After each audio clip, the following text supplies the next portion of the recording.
Hello everyone, welcome to QuintEdge. Dhruv Rahul this side. I'm an ACCA affiliate. And in today's video, we are going to deal with all the important topics that are related to your skill level paper of audit and assurance. So what I suggest is you make notes along with me so that it becomes easier for you to navigate all the important topics that are related to your exam.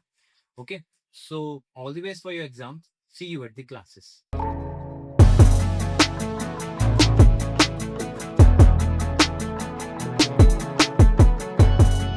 So the paper that we are concerned with is audit and assurance. All right. Now the thing particularly different with this paper is there is performance management, FR, FM. They follow a certain pattern skill level में. कि FR में कैसा होता है? How is it like in FR? Financial reporting में you have section A, section B, and section C. Okay. So under section A, you have 2 marker MCQ, 15 MCQs of 2 marks each. So total 30 marks for section A. Section B, you also have 15 MCQ, but these are divided into 3 cases. So 5 MCQs in each case, all having 2 marks. So total 30 marks here. Okay. So 30, 60 you got here. And section C is subjective type question, constructive response question. You just spreadsheet, you use spreadsheet and word file in that case. So there you have 20 markers, 2 question. Okay, so 40 marks here. All right. So this is the pattern that is followed for PM, FM, and FR. Okay, total 100 marks. And as you know, you require 50 marks to pass. Okay, so this was the case. Now, how AA is different? AA is structured in such a way that you have 2 sections. Section A. Okay, so under section A, similar to MCQ type, so there are 3 cases, 5 MCQ for each case, and of 2 marks each. Okay, so total 30 marks for section A. All right, this is MCQ. Now comes the real deal, the section B. Here you have 3 constructive response question, one of 30 marks, other of 20, 20. Okay, so 30, 20, 20 total 70 marks for section B. Okay, and 30 for section A. So this is how it is structured. And as you know, AA has the lowest passing rate in terms of skill level. Okay, so definitely we are going to tackle that, how to deal with this. And okay, it's not at all, numbers are not like that. It could be all of you might be passing, the others might not be passing. So number is an average from all the students giving the AA paper. So don't let that passing percentage let down your confidence. Okay. So 30 marks from your MCQs and 70 marks constructive response question. This is why most probably they have less passing rate. Okay. Because here you can gather more marks with MCQs and 40 marks are for constructive response question. So any doubt till now with the paper pattern? No, sir. No, sir. Okay, yeah, great. Now we'll just deep dive into the introduction of audit, a holistic framework on of what exactly audit is. Not going through the PDF, not going to through that bluff. Okay, there is this PDF, the introduction chapter. That's gonna be boring. So let's just tackle it. So in layman terms, can someone tell me what comes to your mind when I talk about audit? Hmm? Yeah, in layman terms. Not the technical definition that you might have heard, just the layman terms. What comes to your mind when I say audit? Checking the accuracy of financial accounts of an organization. Okay, okay. This is kind of a BCom definition, I believe. Huh? Yes. Yeah. Yeah, okay. So I'm just asking from a layman's terms, just someone who might have Examination been of to, records. Yes. yeah, could be. But someone who has done, science, took science since 12th standard, at layman terms, a common person, how would he infer audit? In layman terms, many of us do look at audit as checking, yes or no? Ki we have done an audit, quality audit, so on and so forth. We have done this audit. So in layman terms, can I say people usually interchangeably use ki, okay, audit has been done. So someone might infer it as, okay, a check has been done. Yes or no? Yes, sir. Yeah. So now let's just jump into our ACCA curriculum. So before that, I'll tell you one story. Okay. What used to happen previously? Let's say previously, I mean in the 1800s, in the 1850, when the economy was not this complex, we were not international trades were not happening globally. Simple, I'll take one example. Previously, what used to happen? Let's say I run a business. Okay. So if I run a business, I do trading, for example. If I'm doing trading, then what's gonna happen? I'm gonna sell goods. Simple transaction, a business transaction. I'm gonna earn revenue from selling goods. Okay, revenue from goods. I'll be incurring some cost. Simply in today's terminology, it's called cost of goods sold. Then I'll be preparing my profit and loss account. Okay, then I'll come to know okay, how much profit did I make. Okay, this is earlier times. Okay, we're not gonna get into the complications of tax and so on, but just for understanding, I'm doing a trading business. If you notice it closely, I am the one owning the business.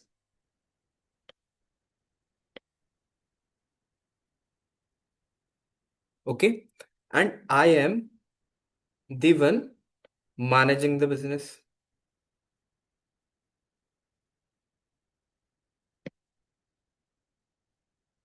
Okay, so do I have any incentive to manipulate the accounts? Tell me yes or no. Sir. Hmm? Do I have? Can I do fraudery with myself? No, sir. Yeah.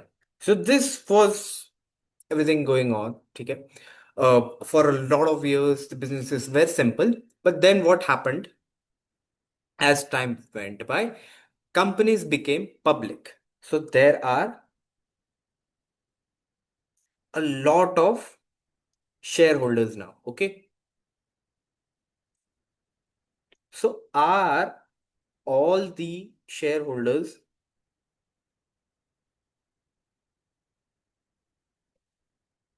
involved in the management of business? Yes or no?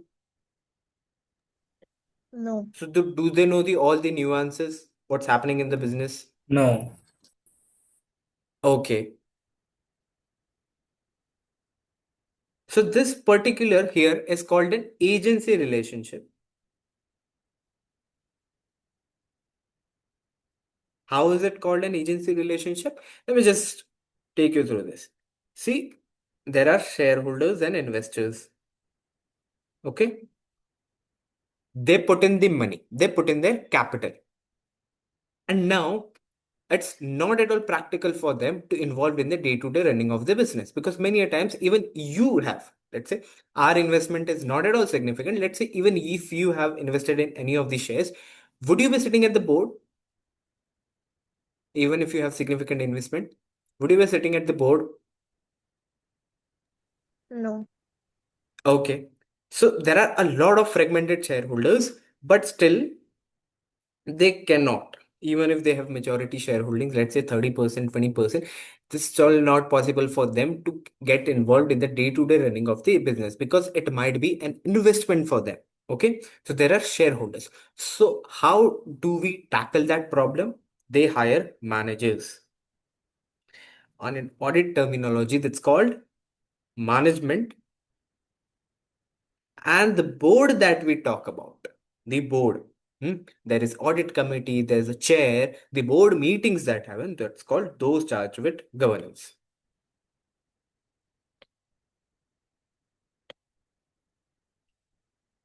All right. So this is how the arrangement is made. I'm a shareholder. I cannot be involved in the day-to-day running of the business. So that's why I appoint management and those charged with governance. Okay. So now they will run the company.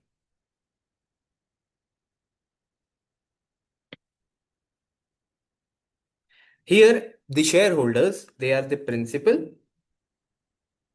and the management and those charged with governance is the agent. So that's why this is called an agency theory. All right. So they will run the company. Now, let's say, for example, you are out for a vacation and you entrust, okay, you gave your keys of your home to your neighbors. Okay. So basically, what you are doing, you are entrusting your neighbors with your assets. In this case, it's a flat. Tell me yes or no. Yes. Yeah. So basically, that's called stewardship. Now, in this case, shareholders, they are entrusting their assets, particularly the company's resources, basically the company's resources, to the management and those charged with governance. So here there is that it's called stewardship. Okay. So agency theory and stewardship. So don't you think management and those charged with governance, particularly the management, here in audit, management is responsible to prepare the financial statements.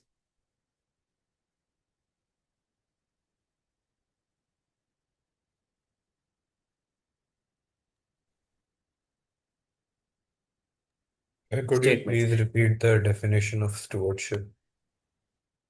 Stewardship is nothing but when shareholders entrust their company resources to management. That's basically stewardship. Stewardship is not a particular definition, it's a concept. Okay. So in this case, there is a stewardship agreement between the shareholders and the management. Got it?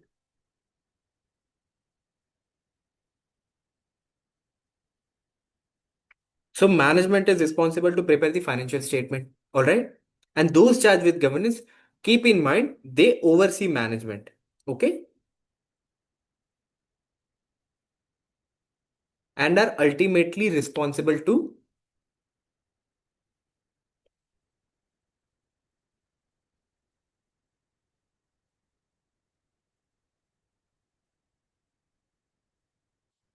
the shareholders. All right. So this is how the scenario looks like. So don't you think management, when they are given the task of preparing the financial statements, now you know from accounting perspective, a lot of manipulations can be made. Agree or not? Yes, Yes. sir. Yeah. So let's say a management actual profit is $800,000 and management reports it as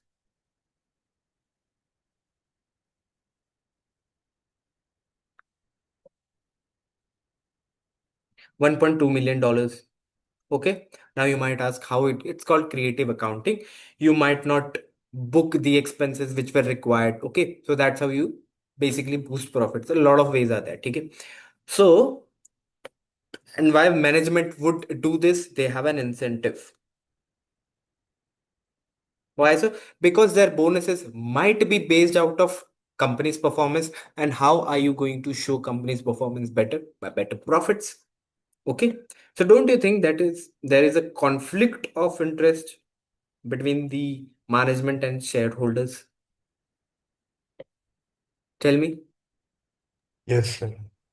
Yes. Yeah. So due to this conflict, this particular scenario, the thing that's playing out here, stewardship concept, the management is entrusting the management, sorry, shareholders are entrusting the management with their assets. Okay. Stewardship, there's an agency relationship. Now, there is definitely a need. And before we begin, I'll tell you a lot of big scandals happened in America. The Enron scandal. Have you heard about Enron? The estimated loss that it made was around 90 billion. Not even million, it was billion. Okay. So how did it happen? It scaled out all because of audit failure. Okay. Manipulation kept on happening. The investors were in a bubble, and finally, when the misstatements, I mean the fraudery came out, then all these regulations were strong in US. Enron was based on US. Okay, so that's why management was held liable for their fiduciary duties if they fail to do so. So after this, Sarbanes-Oxley was introduced in the US. Okay, so Sarbanes-Oxley and US uses GAAP, generally accepted accounting principles. Okay, now GAAP is rule based, and our ACCA follows IFRS, and for audit it follows ISAs. Now, if you have done FR, you know IFRS are principle based approach. Okay, so yeah, rule based, which means if the rule states that it should be 89%, it should be 89%. So there are a lot of loopholes happening out there, but principle days simply says ki, okay, if substantially something is happening, so yeah, you can follow that, but you have to, follow substance over form. So for example, I am having preference shareholders. As you know, if you remember IFRS 9, okay, it was in FR. So if you know preference shareholders, if they are redeemable, they are treated as debt. Tell me yes or no. Madhav, remember? So, Anji. Yes, sir. Yeah. So this is principle based approach. All right. So yeah, there exists a problem. Because of this, we need audit. Now, what is audit? What's reasonable assurance? What are all these words? See, there's a three-party relationship. There are responsible parties, and then there are intended users. First, we'll talk about intended users. Who are the intended users? Investors, lenders, potential investors. Because even if you want to invest in any companies, what are you looking at? If you are doing fundamental analysis, you are looking at what? Financial statements of that company in whatever brokerage app you prefer, right? So potential investors.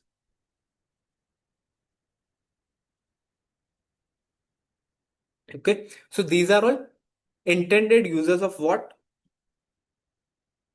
Financial statements.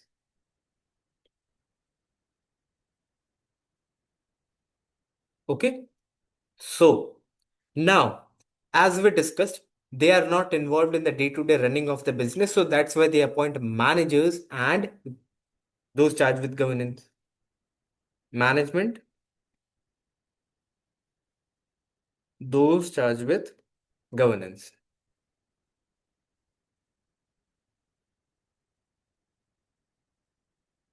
All right. So they are responsible parties. Responsible parties for what? For the preparation of subject matter as per the set criteria. Oh, what is subject matter and what is set criteria? See, here in this case, the subject matter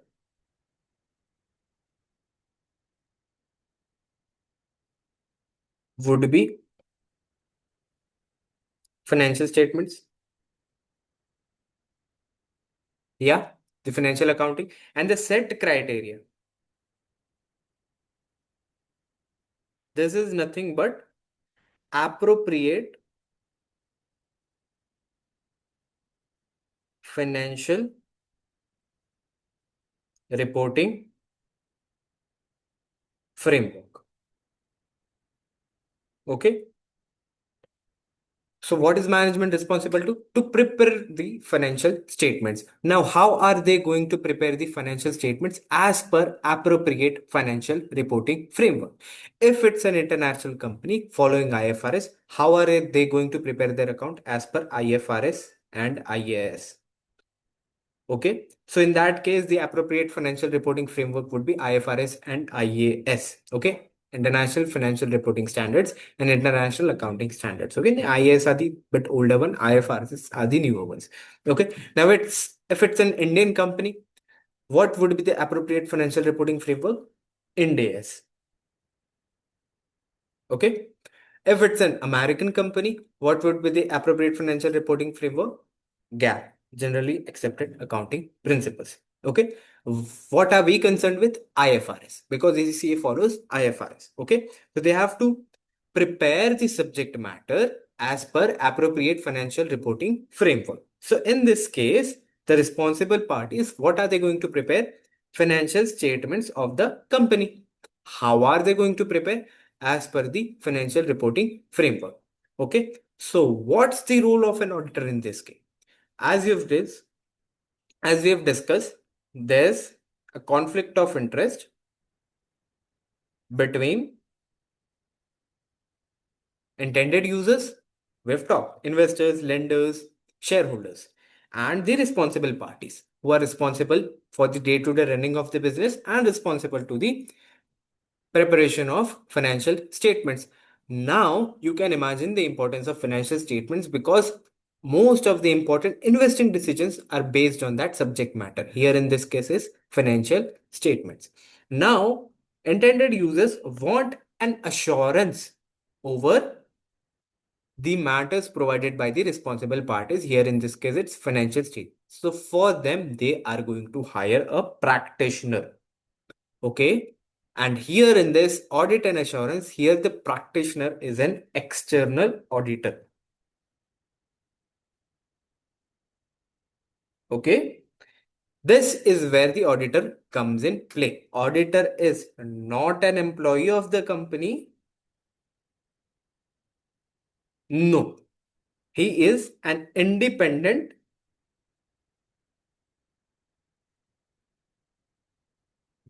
auditor. Okay, and there is no scope of conflict of interest, a very less scope of conflict of interest because they are billed by the hours. Okay, they do the work and they are paid accordingly. Okay, so they don't have a lot of factors are involved. We'll talk about it in the ethics part. Okay, what are the self-interest that what are the potential threats to the code of conduct of an auditor? Why do we trust an auditor? All those would be discussed further in coming classes. But yeah, here the intended users, the shareholders, keep in mind, are going to properly appoint a practitioner. So is it going to be like the shareholders sitting at the table? They're going to say, okay, this is the auditor that I like and I'm going to appoint that. No, it's not like that. Management, they will refer, okay, they will refer an auditor, like an external audit firm, to the those charged with governance. See, management, those charged with governance. Now, those charged with governance is particularly a board. Now, board has an audit committee. Audit committee is made up of non-executive directors. Now, it is a bit of corporate governance territory, but I'll just tell you briefly that audit committee has non-executive directors, and non-executive directors are pretty independent because they are not the employees of the company. They get their remuneration by sitting at the board. Okay, so they don't have any particular incentive in recommending something wrong. So the management would suggest a particular audit firm to the audit committee. Now the audit committee will analyze it and okay, look whether the audit firm is independent for the company or not, and then they will suggest it to the shareholders. Now final authority remains with the shareholders. So did you get it? The intended users, they want to resolve, try to resolve or at least minimize the conflict of interest, and they want an external independent assurance as for what the financial statements. That's why they hire practitioner. Okay, so are you guys clear with the particular scenario playing out here? Why a practitioner is needed, who are the responsible parties, and who are the intended users? Yes, sir. Yes, sir. Okay. So let's just look at the technical definition of audit. The objective of an external audit is to express an opinion and obtain reasonable assurance. You might be asking, reasonable, why not complete assurance? Okay, why not check all the accounts? Look into that. How are they going to provide reasonable assurance? By gathering evidence. Hold up, what is evidence? And forming conclusions. And then based on the conclusion, they'll finally report in an audit report. That's how they're going to provide a reasonable assurance. So there's a lot of working in on whether financial statements are prepared in all material respect. Oh, material. Might have heard this word a lot if you have been through accounting. Respects in accordance with an identified reporting framework. Appropriate financial reporting framework. In this case, we are having IFRS and IAS and the relevant law. Okay. Report. The other objective is report on financial statements and communicate as required by ISAs, International Standards on Auditing. They provide particular guidelines on how this particular scenario needs to be dealt with, and ISAs are issued by IASSBs, International Standard Board for Auditors. Okay, International Standards on Auditing. Okay, in accordance with auditors' finding. Now let's just break. What is reasonable assurance?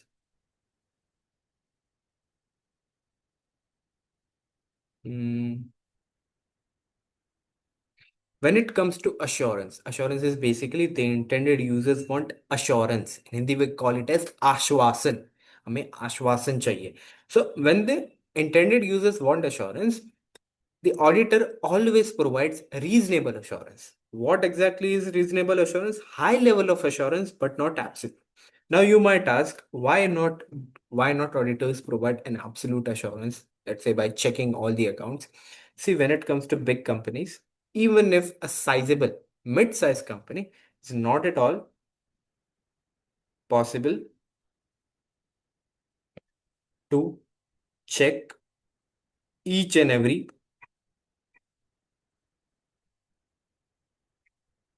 transaction.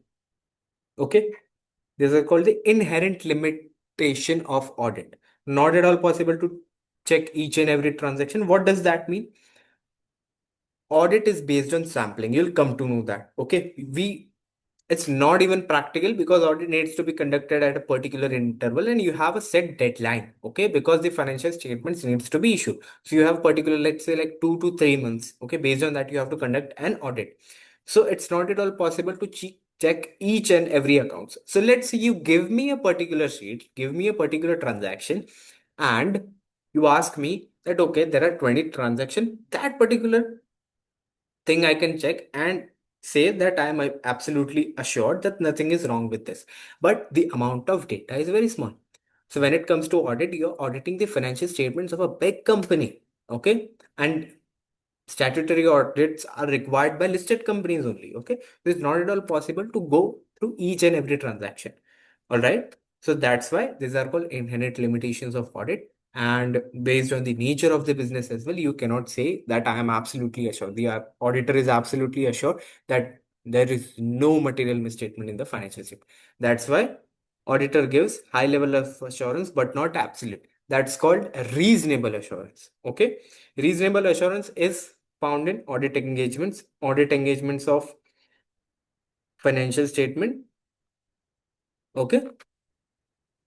So how are they going to provide absolute assurance? As discussed, by having evidence, conclusion, report. And how are they going to have evidence? By performing procedures.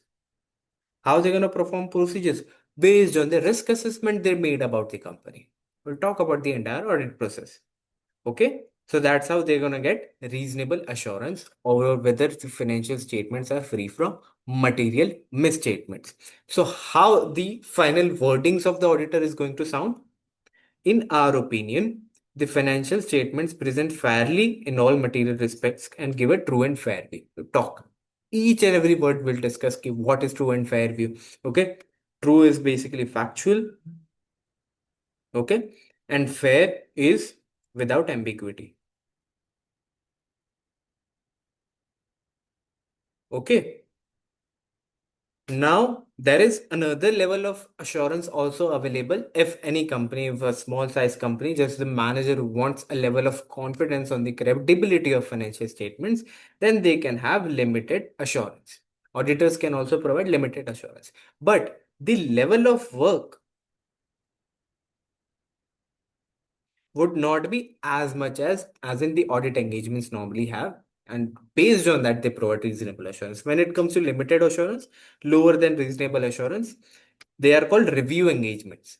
Okay, so the auditor performs more of analytical procedures and not the detailed ones. What are those procedures? Okay, these are the big terms, or वो exams में भी mostly आते ही है definitely. So the wording is going to sound like nothing has come to our attention that causes us to believe that the financial statements do not present fairly. If you can see, it's kind of diplomatic. Okay, that we have reviewed the financial statements, but nothing has come to our attention that makes us believe that financial statements are free from material misstatement.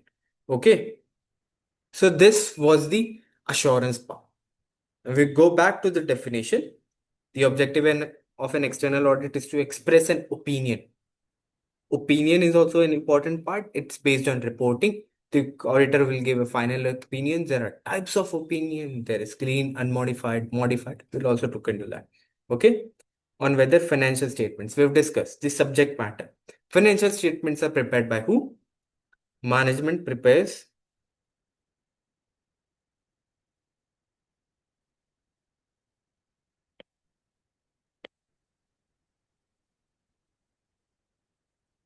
Yeah, all right. Basically, subject matter as per appropriate financial reporting framework. Okay. Now, in this case, it's IFRS. So the financial statements are prepared accordingly. Now, the practitioner here, the auditor, will give an opinion over that subject matter. Okay, so that's what opinion is. And there are different types of opinion. We'll also discuss about that. Material respect in accordance with identified reporting framework. And material. Now there is going to be one terms which is going to be staying constant throughout this subject is material and misstatement. First, we'll look into what is material. Misstatements, including omissions, are considered to be material if they individually or in aggregate could reasonably be expected to influence the economic decisions of users recorded on the basis of financial statements. Oh, it's a huge definition. Okay. For example, let's say I'm running a business. I made a monthly sales of $10,000. All right, pretty good. But then I found an anomaly in my accounts of $1,000. All right. So do you think I would mind with this particular amount? If it's gone? Tell me yes or no. Now don't tell me that you would even mind if there's a $5 anomaly, but be particular about this $1,000 amount. Would I mind? Yes. Yeah. Any particular reason mathematically, if you can spot out? That's a complete 10%. Yeah, definitely. It forms 10% of my revenue. Okay. So similarly, if there's this particular anomaly, it's definitely gonna influence my decision. Yes or no? See, individually or an aggregate, two could reasonably be expected to influence the economic decision. So, if there are this kind of scenarios happening, these are called material. Okay. So, similarly, auditor also sets a benchmarks. Usually, it is 1 to 2% of revenue. Okay. 10% of profit. Yeah. So, these are called material of users taken on the basis of financial statements. Now, let's say if it's $5, normally I won't mind. Okay. Now, ideally, I should be minding those money, but still, $5, I won't be putting in that much of energy. Okay, fine. It's a $5 anomaly. We have to make more sales and we cannot, stick around that particular small amount. So, yeah, materiality is that kind of thing. The misstatement, including omissions. Okay. You omit anything, are considered to be material if they individually. So $1,000 individually is gonna get my attention. That's why it's material. Okay, it's a material amount individually, and the amount is also nature wise. Materiality is also nature wise and amount wise. What is nature wise? See, from company's standpoint, the bonus amount might not be that much. The bonus amount of directors, all right? The bonus amount of managers. But it is nature-wise material. If it shifts, it's going to impact the company. So that's why nature-wise material. In this particular scenario, this $1,000, okay, it's material by amount because it is forming 10% of my revenue. Or aggregate, what does it mean? See, $5 normally it's fine. But let's say I'm having $100. Okay, it might not be individually material, but I'm having same $100 mistake 100 up to 9 times. So let's say it makes up 900%. I've set my materiality to $850. Okay, there's one more concept of performance materiality. It's set below materiality. So let's say I've made it to 700. Now, if you can look at it, aggregately they are making 900, but individually they are not. So in aggregate, they are material. Got it? So individually or in aggregate could reasonably be expected to influence the economic decisions of users taken on the basis of financial statements. So that is what material refers to. Now, what is misstatement? Material misstatement. Now, if you look at misstatement, it is nothing but the difference between required amount, classification, presentation, disclosure, and what is reported. Reported by whom? Who makes the financial statement? Management. Yeah, reported by management. Okay. Amount, classification, presentation, disclosure, same thing. Now, for example, what is required by? This is IFRS. The difference between the required amount, classification, presentation, disclosure as per the appropriate financial reporting framework. In our case, it is IFRS and IAS. For example, can someone recall me what's the criteria for IS2? Tell Lower me. of cost or NRV. Yeah, great. Now,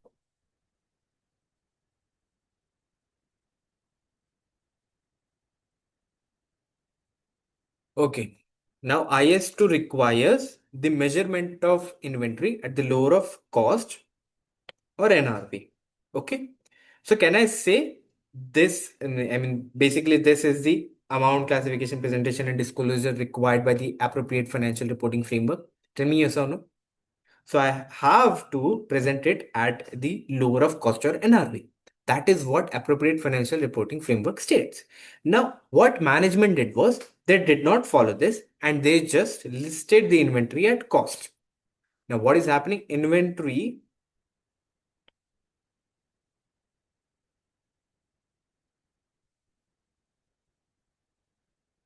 is going to be overstated.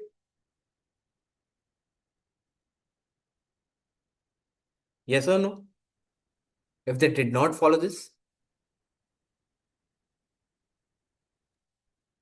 Yes. Yes. yeah. So can I say there's a difference between what was required and what was actually reported? Yes. Yeah. So this is what a misstatement is labeled.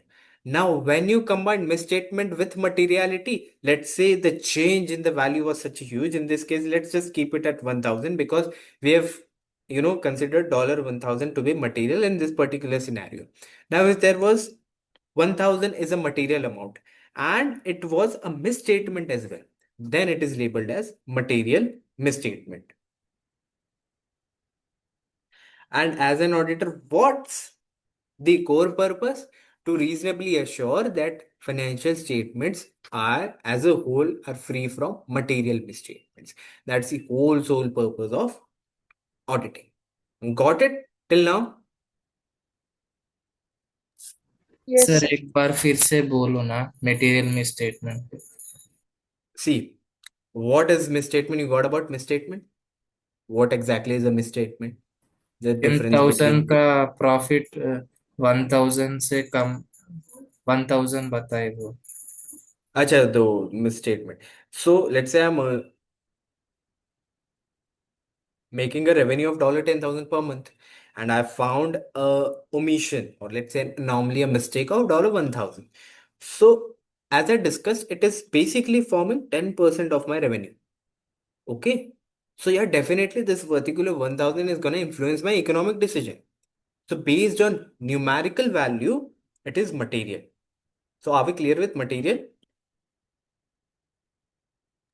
Yes, sir. Yeah.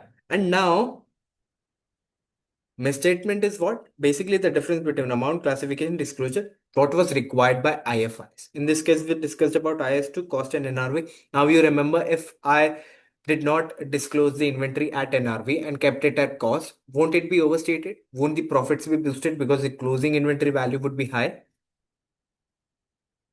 Yes, sir. Yeah. So when there's a material misstatement, in this case, let's say the inventory value was overstated by $1,000 and we considered 1,000 as our material amount. So if there's an 1,000 mistake and it's a misstatement as well, 1,000 amount is material and it's a misstatement, then it's called material misstatement. And what's the purpose of audit? To provide a reasonable assurance and then provide an opinion on whether financial statements are free from material misstatements. Got it? Okay, sir. Yeah.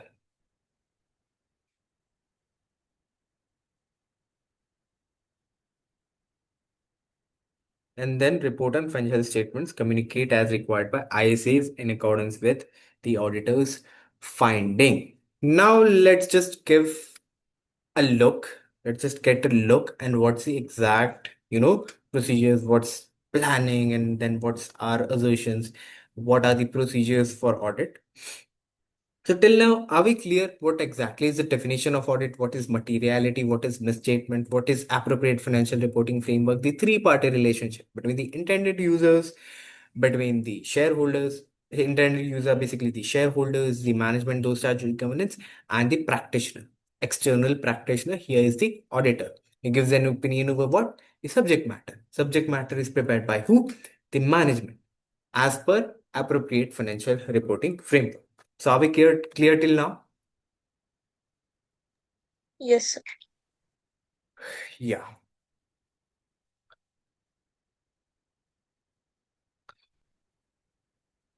See, there are series of ISAs that a auditor needs to follow. Okay.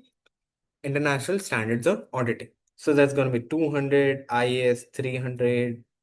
Okay. Then ISA 400, ISA 400, so on and so forth. 500 and 700. Basically, they are for reporting. Okay. This would start with responsibilities of auditor.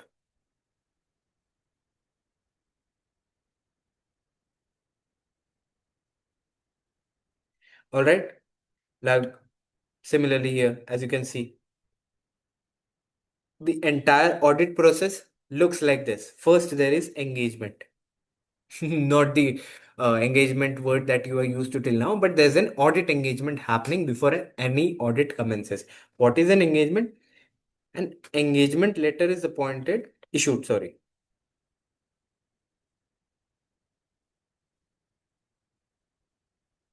Okay. It has all the terms of audit. Let's say responsibilities of audit, limitations, although everything is listed in that engagement. And then comes planning. Okay, ISA 300 covers that you need to plan your audit, and definitely it's a hectic work to do, so require a lot of planning. So let's say you are an auditor, you got an engagement letter for a company. Okay, so what do you think you're gonna incorporate while planning? Don't you think you're gonna assess some risk? What are the risks associated with that particular company? So let me just give you a layman example. Okay, let's just believe there are two companies. Okay, one is a startup. Okay, recently listed. Okay, let's just make it recently listed. and one is an established company.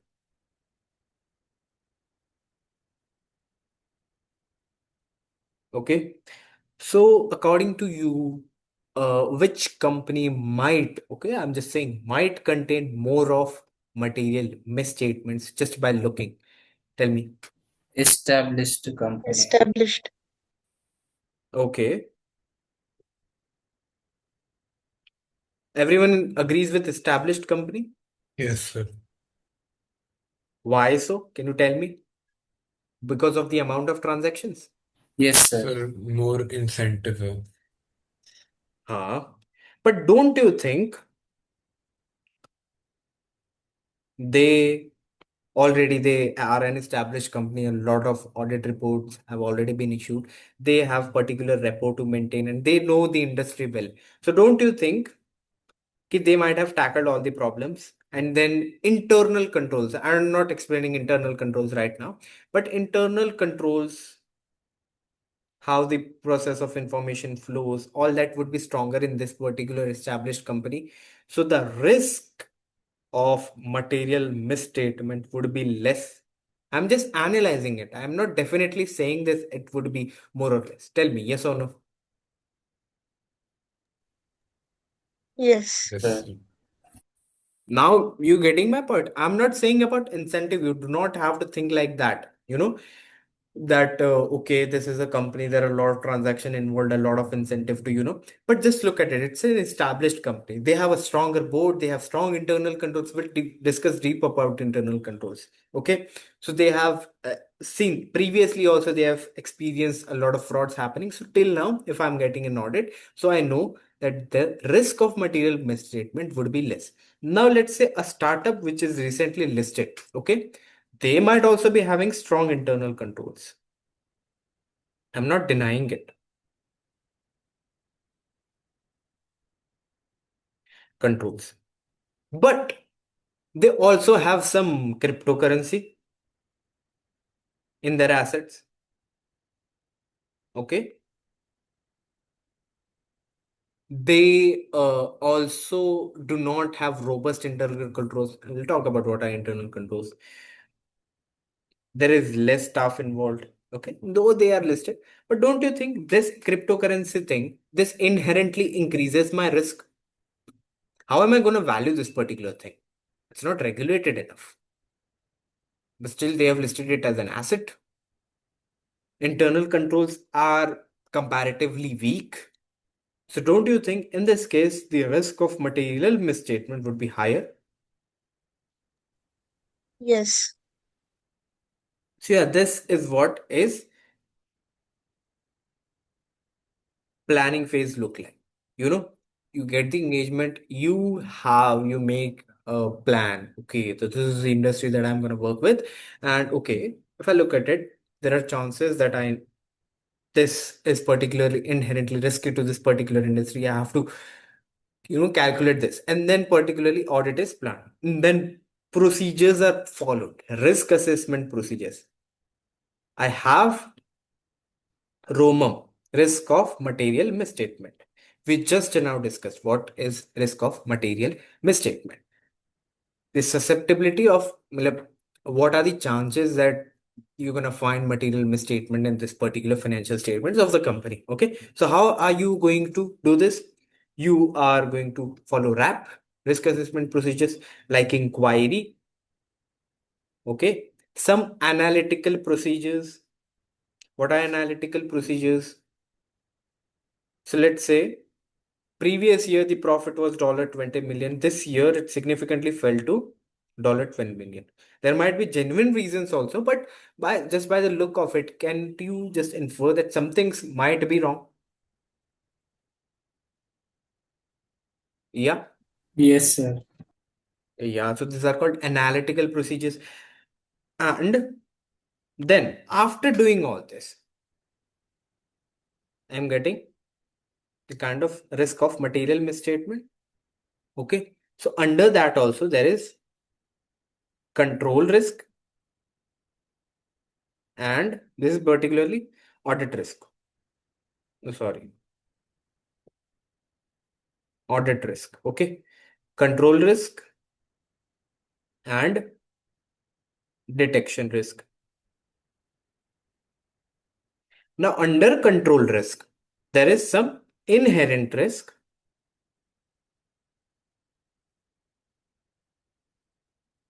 and there is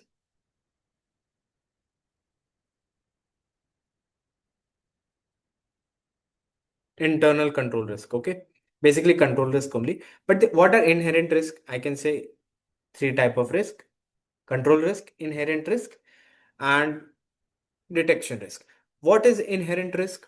I cannot do anything about it even by implementing internal controls in place. For example, nature of business. Okay, let's say a lot of cash is involved.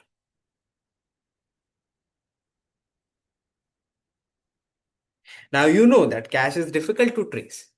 So don't you think that particular business would be inherently risky? It's out of my control. Yes.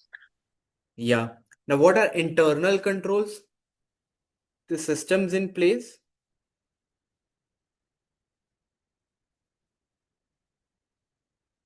for the reliability and integrity of financial statements. Okay.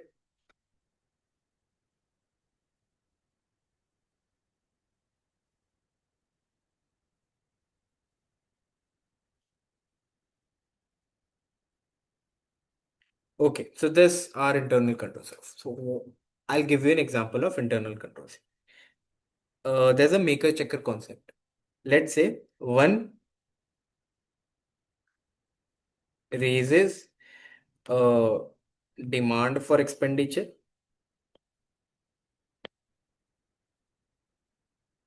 Okay, that this particular thing is required for the office, and one approves it.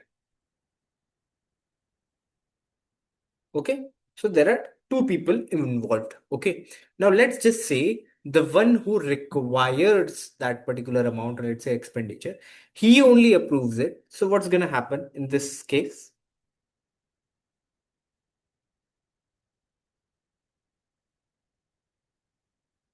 Tell me.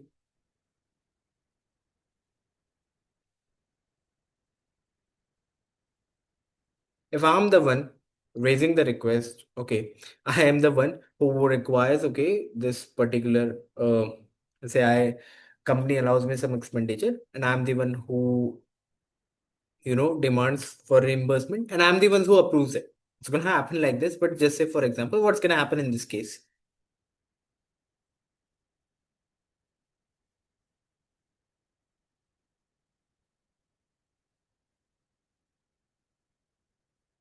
Tell me, don't you think there's an increased risk?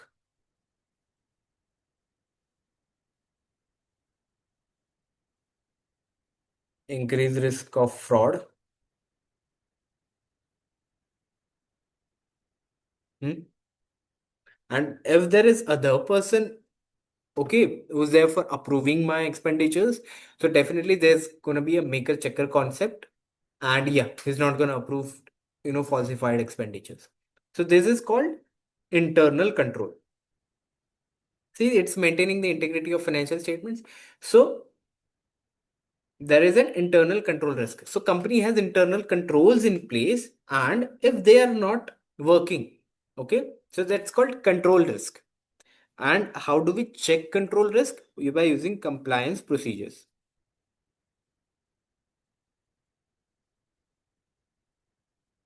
Okay, let's say there's a system in place. Okay, this particular transaction comes in.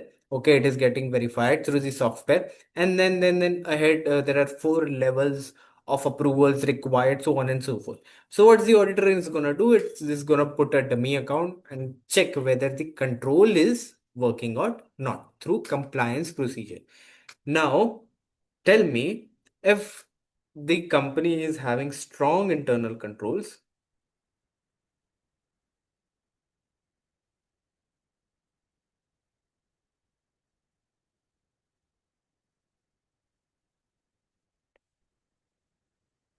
what can I say about that company?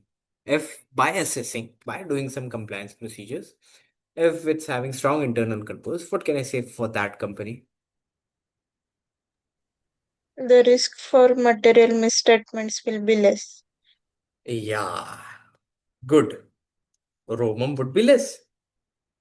So don't you think editor will have to do editor will have a lot less headache when it comes to further audit procedures? Tell me yes or no. Yes, sir. Yes. Yeah. So we've discussed one is inherent risk, one is control risk, and then comes detection risk. This is controlled by the auditor. How it is controlled by the auditor?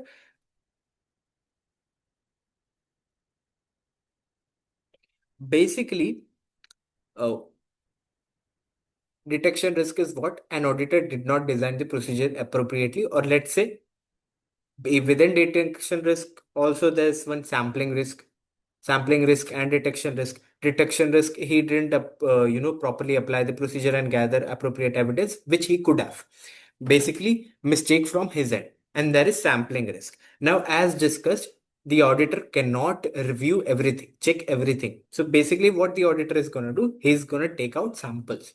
Okay, revenue samples based on the materiality from different. Okay, this particular timeline, I'll take some examples from Jan, Feb, June. So it might happen that the sample that he did not collected or used for reviewing had material misstatement. You getting my point? So that's called sampling risk. And what is detection risk? That he could have gathered the evidence. How auditor gathers evidence? By following a procedure. Procedures are followed by the auditor. Let's say they want to check the assertion of existence. Then he'll review the documents, and the documents would be acting as evidence. Let's say auditor did not, follow that. So that's detection risk from auditor's end. So what the auditor can control? Tell me. Can he control the inherent risk? Tell me. No. Can he control the control risk? Because it's implemented by the management. Remember, internal controls are the responsibility of management. They are not the responsibility of external auditor. External auditor comes at play. He looks at the company, he looks at the internal controls, then he does compliance procedures, and then based on his, these are all risk assessment procedures.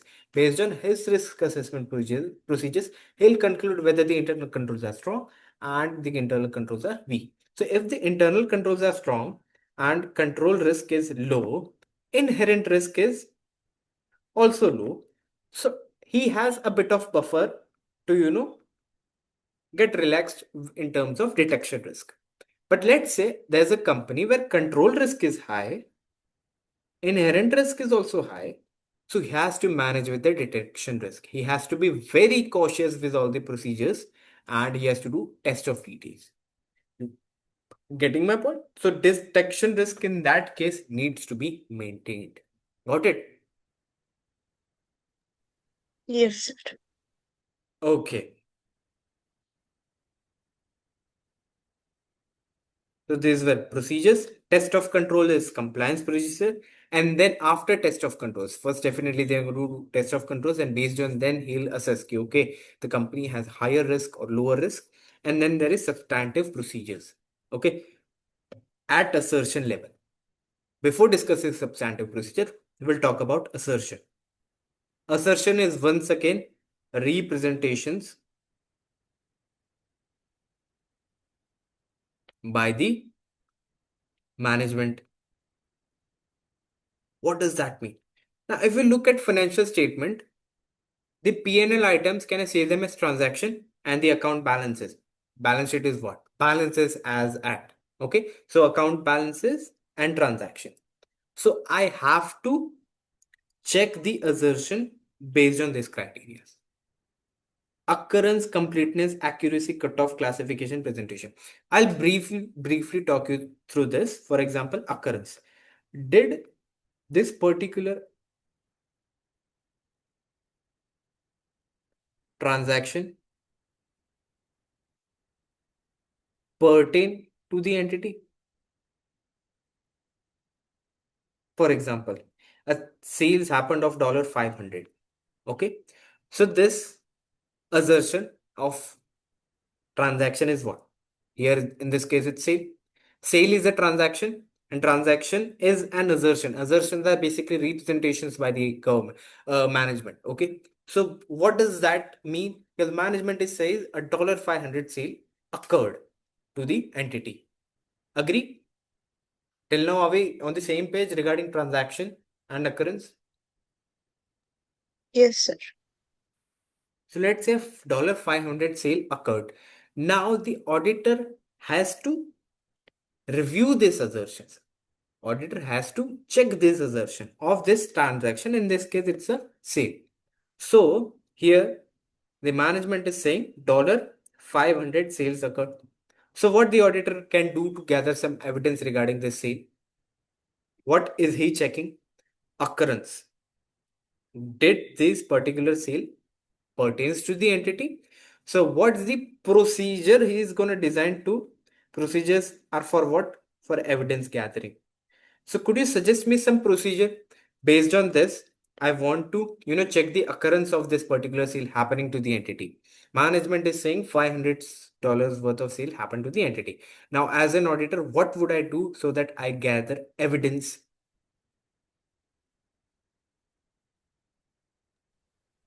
Check sales voucher. Yeah, pretty basic. A procedure. Yeah. Review sales voucher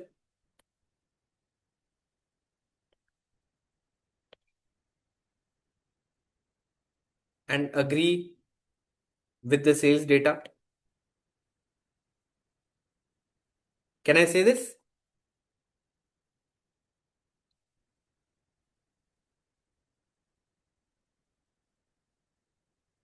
Hmm?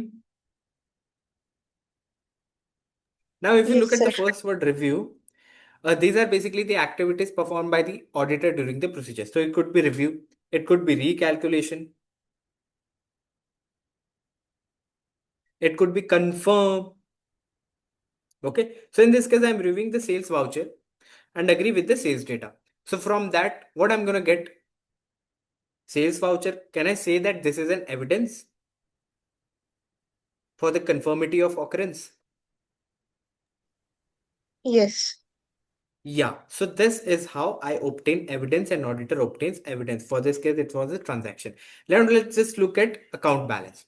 Account balance is balance sheet item. Property, plant and equipment. IAS 16. Yes, sir. Yeah.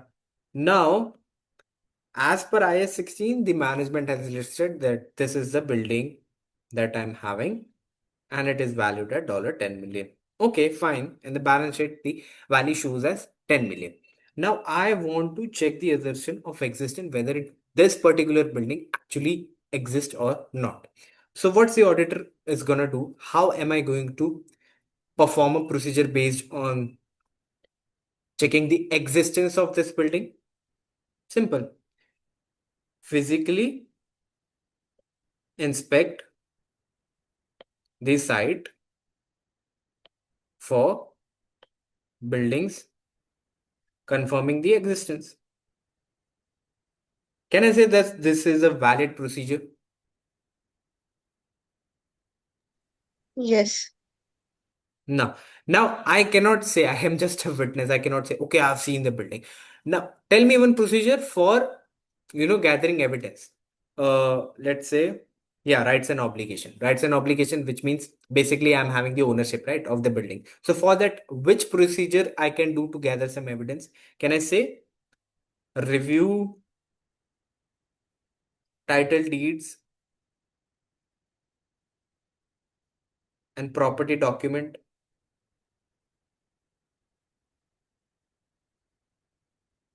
to confirm rights and obligation?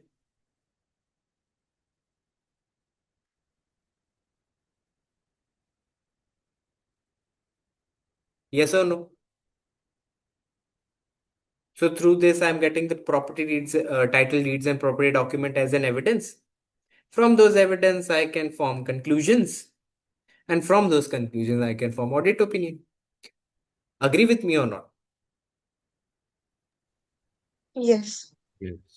Let's just take one more example for the same building. Now, there is depreciation. Okay. Based on that, after deducting the accumulated depreciation, I'm balancing, showing the net balance of that particular building in my balance sheet. Now, what procedure can I design? So can I say recalculate the depreciation on building, depreciation on property, plant and equipment to confirm arithmetical accuracy, confirm the amount. Yes or no?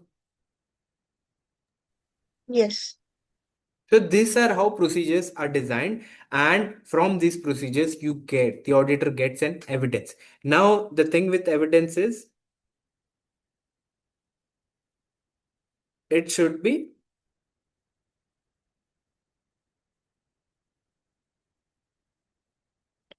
sufficient and appropriate. Okay. What is sufficient and appropriate? Simply not too less, not too much. Basically, able to form conclusions.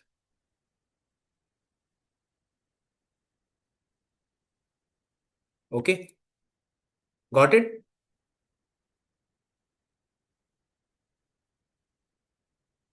So yeah, these are the assertions for transaction and account balance, existence, rise and balance, completeness, whether the amount is complete, valuation. For example, as per IAS 2, simple. IS2 requires the inventory to be measured at lower of NRV or cost. This is required with the appropriate financial reporting framework, and that helps in the valuation. The inventory should be valued at NRV. Okay. Now let's say the auditor sees that inventory is not valued at NRV. Okay. If he finds that it's the appropriate financial reporting framework is not followed. Now he is gonna design a procedure, list it as a misstatement, and then he gather evidence. Okay, the inventory value should have been this and communicate it to the management. And if the management does not follow and if it's material, then it passes through the opinion. Got it? So are we clear till now? This will have detailed session on this. This was just an overview. Okay, how the audit process looks like. Sir, completeness means Completeness, whether the entire amount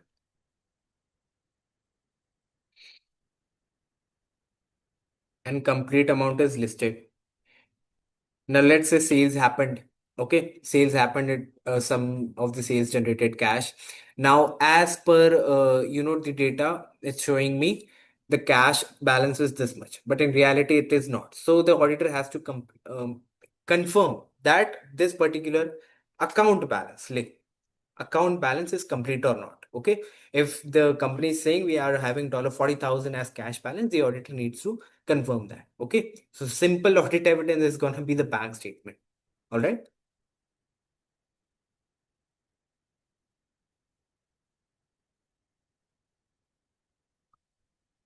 So yeah, these were the financial statement assertion, test of detail, going into the account and then checking that particular account if the auditor is skeptical about that, and substantive analytical procedures.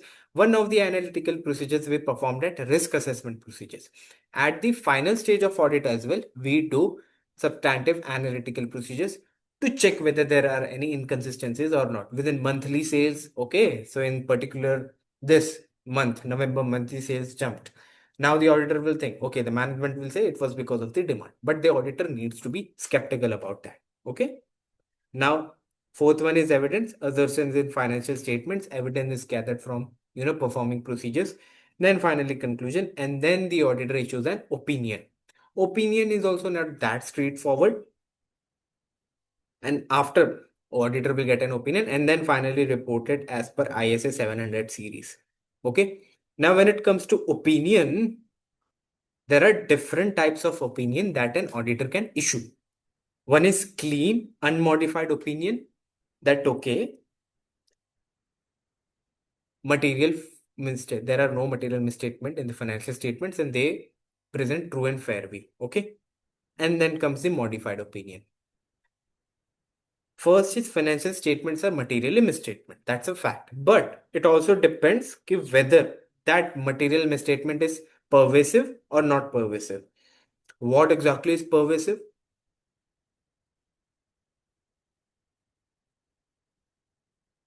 Is it throughout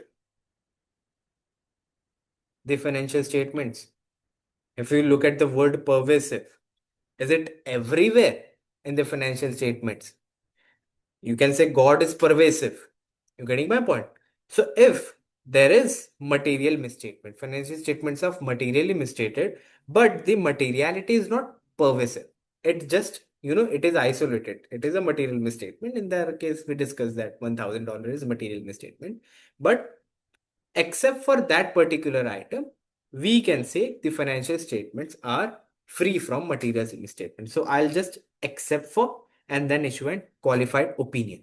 Now, what if the material misstatement is pervasive? The matter was fundamental for financial statement. The sales procedure was wrong, for example, was completely wrong. Okay, it boosted the profit, and let's say for example the management booked a sale for which they haven't provided the performance obligation. So don't you think it is going to be pervasive because it's going to affect my balance sheet? It's going to affect a lot of other factors as well. Okay, so that particular matter is pervasive. The matter was fundamental for financial statements, so in that case the auditor is going to issue an adverse opinion. Got it? So are we clear with that? One is clean opinion, nothing, free from material misstatement. One is modified opinion. In that also, we have to see if the matter is pervasive or if the matter is not pervasive. If the matter is pervasive, then adverse of opinion. And if it's not pervasive, then except for matter stated in the paragraph, the material misstatements are free from material misstatement. You just have to highlight that particular thing that is materially misstatement. Now, what if the auditor is not able to, get sufficient appropriate audit evidence? In that case, the auditor is gonna issue a disclaimer of opinion. Got it? So this is audit opinion, and this is finally, gets audit opinion gets into the final audit report. So that's how, the internet users, they can see, okay, whether the financial statements are free from material misstatements or not. So this is the entire process of audit, and these are divided into parts. That there is internal control. Okay, so in that we'll learn about what exactly is internal control. Should the work of internal auditors be, relied upon? How do we gather evidence? What are the types of evidence that we have? So on and so forth. So this was the particular introduction, so that you just get an idea of what exactly is audit. How do we deal with audit? How do we design the procedures? Okay. So we'll begin the session. See, in the first lecture, what have we discussed? We discussed the flow of audit. What goes like first, the auditor has an engagement. Then we go on to planning. Under planning, we have risk assessment procedures and further audit procedures. We'll discuss that in the coming classes, what exactly are the risk assessment procedures. But to be specific, that is ISA 315. What ISA is? They tell the auditor how this particular thing needs to be done in layman terms. Okay, so ISA 315 is risk assessment procedures, and ISA 330 is further audit procedures. Okay, then we have system controls and internal audit. We'll talk about that in ISA 315, basically how an auditor assesses the internal control. We also briefly mentioned audit risk. What comprises of audit risk? Inherent risk, control risk, and detection risk. Here, these two cannot be managed by the auditor. Okay, because these are like client side. These are on the client side. Inherently, the business is inherently risky. If let's say the business involves a lot of cash transactions, so that particular thing is inherently risky. Control risk is basically the client system has internal controls. Like this particular fraud or this particular transaction should happen in such a way. So if client has weak internal controls, like there is lack of segregation of duties and so on. So if the client has weak internal controls, so that means that control risk is high. So if both inherent risk and control risk both are high, so detection risk by the auditor's side needs to be set low. Now auditor needs to perform more procedures to manage that, had to collect more samples, so on and so forth. Under detection risk, we also have sampling risk and non-sampling risk. We'll discuss that forward. Then after that only, the auditor gets evidence. From evidence, the auditor forms conclusions. From conclusions, an opinion is formed, modified and unmodified. Yeah, coming on to that. And then finally, it is reported. Then you get audited financial statements along with the auditor's report. So this is the exact entire flow of audit. Now, how are we going to incorporate that into AA syllabus? You might think it's a 70 marks theory. Okay, right, just hop on to risk and auditors respond to risk and internal controls. But that's not how it's done. It's better that you first gain an understanding. Think like an auditor. Think like an auditor, then only you can get a business context and business awareness. Okay, so first we'll start with engagement. And remember, before we begin on how an audit is conducted as per ISAs, International Standards on Auditing. What are the ISAs? ISAs are formed by IAASB, that is International Auditing and Assurance Standard Boards. They issues ISAs and ISQMs. ISQMs are the new ones, International Standards on Quality Management.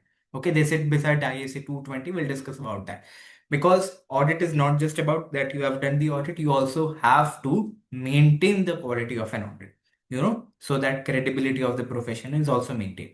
And then we have IESB, that is International Standards on Ethics Board for Accountants. Ethics is basically how your mindset should be as an auditor. See, in the first class also, we discussed about stewardship, and there is conflict of interest. Okay, these two things are there, right? In between the auditor and,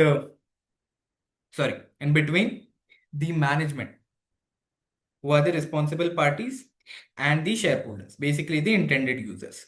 Now, to bridge this gap, we hire a practitioner, that is our auditor, the hero.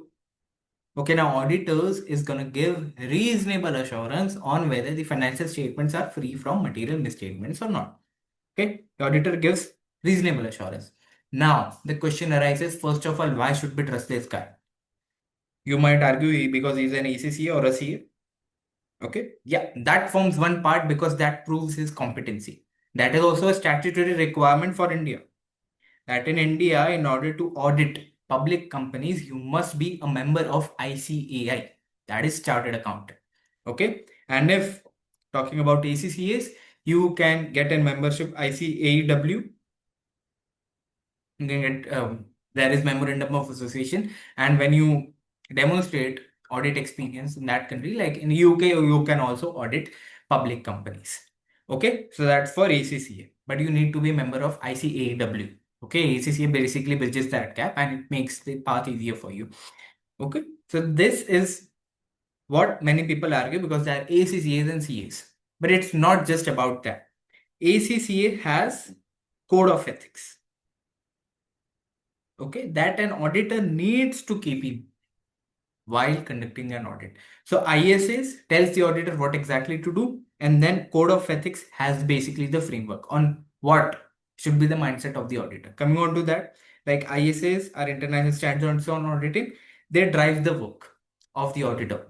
Now the code of ethics protects the mindset of the auditor. We'll discuss that there is integrity, there is objectivity, there is professional behavior, confidentiality, and so on. We have 5 code of ethics. Okay, and ISQM, that is how the firm ensures the work is consistently strong. We have ISQM 1 and 2. Okay, that's a different thing. But yeah, these 3 are basically the backbone when it comes to audit and assurance. ISAs, code of ethics, and ISQM. Now, do they ask directly what exactly is ISA 240? But no, they don't ask it that you have to ratify everything right from the series. It's not like that. But still, as an auditor, as a student of a professional community, you must be knowing what exactly is ISA 200. You might stumble with ISA 200, ISA 210 and do not pinpoint the exact definition of it. But yeah, you should have the soul of it. Like ISA 200 is overall objectives of the auditor. Now you should just try to use that overall objectives of the auditor, obtain reasonable assurance. Okay, agreeing to the terms of audit. Yeah, I need to verify whether preconditions of an audit are present or not. Got it? So Yes, see, sir. throughout this revision series, we are gonna have one client. One client, basically Horizon Appliances Limited. We are an external audit firm. We are taking on to the engagement of Horizon Appliances Limited. So we have entity profile, governance, pressure points, operational red flags throughout a different audit, because right now we are going to deal with governance, ethics, and acceptance. Why audit exists? We discussed that in the previous class. Okay, what exactly is audit? Why there is a need for audit? So on and so forth. So now we are going to discuss with this, then planning, systems, evidence, and final review then. Right now we are at this stage. So this is our client, and this is going to stay the same throughout the stages of audit, so that you can coherently link that with whatever you have learned for the subject. All right. So client is Horizon Appliances Limited. Entity profile. Let's just look at the entity profile. Get on our auditor lenses. Mid-size listed manufacturer. Okay, listed manufacturer. No CLAR. Risk of non-compliance.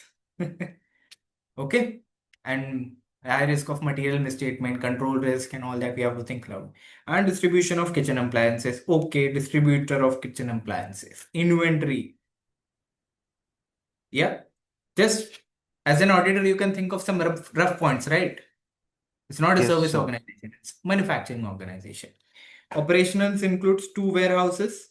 Yeah, okay, 2 warehouses, easy for inventory count. And a growing online channel. Yeah, new ERP, possibility of new ERP system. I might have to dig into it. Yeah, recently completed an ERP implementation. Like governance, I'll discuss what exactly is governance is. Management bonuses are strictly tied to EBITDA, like interest before interest, tax, depreciation, amortization, EBITDA, and profit before tax, PBT. Bank convenience are currently linked to gearing and interest cover. So don't you think there's a conflict? Just by looking at the statements, bonuses are linked to interest before interest tax. Now, don't you think the management is incentivized to boost profits, to boost revenue, to increase EBITDA? Yes or Yes, no? sir. Yeah. And bank convenience. See, bank are also our intended users. Okay. Convenience are basically this points should be there. When we are lending you, these are the particular convenience. And as per the convenience, your gearing should not increase to this level.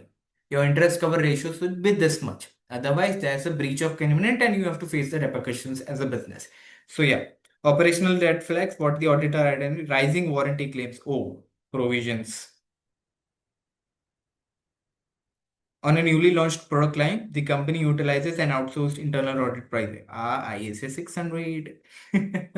Yeah. Auditors management expert, ISA 610. Okay. Whoever is watching this revision, you might have gotten an idea. ISA 610 using the work of internal audit, management expert, and ISA 620 is auditors expert. And ISA 402 was different organization, right? T1 and T2 report. Yes, So sir. got clear? Yeah. Horizon Appliances, we are dealing with this company as an auditor. Okay. So see, the credibility graph, just a recap. The distance users are the shareholders and the bank. We can label them as intended users of the financial statement.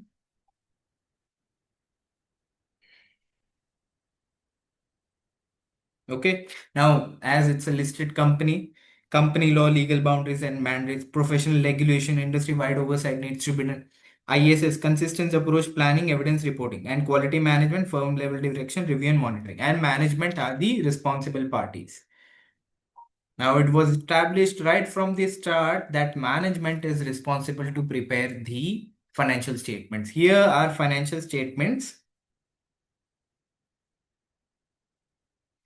are basically subject matter, and the auditor provides an opinion over the subject matter against a set criteria. Our set criteria is appropriate financial reporting framework. And as we are students of ACCA, what is the appropriate financial reporting framework? IFRS. IFRS and IAS. IFRS are the new ones. slowly, every IAS is going to be IFRS. Okay. So basically, and if we talk about to do all this, what the auditor needs, obviously, rights, access to evidence. If the client is not providing rights to the account balances and all that, so there's a scope limitation. We'll discuss that further in reporting. But yeah, must have access to books, records, and explanations. An auditor who cannot obtain evidence cannot form a strong opinion. Okay, delays in inventory records damage the audit. And now, duties is proper performance, must perform work in accordance with ISAs. Okay, and if not performed ISAs, that negligence from the side of auditor, ethics, and applicable law. Okay, now beginning like this, we are dealing with. See, if you can see, first is engagement. We are dealing with engagement. I once again repeat, you are not supposed to ratify all the ISAs with numbers and all.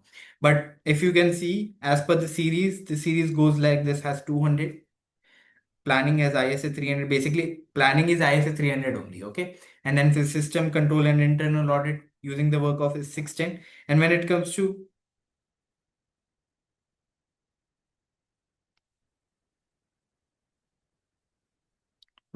to internal audit, we have work or using the work of service organization internal audit 600 series, and evidence is ISA 400 series. Don't go for that, but yeah, we have particular series for that. And then okay.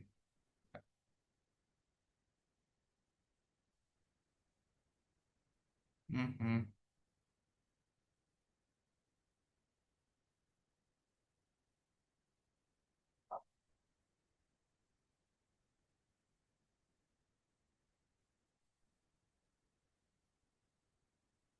Just a sec.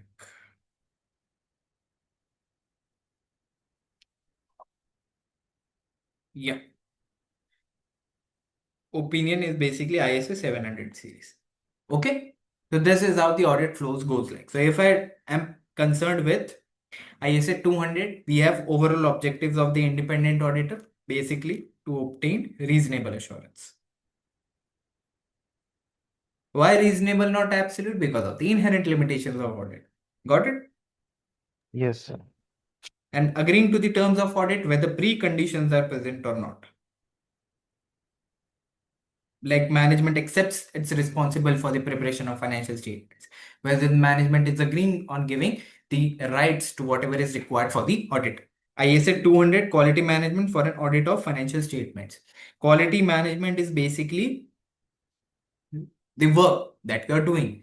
You need to review your work done.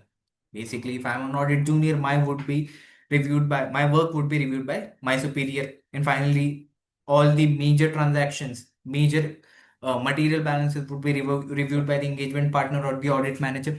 This is basically the review cycle, confirming and having a consistent quality. Okay, that also aids to the credibility of profession. All right, ISA 230, audit documentation. What if someone challenges you, at the court? As an auditor, you need to show the proof that what you have worked through, how you have collected the sample, so on and so forth. That is covered under ISA 230. Audit documentation must be sufficient to enable an experience. Thing here to note is, when you are preparing as an auditor, when you are preparing the documentation, an experienced auditor should be able to express and verify the work done on what actually was done. Okay, then only you can say that, okay, I have sufficient audit documentation prepared from my end. Okay, so if someone challenges you in the court, this should be done. All right, Yes, sir. perfect. And then we have ISA 240, although it should more aligns with the planning stage, but yeah, auditor's responsibility relating to fraud and error in an audit of financial statement. ISA 240 states that the auditor need to be skeptical. Skeptical, although, is also listed in ISA 200 that you need to be skeptical throughout the audit. Do not take things at face value, because management has incentive. Okay, there could be collusion between employees, there could be fraud concealments, on and so forth. So auditor can be like, yeah, buddy, I trust you. This should not be the case. Okay. ISA 250 is consideration of laws and regulation. Definitely public entity, whether there is a non-compliance. If there's a non-compliance, there's a reputation damage.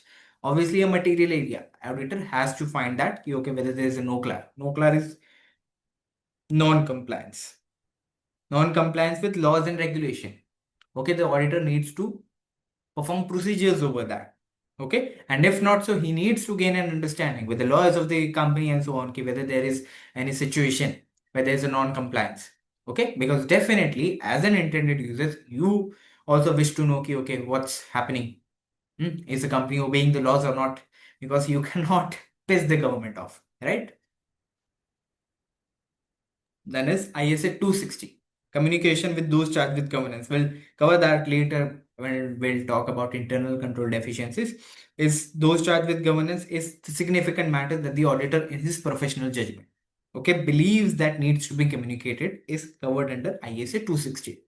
And ISA 265, major one, where you can be asked a 30 or 20 marker question. Okay, remember control deficiency and control recommendation.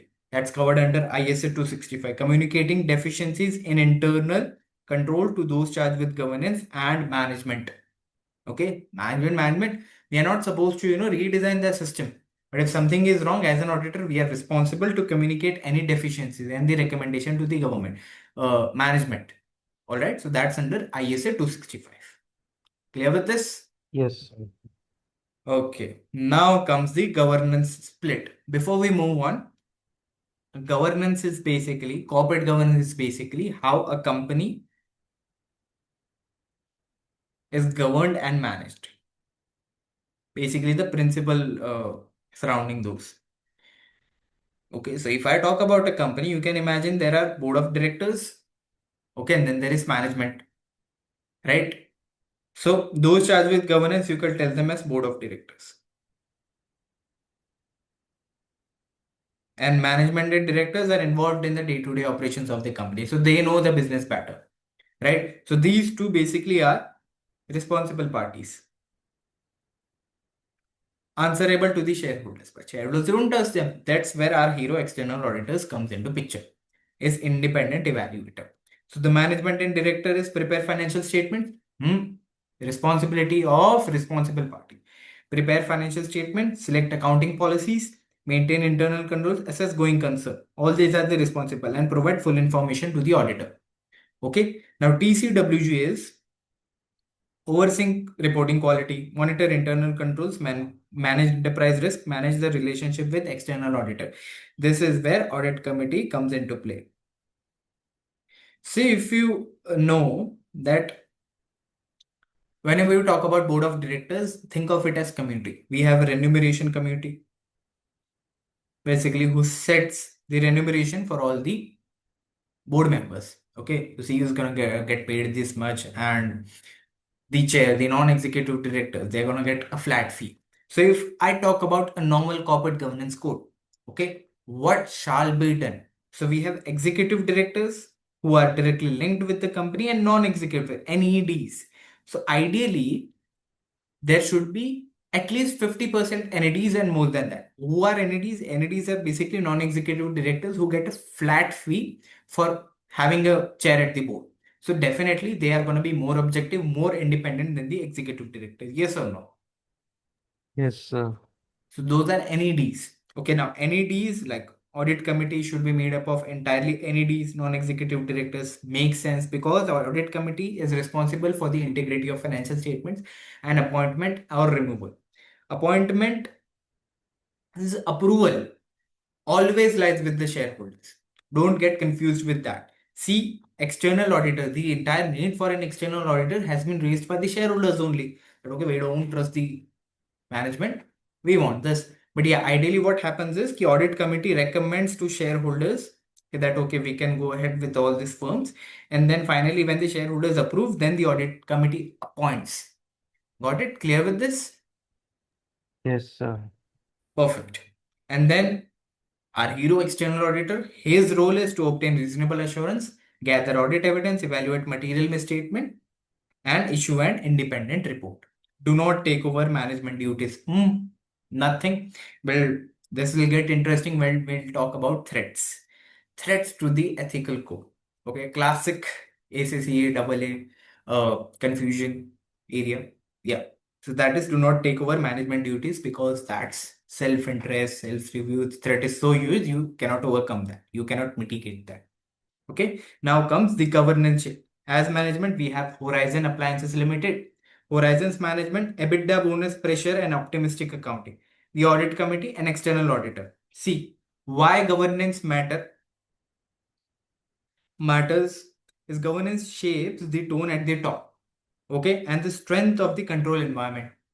Yes, definitely. A passive board creates a weak control environment regardless of transaction level rules. Definitely that's going to happen because from the tone at the top, if you're saying we don't mind transaction level, okay, this should not be the case. So definitely the controls are going to be weak, and yeah, inherent risk high, control risk high, auditor has to do a lot of work, risk is assessed high, risk of material misstatement is going to be high. Now comes the audit committee. As discussed, the audit committee sits between the auditor and the board. It preserves independence and ensures issues like control deficiencies, reporting judgments, and audit findings are escalated properly. That's why you see when we assess whether, as per ISA 610, whether we should use the work of internal audit, that's very unique. If they are reporting directly to the audit committee, if yes, they are more independent. Why so? Because this comprises of NEDs. Okay, so they do not have as in such motto that okay, this is gonna happen, we should do this, because they're not concerned with company's performance and so on. They're getting the flat fee. If you talk about any executive directors whose bread and butter is dependent on the company, so yeah, they're gonna be more concerned, they're gonna be more like okay, involved, might be involved into fraud, might be involved into creative accounting. Okay, just like in this case, EBITDA bonus is there. Okay, so they have incentive to inflate the profit, so on and so forth. So that's why the shielding function, the audit committee acts as a shielding function. Now the external auditor. See, Horizons management bonuses are tied to EBITDA. So creating pressure around year end to revenue recognition and inventory valuation, though we definitely you inflate the inventory, closing inventory high, COGS is less, profits are more. A strong audit committee is required to buffer the auditor from this management pressure. Yeah, it's a requirement of the audit committee, and that overall forms a good corporate governance. If definitely, biological sense, if a company has good corporate governance, basically it is following like they are having more NEDs. Okay, there's an audit committee with appropriate members, appropriate non-executive competent members. So if a good corporate governance is there, so very high likely chance that the controls are going to be also strong around surrounding the financial statements. Clear till now? Yes, Tell sir. me. Perfect. Now we have this. We had been discussing what is the let's put it here. Yeah. We've been discussing why should we trust on the auditor. And we mentioned about ethics. An auditor should be ethical. So if I talk about ACCA Code of Ethics, ACCA follows IESBS, the board that I discussed, right? Here. IESBA International Standards Ethics Board for Accountant. ACCA follows that only. And now, what does that have? An auditor or a professional accountant should follow this. Integrity. Quickly recall me. Objectivity. Professional competence, Professional behavior.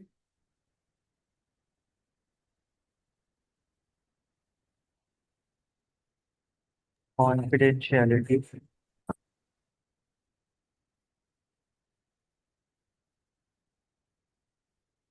And competency, right? yes, sir. Yeah, perfect. Now, before we dive on to, do not just ratify, okay, this is integrity, this is objectivity, this is professional behavior, this is confidentiality. As I said, it's not why because we place a trust, because ACCA abides that every professional accountant and every auditor should follow this code of ethics. It's more about how you conduct, like what's your mindset during the audit. Are you integrate? Are you straightforward? Are you objective? Are you not letting anything influence your decisions? Is your behavior professional throughout the audit? Is it confidential? We'll discuss what exactly are in detail, what are their definitions. But yeah, we place trust on ACCA members and CAs because they are abided by code of ethics. Okay, you cannot say a doctor. Whenever you imagine a doctor, you imagine an ethical person. Again, even lawyers, you might have, even if you have seen any series, okay, so they might be telling things like there's conflict of interest. I cannot take upon this client, right? So same goes for auditors as well. You have to be integrate, objective, professional behavior, confidential, and competent. If you are not competent enough to take on this particular client, okay, so we should not be doing that. And why so? Because ACCA says you have to follow the ethics. As per the ethics, you are not competent enough. Okay, if you are not competent enough, don't chase the revenue. Please resign, because we have to maintain the credibility. Intended users trust, place a trust on us because of this code of ethics. As an auditor, you need to know a lot of scandals happen, like the Enron one. Okay, this happened because of the collusion of auditor only. Okay, so all those does not happen in the future. There's a trust placed on the profession. That's why every auditor, every professional accountant should follow this. Okay, so digging into the details, we just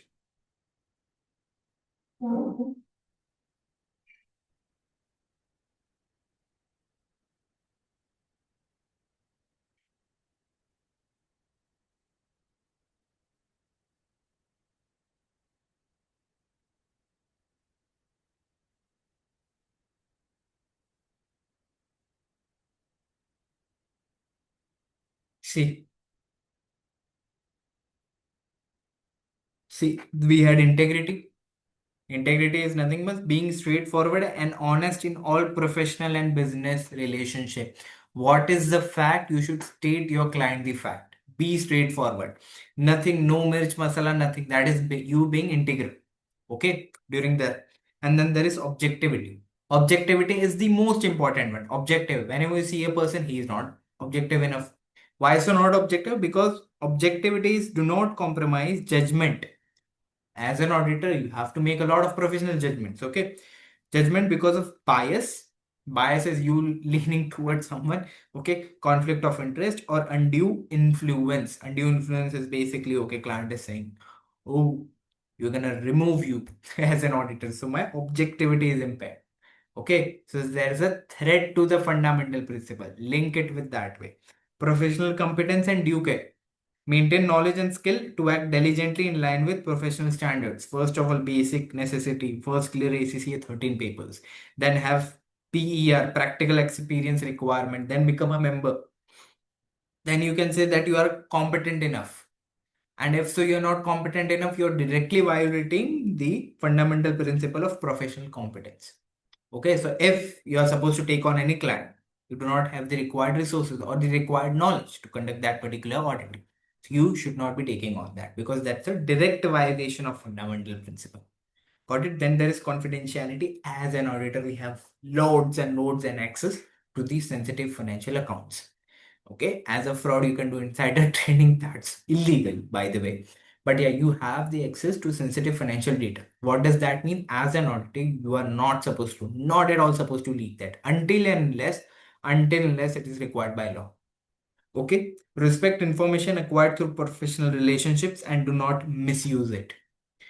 Professional behavior, yeah, comply with laws and regulations and avoid conduct that discredits the profession.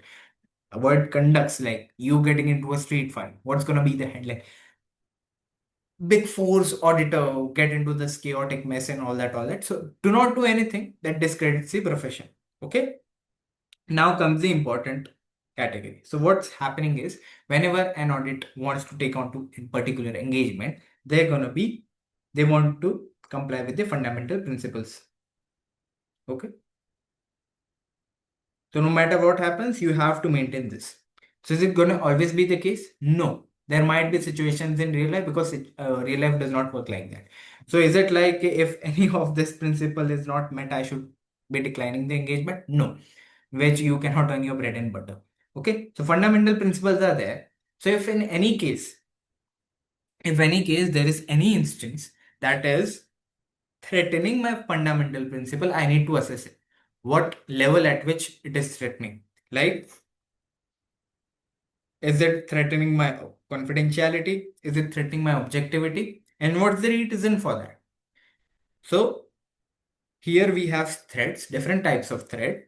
They are basically hitting my fundamental principles. And what can I do to mitigate them?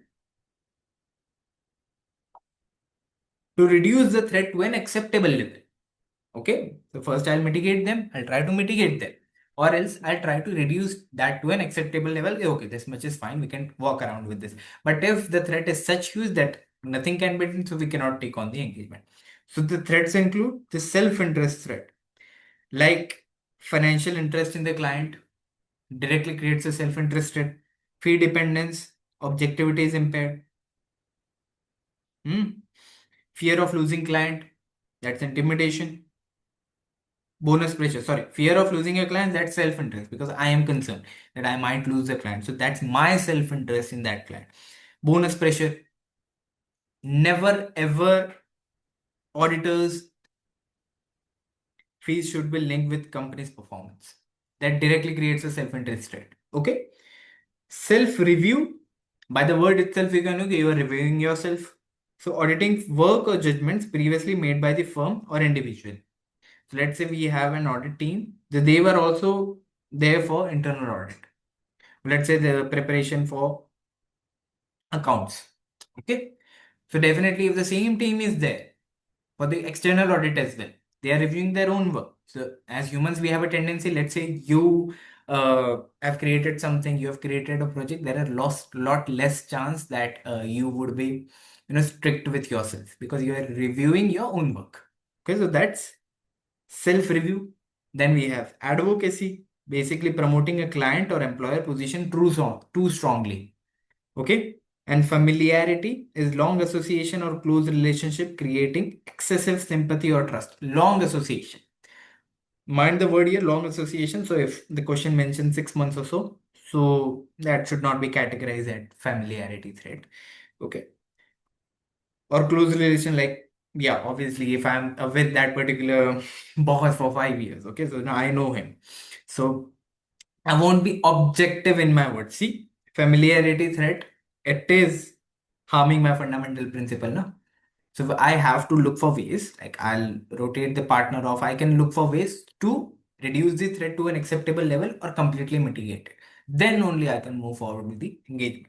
Intimidation is pressure, threats, replacement risk, or dominant personalities impairing judgment. If the client intimidates you by saying that we are going to remove you, that's basically intimidation threat. That is compromising your objectivity. Yes, because you have now bias. You have bias. You cannot objectively work on the audit. So clear with the definitions? Yes, sir. Perfect.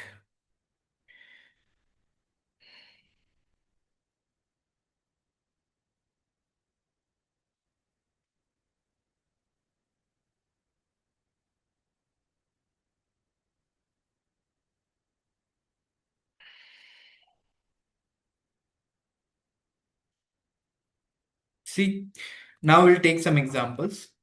Threat category is self-interest. Final dependence or fear of losing a client. In case of Horizon, what is happening? See, we have overdue fees from Horizon. Okay, or reliance on their large contract. As discussed, financial interest creates self-interest threat. Okay, so required safeguard would be settle old fees, independent review, because yeah, we identified we have self-help, so obviously we are going to review our work or remove the fee dependence. Okay, one client should not form more than 15% of your fees. Okay, for 2 years, 2 consecutive years. If it's done so, you are overly reliant on that client. Now self-review, checking your own work, checking your own previous work. Okay, the audit firm is asked to help value Horizon's rising warranty claims. See, ideally, what should have been done? Rising warranty claims, all the valuation relating to that, all the provision valuation relating to that should have been done by the management. Okay, and we are supposed to audit that. But if they are, we have been asked to do the provision and valuation work for that. So don't you think we would impair our objectivity? So for that, what could be the possible safeguard if this is accepted? So separate teams, one for valuation, external audit team is different, and then independent review or refuse the valuation work. if the threat is so high, if the valuations, I mean the amount is material. Okay. Advocacy is basically acting as a promoter for the client. Promoter basically during law representation. Basically, I'm standing beside the client. Okay. Promoting Horizons shares it's a listed company. So like if as an auditor, if I'm promoting Horizons shares or representing them in a bank convenient dispute, that okay, I'm in the middleman, that I am assuring that. So that's definitely intimidation. That's advocacy. And advocacy is impairing my objectivity, impairing my fundamental principles. So what's could be done for that? So avoid all advocacy rules that impair objectivity. We should not at all be doing that. Because there's an option. Like it's not like you have already done the work. If the client is asking you that please be on our side when the bank asks for convenience, you should straight away, out of the ethics, you should be saying no. Okay. Familiarity is being overly sympathetic. Familiarity, long association with the client due to long association. The audit partner has audited Horizon for a decade. Oh God, ideally there should be a rotation after 7 years. But yeah, if this is the case, he should not be the engagement partner. So required safeguard is partner staff rotation, second partner review after the some if any work is done by that particular partner. Okay. Now last is intimidation threat, being deterred from acting objectively by threats. Threats is basically if the client is asking you that we are going to remove you as an external auditor, basically the client is threatening you. Okay. Now, Horizon Management hints at replacing the same thing, replacing the auditor over a tough inventory provision. So basically, they are like, and they will say, ये कर ले वरना मैं निकाल दूंगा देखो. Okay. ये कर ले मम्मी को बता दूंगा. समझ रहे हो? So yeah, that is basically intimidation. If I'm intimidating you, I'm indirectly impairing your objectivity. Now you would be like under an influence. And now your judgments won't be unbiased. They would be biased because you are in a fear. So in this case, required safeguard would be escalate to audit committee. देखो ये गलत हो रहा है. Basically, auditor being like that. Oh, ये गलत हो रहा है. TC those charged with governance, document issues, and withdraw if necessary. If things are not working, then you can withdraw from the engagements. Got it? Clear till now?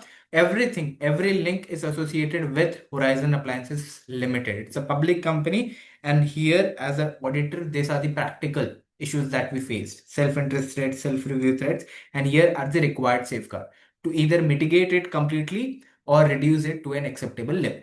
Clear till now? Yes, sir. Perfect. Now comes pre-engagement. ISA 210. Agreeing to the terms of audit. Basically, you are standing at the gate of the client and you are thinking, not literally, but you are thinking whether I should be going ahead with the engagement or not. It's not like if it's a client, it's a revenue driver, your firm is dependent on it. This should be not like it should follow a path. Okay, there should be three conditions of an audit should be present before accepting an engagement. Okay, so the gate one is preconditions for audit. Okay, so check, is the financial reporting framework acceptable? Are they using NDS? Are they using IFRS?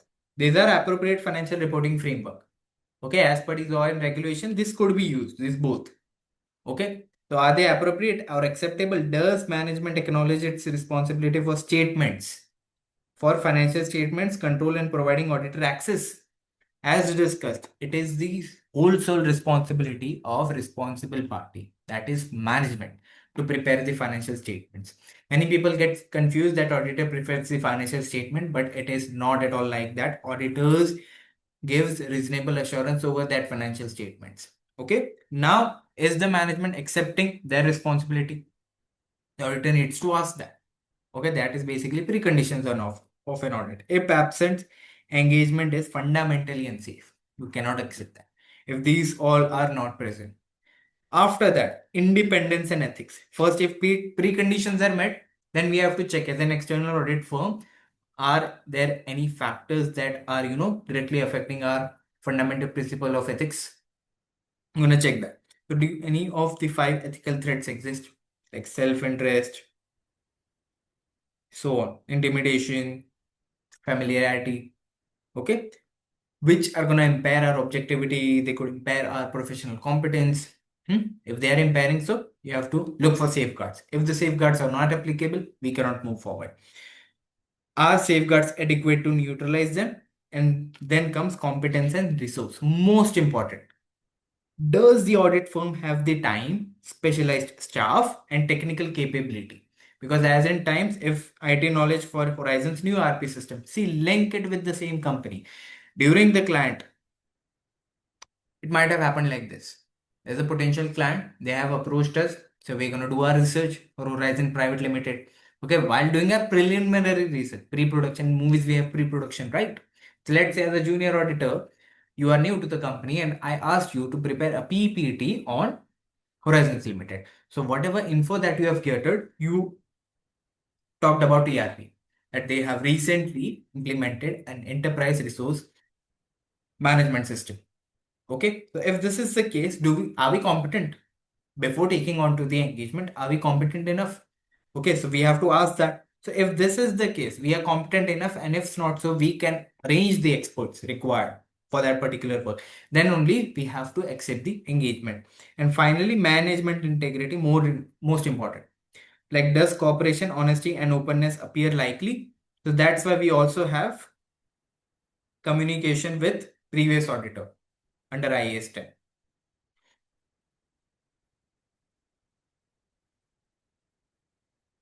Okay, so if I ask the management, can I communicate with the previous auditor? I just need to know what was the reason why he communicated. Was it under a normal business relation, or whatever the reason? If management outrightly declines it, then it's a very big red flag. That's a question about its integrity. Do they cooperate? If the external auditor who was there last year, if he does not respond, that's a different thing. But management needs to allow. First, we'll ask the management, can we communicate with the external auditor who had audited financial statements last year? If the management declines, then it's a big, big red flag. Okay. Then only if all of those, if we communicated with the external auditor, when we do all of those, then only we can issue the engagement letter, and then we can say that, okay, we can go forward with the external audit. Okay. So warning, removal or resignation of a predecessor auditor often signals, like removal or resignation. Okay, not consensual that we are not moving forward from auditor's side. Often signals fee disputes, scope limitations, or governance concerns. If these are the case, obviously it's not inherently safe to continue with the engagement. So these are critical risk signals, not mere administration. Clear with this? Yes, sir. Perfect. Now comes the engagement. Engagement has proper engagement letter. Under that, the scope of auditor, the fee arrangement, loads and loads of stuff is written. Okay, because obviously that's gonna be the form, basic documentation that the management is gonna agree upon, and then yeah, you can carry on with the audit of financial statement. So the engagement letter, what is the purpose of it? Formalizes the relationship and narrows the expectation gap. What is the expectation gap? Many of the users believe that auditor is responsible to prepare the financial statement. Now in the engagement letter, it is explicitly stated that we are going to provide reasonable assurance. And who is responsible for the preparation of financial statement? The management. All right. Before the field work actually begins. So it properly formalizes everything. So if in any case the auditor is challenged or asked by the management, then he can show that we are not supposed to do this. Then contents are records the objective scope of the audit, management's responsibilities, and the auditor's responsibilities. Like, they are responsible to do what? To perform procedures to obtain reasonable assurance, and the expected form of reports. How the reports, the final audit opinion reports, okay, would be submitted. All right. And the impact of it is explicitly documents that management, not the auditor, prepares the financials and prevents fraud. See, impact is clear. What is management responsible for? They are primarily responsible for the preparation of financial statement and to detect fraud. Auditors is responsible to provide assurance on both fraud, error, material misstatement. So this document explicitly, defies that. Okay, this is what auditor is supposed to do. This is what management is supposed to do. Now comes professional clearance, just like we talked about, communication with the predecessor auditor. So purpose is communication with predecessor auditor to reveal hidden risk. Okay, भैया क्या हुआ? क्यों छोड़ा? And the process is incoming auditor asks for reasons not to accept the appointment, ethical, integrity, or practical. And red flag is if the client refuses. See, if the management straight away refuses that to permit communication with the predecessor, the engagement is compromised. Definitely it's gonna be compromised. Got it? Yes, sir. See, continuous notes, it happens that we are with same client for many years. Continuance is the ongoing version of acceptance. Like if the same clients is there, even with existing clients, if this is the case, independence, cooperation, and changing risks must be reassessed annually. So if let's say you signed off the engagement letter in this year and you're continuing with the same client next year, it's not like you have to just reissue this letter and get a sign off it. No, but still you have to reassess it whether there is a change in integrity, just like this different game. Management integrity, competent and resources. Got it? After that only you can reissue that. Okay, and make necessary changes. Got it? Yes, sir. Perfect. Now, moving forward, the quality management. What exactly is quality management? Is basically how the quality is conducted and final review is done. Basically, it's basically the cycle that governs our work, the quality of work that we are providing to the client. So it's like, are we incompetent? Incompetent ethical breaches? Are there any ethical breaches? Poor supervision by the senior audit employees, lack of review, process failures from our end. Okay. See, quality management ensures the engagement has appropriate leadership, engagement partner, competent people, the entire team, ethical compliance, proper supervision and monitoring of deficiencies. It's not like you are giving material balances to a new joinee. Okay, ask them for inventory count, fine. But you are asking them for making professional judgments. You are asking them for, making their own estimates for business valuation. You can imagine. So that's very poor quality management. So the audit is only as strong as the process behind it. So that's quality management.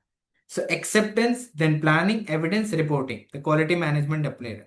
So first is ask competence. Because if you are competent, then only you can start with the audit and deliver quality. If you are not competent, that's no point of it.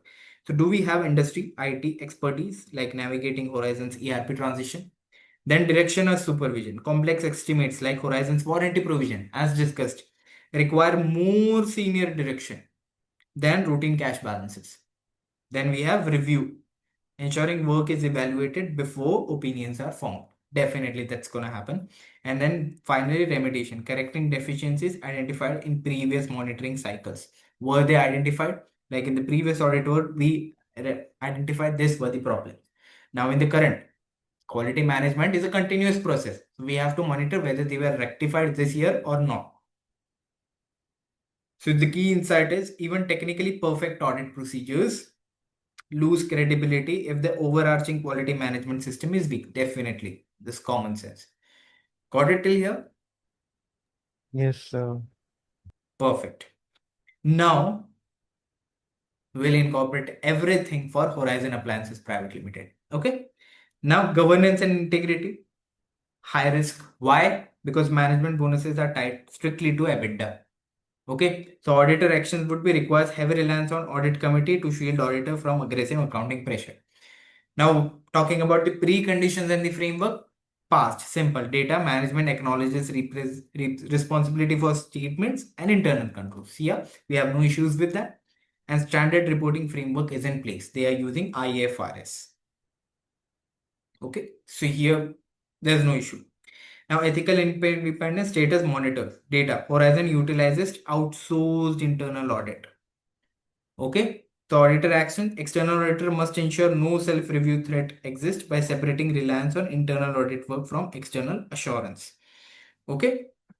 Outsource internal audit by our firm itself. Okay. So that's why there is self-review threat. Now, internal audit, if they assume the management responsibility, then we cannot take on the assignment because we are assuming management responsibility. Basically, we are becoming the responsible parties. Okay. So the threat is at such level that we cannot take on the engagement. But if this is the case that some internal audit work has been done, so that comes under self-review thread. How that can be tackled with?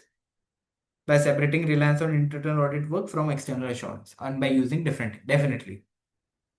And competence and quality status flagged for resource allocation. Data. Recent ERP implementation and complex rising warranty claims. How can we manage with that? So auditor action in that case would be quality management dictates assignment of senior IT specialist and complex provision reviews to the file. Okay. So now I believe that you would be getting a cohesive picture of we have one company, we are the auditors, we are questioning ourselves that whether we should go forward with the engagement or not. And we identified, okay, governance and integrity, there's some high risk. Preconditions are definitely present. Ethical independence, yeah, we have monitored that this is the issue and this is how we're going to deal with that. And competence and quality flagged for resource allocation. That okay, ERP system, we would require IT specialist and we do have that. And the final verdict is acceptance conditionally approved, pending assignment of specialized IT staff, and formalization of strict audit committee escalation protocols by the engagement letter. This is how it's going forward. Okay, so we have accepted this, and moving forward, we'll do planning, analytical procedures, so on and so forth in the coming days, and finally give a report. Got it? Yes, sir. Yeah. Okay, so this was it for ISA 200 series and whether we should accept what is governance, what are the protocols the auditor needs to follow, and what are the preconditions to an audit. Okay. Yesterday we covered the part of engagement. In that we had ISA's series of 200. Okay. So ISA 200 is overall objectives of an auditor. As you know, we have times and time discussed it that overall objectives of an auditor are obtain reasonable assurance.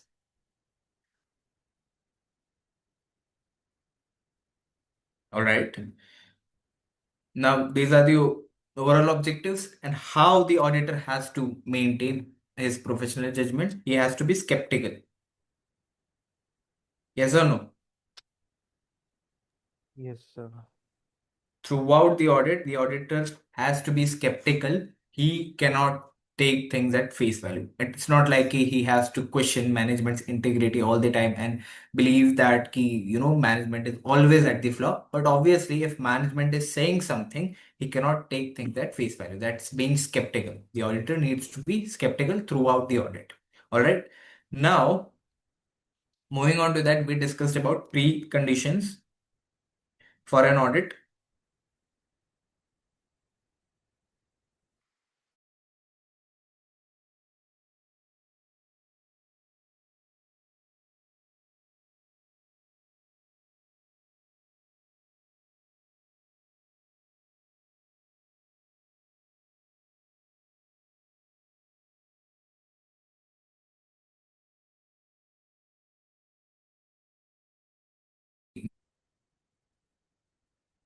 All right. So that was it. Preconditions for an audit. You may also, call the previous auditor if in case something has gone wrong. And after that, after all those filters only, we can proceed with the engagement. Are we competent enough? Okay. If the particular business requires some kind of specialization, some kind of valuation experts, do we have the enough resources, be it the human resources or technical capabilities? Okay. And throughout the revision course, we are going to take one company as an example, that is Horizon Appliances. Okay. Yesterday only in the slide deck, we discussed about Horizon Appliances, who is our client, what's the risk of material mistake, that we'll discuss today. But whether are we proceeding with the engagement or not? Obviously, we are taking this example and we have to continue the revision. So yeah, we took the engagement. Now comes the planning stage. Okay. ISA 300 in itself is planning. We have planning and strategy. So audit strategy is about an audit plan sits below that. That is ISA 300. We'll talk and discuss about that. Then we have ISA 350. Don't go on the numbers, but auditor has to do risk assessment procedures. What do you get in mind when I talk about risk assessment procedures?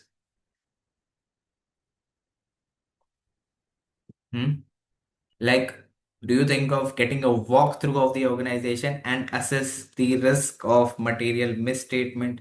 And as you know, we discuss what exactly is audit risk. First is inherent risk. Okay, that's natural to the organization. Then that is control risk. We'll talk and discuss about control risk as well and whether the auditor needs to follow that or not. And then we have detection risk that's on the auditor's head. Okay, so auditor, can he control inherent and control risk? Tell me yes or no. No, sir. Definitely not. He has to adjust with the detection and further uh, bifurcating this into sampling. Basically, audit is sample based because inherent limitations of audit. Yeah, you cannot check each and every transaction within a set time period. Okay, and then we have non-sampling risk. Okay, that auditor did not perform adequate procedures. And audit risk, if I talk about the definition, is that auditor might give an inappropriate opinion when the financial statements are misstated. Okay, so that exactly overall forms the audit risk, and that has inherent risk component, control risk component, and detection risk component. And that follows ISA 315, that is risk assessment procedures. The auditor, think of it that way. I've accepted the engagement. Now I am in the environment of the entity. So I'll get a walkthrough. Walk through the systems, walk through the procedures. I'll do some analytical procedures. Remember in the classes we discussed about analytical procedures, they are performed at 3 stages. Okay, at the planning stage, when we are doing risk assessment procedures, at the test of detail stage also, when we are doing substantive procedures, and also at the review stage. Yes or no? Yes, sir. And will mark each and every risk that we identify throughout the risk assessment procedures, and we have auditors response against it. That is how your 20 or 30 marker question arrives. Like we have audit risk. First we'll identify audit risk, and then we use to write auditor's response. That includes both. Okay, checking the control system, that is control risk, how much reliance I'm going to be placing on the internal control of the organization. We'll talk about what exactly is internal control, what are compliance procedures. So, just getting through superficially speaking, when a company's internal control is strong, according to auditor's professional judgment, he is going to say, okay, I can rely on the internal controls of the organization. Okay, if the internal controls are strong, I can do compliance procedures. Okay, what are internal controls? Systems and policies in place by the management and those charged with governance for the integrity of financial statements to achieve overall objectives. Okay, I know it's an overarching definition, but get to the point. Management and those charged with governance. What are they responsible for? Stewardship concept, remember? To protect the assets of the company. Okay, so for that, there are objectives of the company that they want to earn profit, they want to maintain their reputation. Okay, so in any business, small or big, you're going to have some kind of internal control. That could be authorization that prevents fraud. Okay, basically, if you divide the particular work, there's one person who collects cash, there's one person who makes the entries, and one person who deposits. Okay, and as compared to that, let's say there's only one person who's responsible for all these three tasks. What's going to happen if only one person is responsible for all these three tasks? He's responsible for cash collection, then doing the entries and making the deposits. Fraud, high possibility of fraud. And rather, let's say if I divide this task, I can put one cashier, I can put one accountant for the entries, and I can put one guy for making the deposits. What's going to happen? There is segregation of duties. These are preventing controls. They are going to prevent fraud. And coming on to that, auditor also has a responsibility whether there are material misstatements because of fraud or not. Okay, so this is basically our planning stage. We have risk assessment procedure, that is ISA 350. Then we decide materiality at the planning stage only, and then further audit procedure. Remember the assertion, test of details, substantive procedures, all the assertions regarding account balance and transactions. Okay, and then we create procedures at year end. Okay, so overall, by everything that you have learned till now, let's say if there's a situation where control risk is high, okay, and inherent risk is also high, so detection risk should be No. Low, definitely low. How can the auditor manage on this detection risk? He has to manage anyhow because he cannot control these two components. So detection risk should be low by any which means. Okay, so for the auditor. So what does that mean? He has to increase the substantive procedures. He has to obtain more evidence. Got it? Okay, clear till now? See, Yes, sir. audit risk, the risk that auditors express an inappropriate opinion when the financial statements are materially misstated. We know about materiality and what is misstatement. Difference between what is required and reported. And if that is material, then it's called a material misstatement. And we as auditor have this objective only. Okay. Now audit risk overall is inherent risk. Exactly what can go wrong naturally. Okay, we'll discuss about what about this.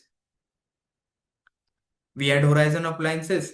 The red flags outsource internal audit provider management bonus tied directly to EBITDA. Two physical warehouses, a rapidly growing online channel, and a recently implemented ERP system. Can I label this as inherent risk? What do you say? Hmm? Yes, Yeah? Yes or no? yes, sir. Yeah. So what can naturally go wrong for this particular organization? Control risk. Will the system stop it? The systems that the manager has put in place, okay, to prevent and detect fraud. Will they stop it? If not so, the control risk is high. If they stop it, the control risk is low. The auditor can rely on the internal controls. And detection risk is, will the auditor still miss it even after all this? So that's why if the auditor is missing it, that is on the auditor's head. Okay, so revised with audit risk, audit, good to go? Yes, sir. Yeah. Now coming on to the series, I mean, of what exactly lies in this particular is ISA 240, the auditor's responsibility relating to fraud in an audit of financial statement. Fraud and error as well. Okay. Now, as you know, fraud is intentional, error is unintentional. Okay. Now, what can the auditor do? First of all, he needs to be skeptical when assessing fraud. Because if management is involved in the fraud, there are higher chances that fraud could be concealed.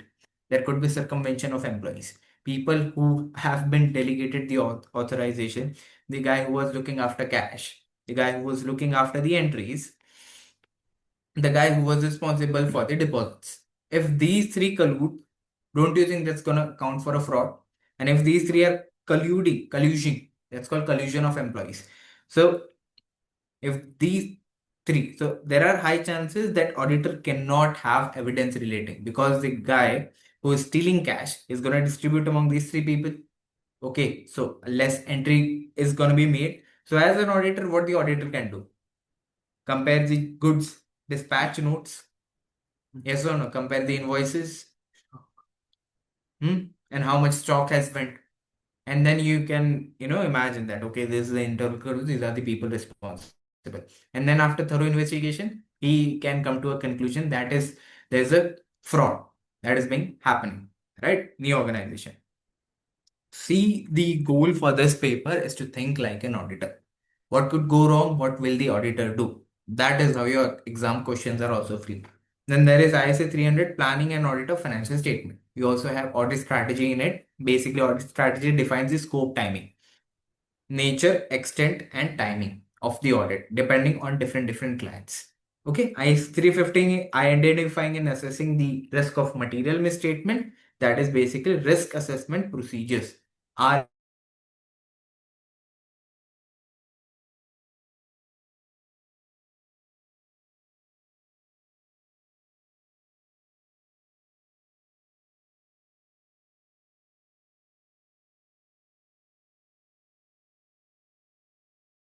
could reasonably affect the decision of intended users. That's materiality in planning and performing an audit. All right.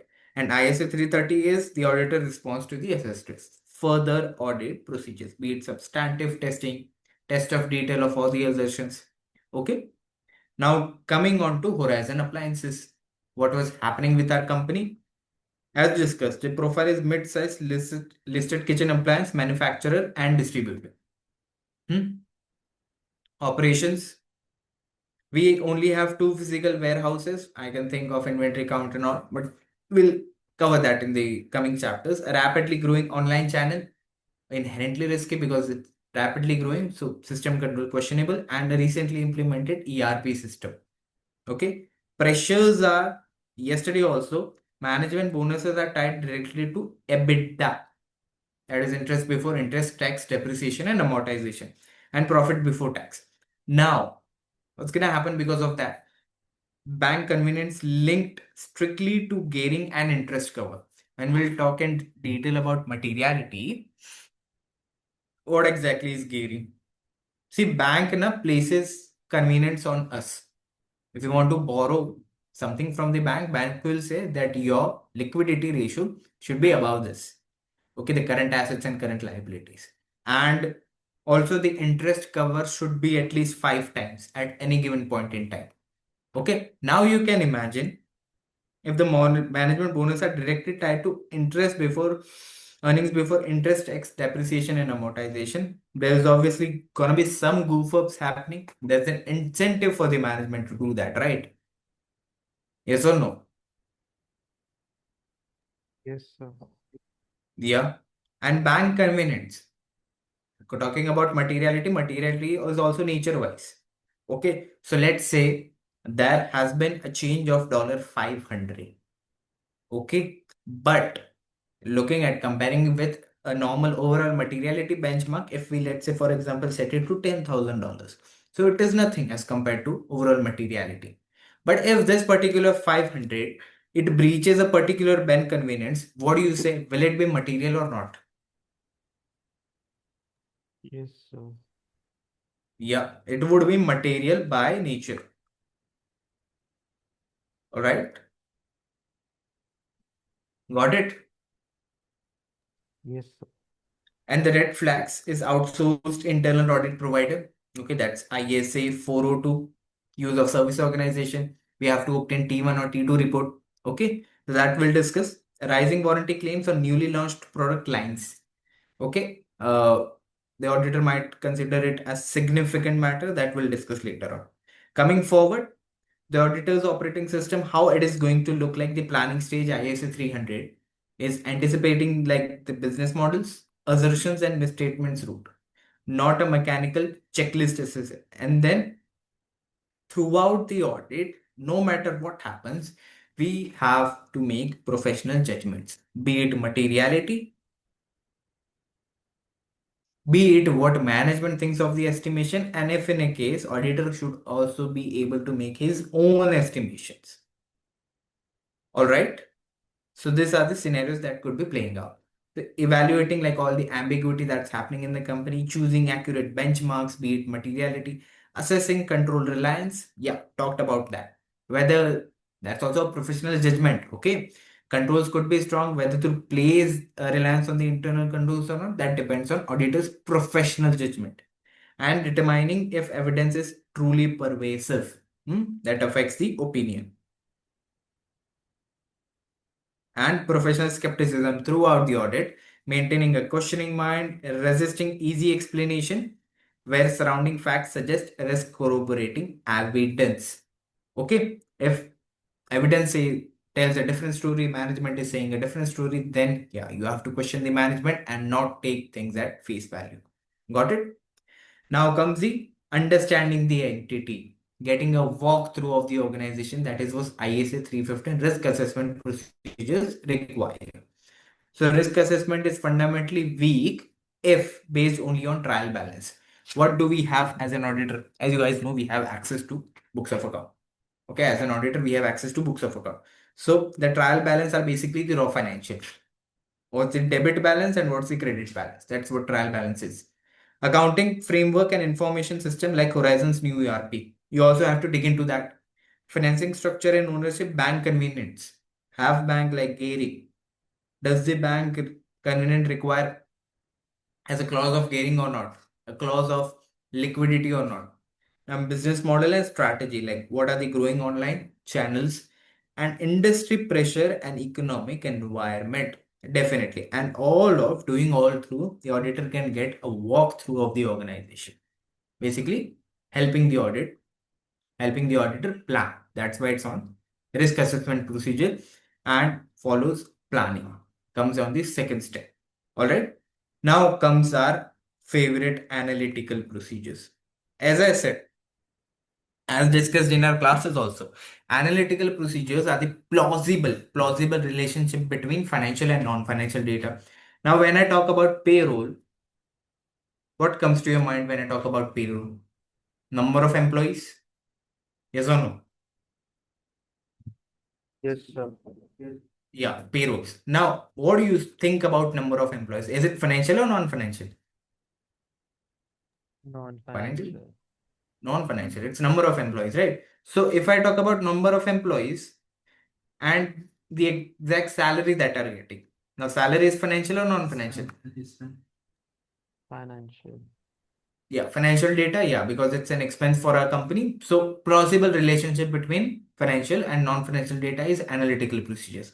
Now, incorporating that with our example, as required ISO 315 risk assessment procedures getting a walkthrough. What the auditor will take out his lens and will do some ratios like inventory days. When he got to raw financial data of the company, the auditor calculated the inventory days and found that as compared to last year, they were up. Now that's a basic knowledge. What are inventory days? Closing inventory, not necessarily cost of goods sold into 365. Yes or no? So that's like on an average how much a inventory stays. If the inventories days have gone up, what does that mean? Obsolete stock because the stock is not moving quickly. Overproduction, inventory is staying longer in the warehouse. Weak demand or inflated closing inventory. Then you can imagine okay, this is a particular risky area. And in ISA 330, auditor will respond to all the assessed risk. He also found out that the gross margin is down. Okay, after calculating the gross profit. So possible root causes, pricing pressure, theft could also one of the possibilities. Here the auditor is not concluding, okay? He's just getting a walkthrough of the organization by doing risk assessment procedures. Cut-off issues or valuation problems could be there. That's why gross margin is down. And debt to equity is up. Okay. What could be the possible root causes? Increased management pressure to manipulate profit for lenders. So if debt to equity is up, they are gonna put more money in the business and generate more profit. Okay. So this could also be one of the reasons here the auditor is not at all concluding anything. He's getting a walkthrough of the organization. All right. Now comes the audit risk equation. Discussed plenty of time. Once again, like inherent risk, vulnerability, even before controls, like Horizon's pressure to hit EBITDA target. Do you think it is inherently risky? What do you say? Yes, sir. Perfect. What about control risk? See, systems and procedures in place. Okay, who's responsible for that? Management and those charged with governance, which are in place to maintain so that business achieves its objective and to maintain the integrity of financial statements. Now, let's say the client system fails to stop the error, like weak journal entry approvals. There is authorization, that is approval. We'll discuss what all things are there. Authorization, we have approval. Okay, if these are weak. So this both constitute for risk of material misstatement. That is driven by the client. Okay, risk Roma, whether risk of material misstatement is high or low, that is not on the head of auditor. It is always driven by the client. In this case, who's our client? Horizon. All right, that's why here Horizon has a beta pressure and this particular issue with internal control. Okay, this one only one is listed, but yeah, a lot of other factors is also going to be there. And detection risk is the auditor's safety net fails if samples are too small or procedures are poorly designed. That's on auditor's head. And overall is this overall forms audit risk. An inappropriate opinion is expressed. That is our audit risk. By the name itself, you can imagine if anything goes wrong with the audit, that's a risk associated with audit. Okay. So an inappropriate opinion expressed is audit risk. Clear till now? Yes, And sir. higher assessed risk is stronger auditor response required, lower detection risk. IR high, control risk high, so detection risk should be lower. Got it? Now comes materiality. If I talk about materiality is anything obscurance of which affects the decision making ability of users is materiality. Now, as in the first class also I explained an example. Let's say if I make a sales of $10,000. If I'm making a sales of $10,000, what do you say? Would I mind if there's an anomaly or a misstatement is required? But if I cannot find an account for this $1,000, do you think would I mind? Yes or no? And if I would mind, what's the reason? Don't argue that I'm frugal, that's why, but yeah. Yes, sir. It will be material because it's 10%. Yeah, exactly. It formed 10% of my revenue. Okay, so don't you think I am the intended? Definitely, if I'm the owner, I'm the intended user as well. So as the user, I will definitely mind if that. And would I mind if there's a $10 anomaly? No, sir. Yeah, exactly. So that's materiality. Okay, it could be amount wise, like the overall materiality based on the industry, you can set it up to, let's say, for example, 1 million. So anything above that is material. And below that, we set performance materiality. And why is it set? Like there could be different anomalies of $150,000. There could be one of $250,000. If I look at them individually, they are not material. But don't you think aggregately they can go beyond 1 million? Yes or no?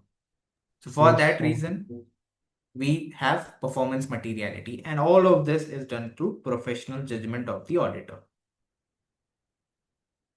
All right.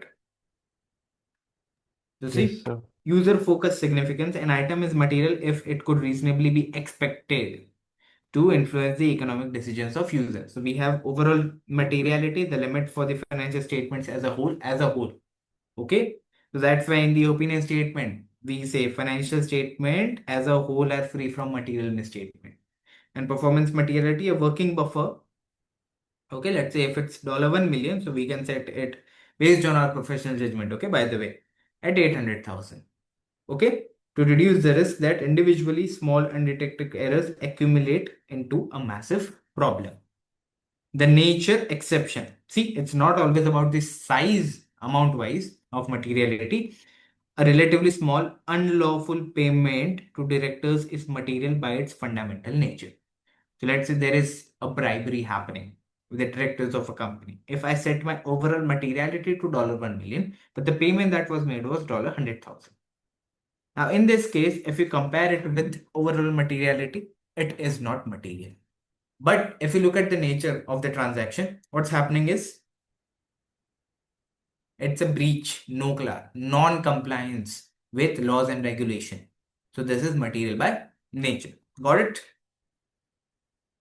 Yes, sir. Perfect. Now comes benchmarks. Usually, what are the benchmarks? Now, profit before tax, revenue, total assets. See, metric is 5% of profit before tax you can take. Either if you're going with revenue, you can have a range of 0.5 to 1% of revenue. If you're having total assets, you can take 1% of total assets. These are not fixed.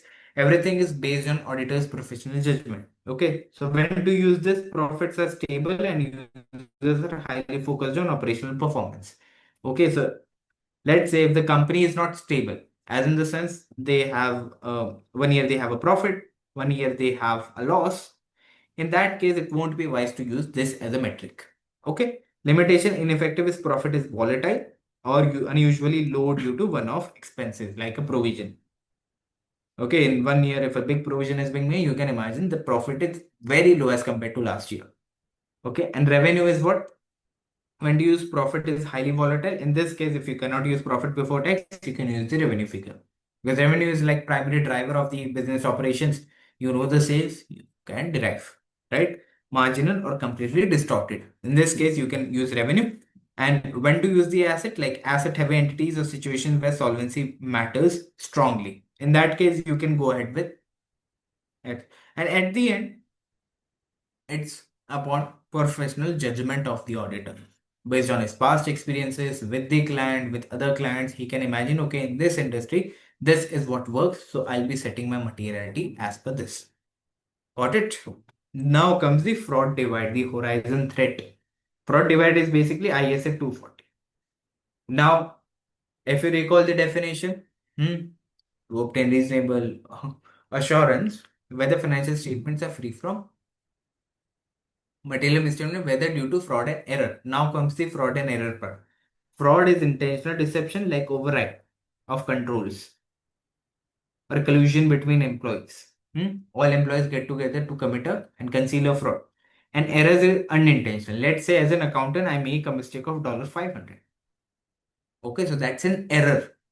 Okay, and if I'm personally benefiting from it, that's why I designed the particular fraud, then that is intentional. Then that considers as a fraud. So in this case, particular case, what's going to happen with Horizon Appliances? There is pressure, opportunity, and rationalization. See, bonus linked EBITDA targets and strict bank convenience. There's pressure of this. Okay. So vulnerabilities from recent ERP implementation, the opportunity is also present because the ERP is new. So they can, move around with the control system. Yes or no? Yes, sir. Yeah. Perfect. So there's also the opportunity and the internal narrative of it's a temporary fix to business. That's the rationalization. See, as human being, we also अच्छा अभी ये पूरे काम कर रहा हूँ मैं, but उसका एक rationalization we always try to find कि भाई I am not wrong. ठीक है, but the reason why I'm doing this is because it's a temporary fix to protect. Look at the larger picture. Don't look at whether it is fraud or error. So for any fraud, there could be either pressure, opportunity, or rationalization.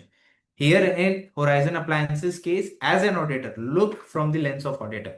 What will the auditor see? Auditor will see the pressure. What will the auditor see? He'll see the opportunity. Okay, new ERP system. Okay, they can work around with this, work around with this to conceal the fraud. And rationalization. What they can tell themselves, to go ahead with the fraud. Clear picture?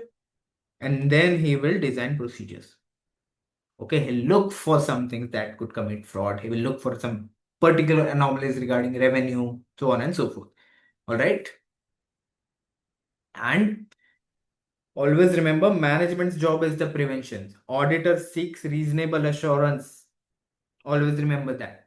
Management cannot say that auditor should be getting me all the fraud related activities. Okay, it's not the job of the auditor. What auditor can do, and as per ISF 240 also, okay, what the auditor can do, he can perform procedures to check whether there are material misstatements because of fraud and error or not, and that is through skepticism, and that is present throughout the audit. Clear till now? Yes, sir. Yes, sir. Perfect. Now comes the ripple effect of laws and regulation.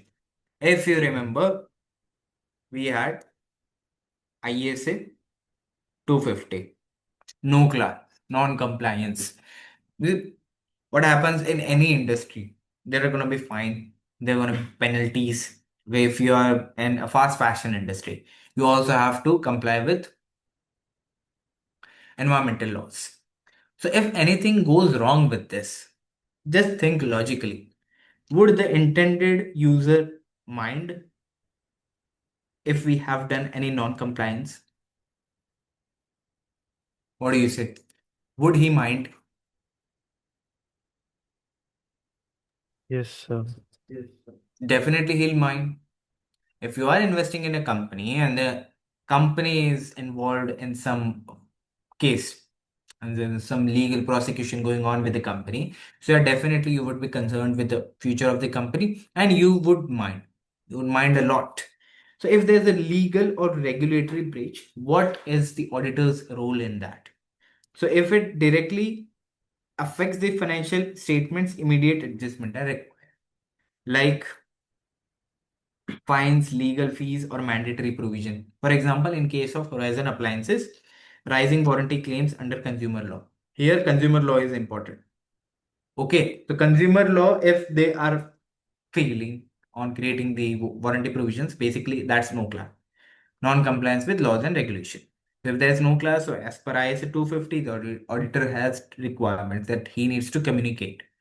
And then comes the indirect ones, like the disclosure effects, future or conditional impacts, like, for example, leads to the recognition of contingent liabilities, altered risk assessments, and required communication with governance authority.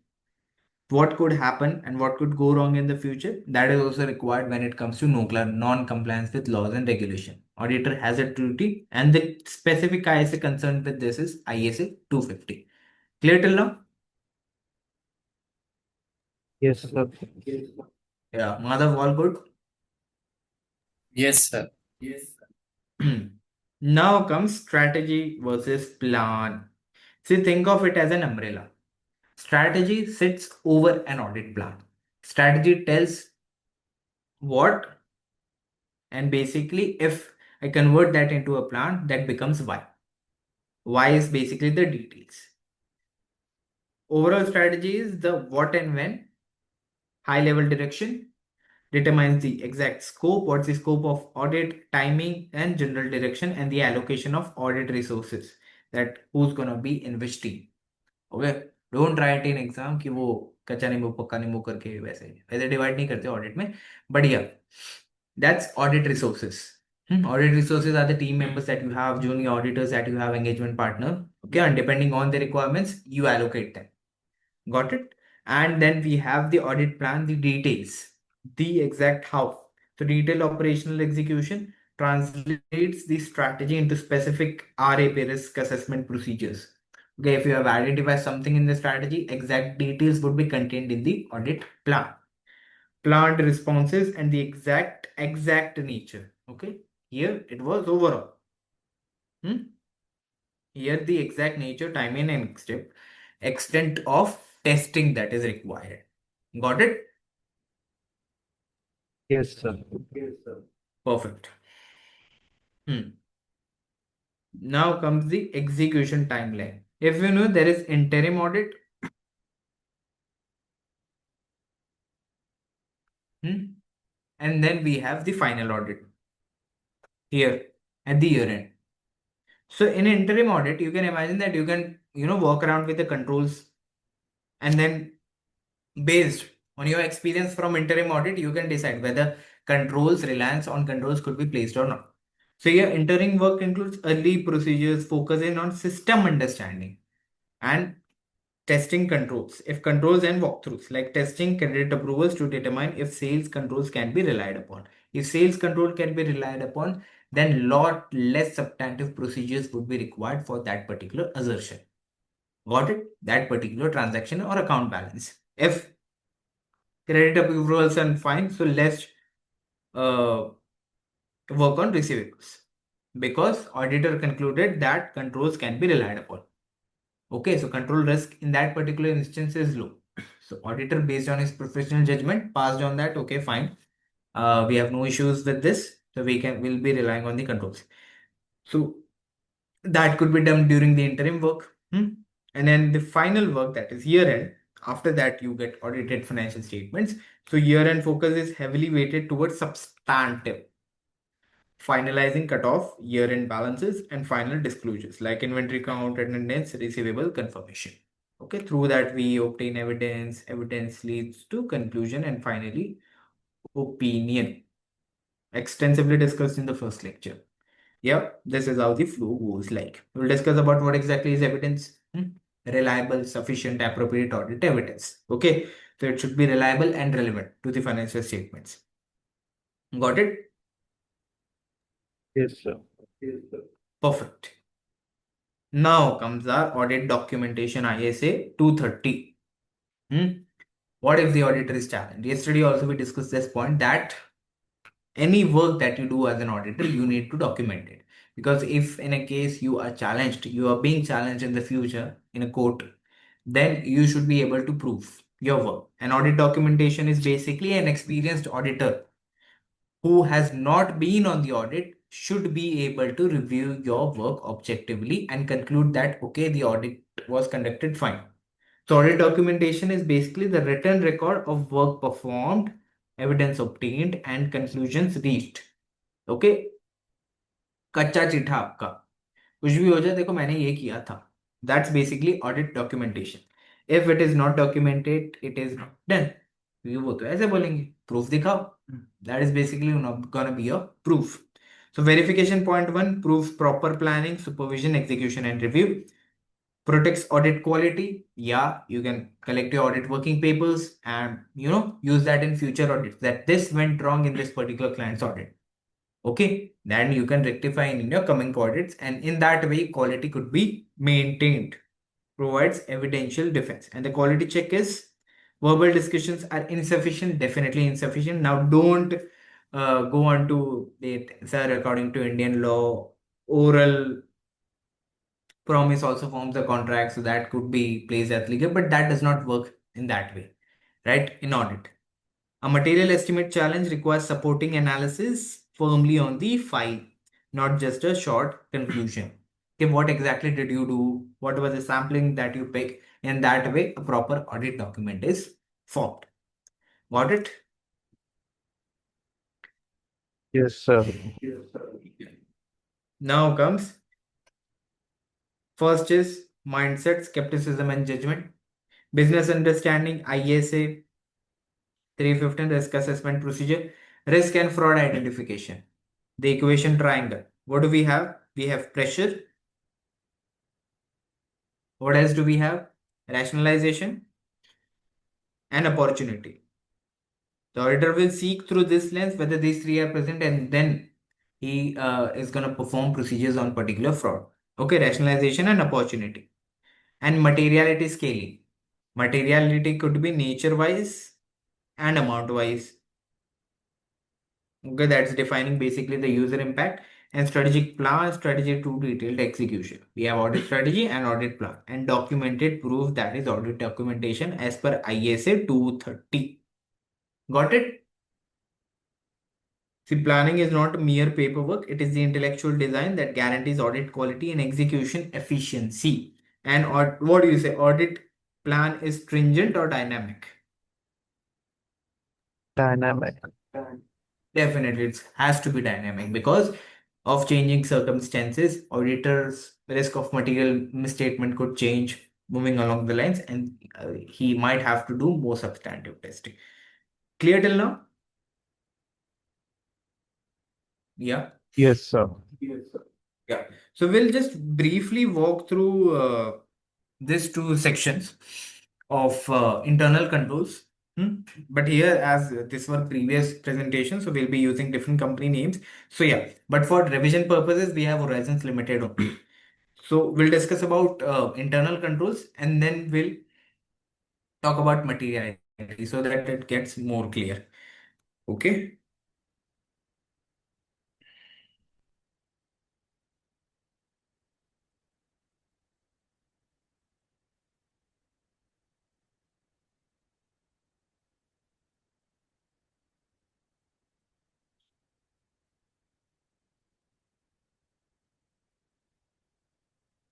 First, I'll go you through this.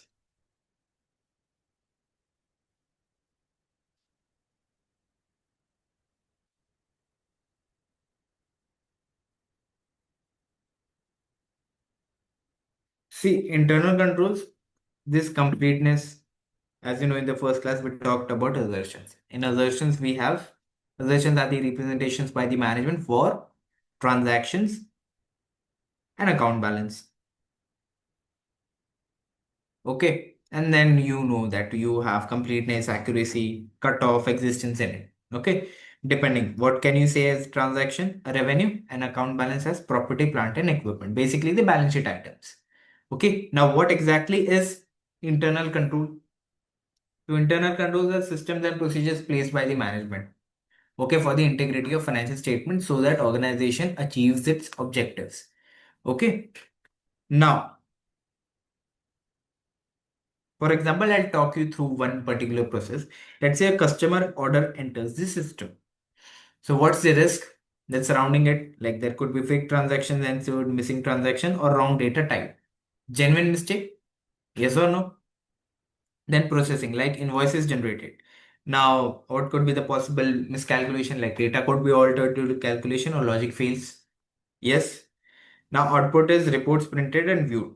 So, output is incomplete or critical errors are ignored. And finally, storage or master file. Save to database. Unauthorized changes or permanent data loss if you do not have preventive controls. Okay, we have detective controls, we have preventive controls. So, first line of defense will always filtering impurities before they process. For example, you put in 10 invoices and the system processed only 4,80,000.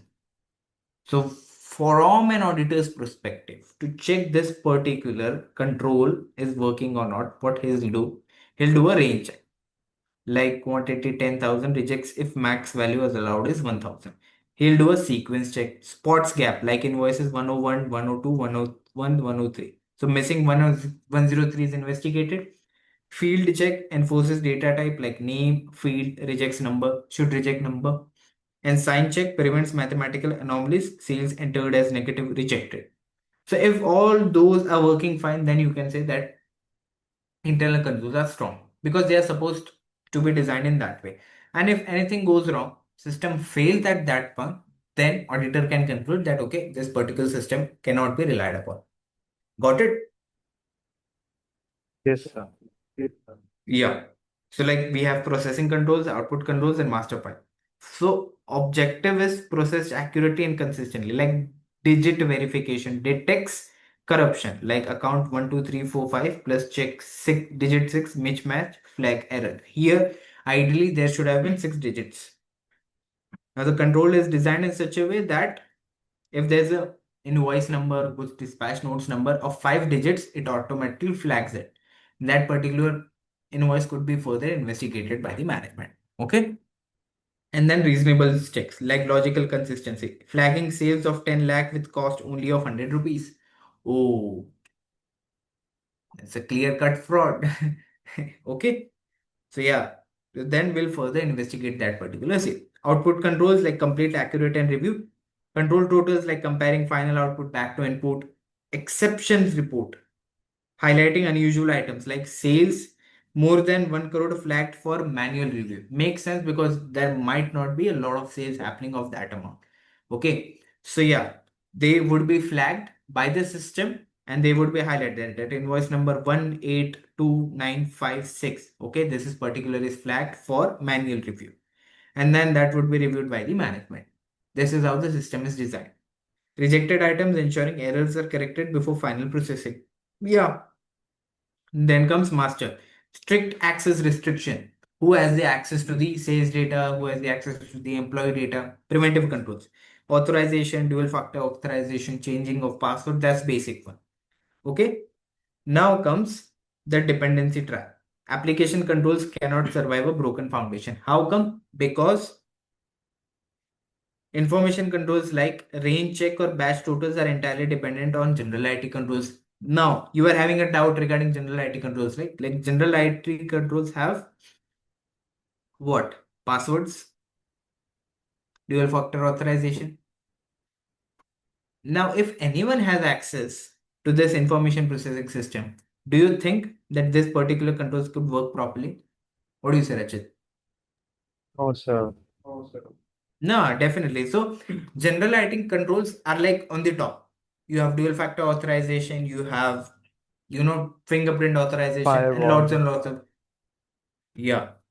And even if a payroll system's calculation logic is perfect, if a hacker gains unauthorized access to the server, the entire system is rendered useless. Makes sense?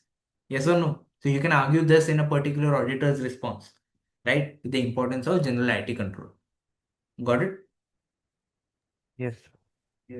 Access controls are password, two-factor authorization. One person not having the password cannot access the system. Change management like program changes rigorously approved, IT operations backup continuous monitoring. Now comes risk assessment. ISS risks. Are controls reliable? Case 1, controls not reliable. Auditor does not test controls, defaults to full substantive testing approach. If the controls are reliable, auditor executes test of controls, successfully reduces heavy substantive testing. Okay. Now, how the auditor is gonna test control? We have inspection. These are all procedures for control. Okay, not substantive procedures. Procedures for control.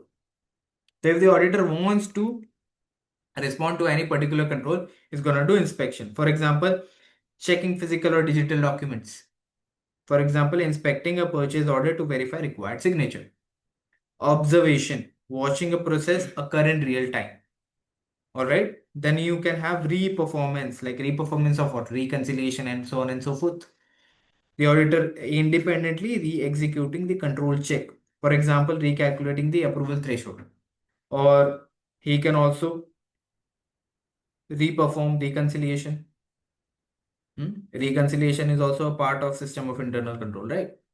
That one person has to do reconciliation weekly.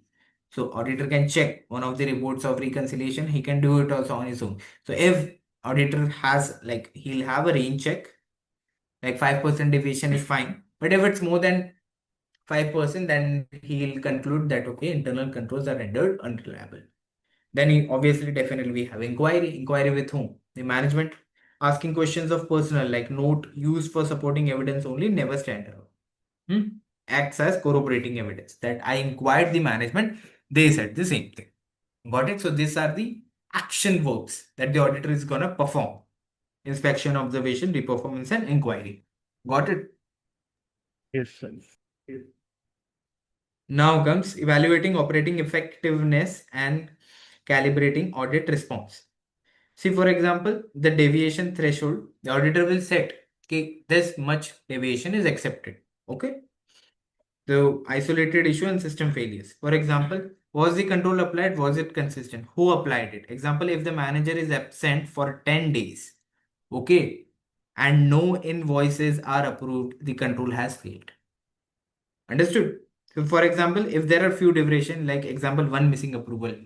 So, in that case, isolated issues, controls effective, reduce the testing, reduce substantive testing. But in other case, many deviation, like 20% of invoices are not approved.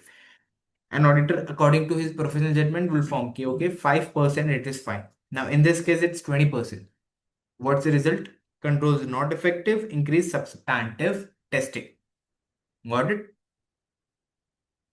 Yes, sir. Perfect. Now comes one particular this. Usually, with revenue cycle, what happens is, ideally, what should be done? If you are selling something, have a good dispatch note. What is good dispatch note? Anything moving out from your inventory should have a code. Now link that code with invoice. So invoice number and the code, if they match it, they can, then you can see okay, rupees, let's say it was of 800, should have been recorded. So ideally, if there is GDN, which means inventory went out, right or wrong? Yes, sir. Yes. And if there's an invoice, then revenue should have been recorded. Yes or no? Yes, sir. Yeah, definitely. So a strong internal controls, how would it look like? You have invoice, you have goods dispatch notes, and you have a strong backend system. Okay, that when GDNs are generated, when invoices are generated, automatically the sale is recorded and inventory is ideally reduced.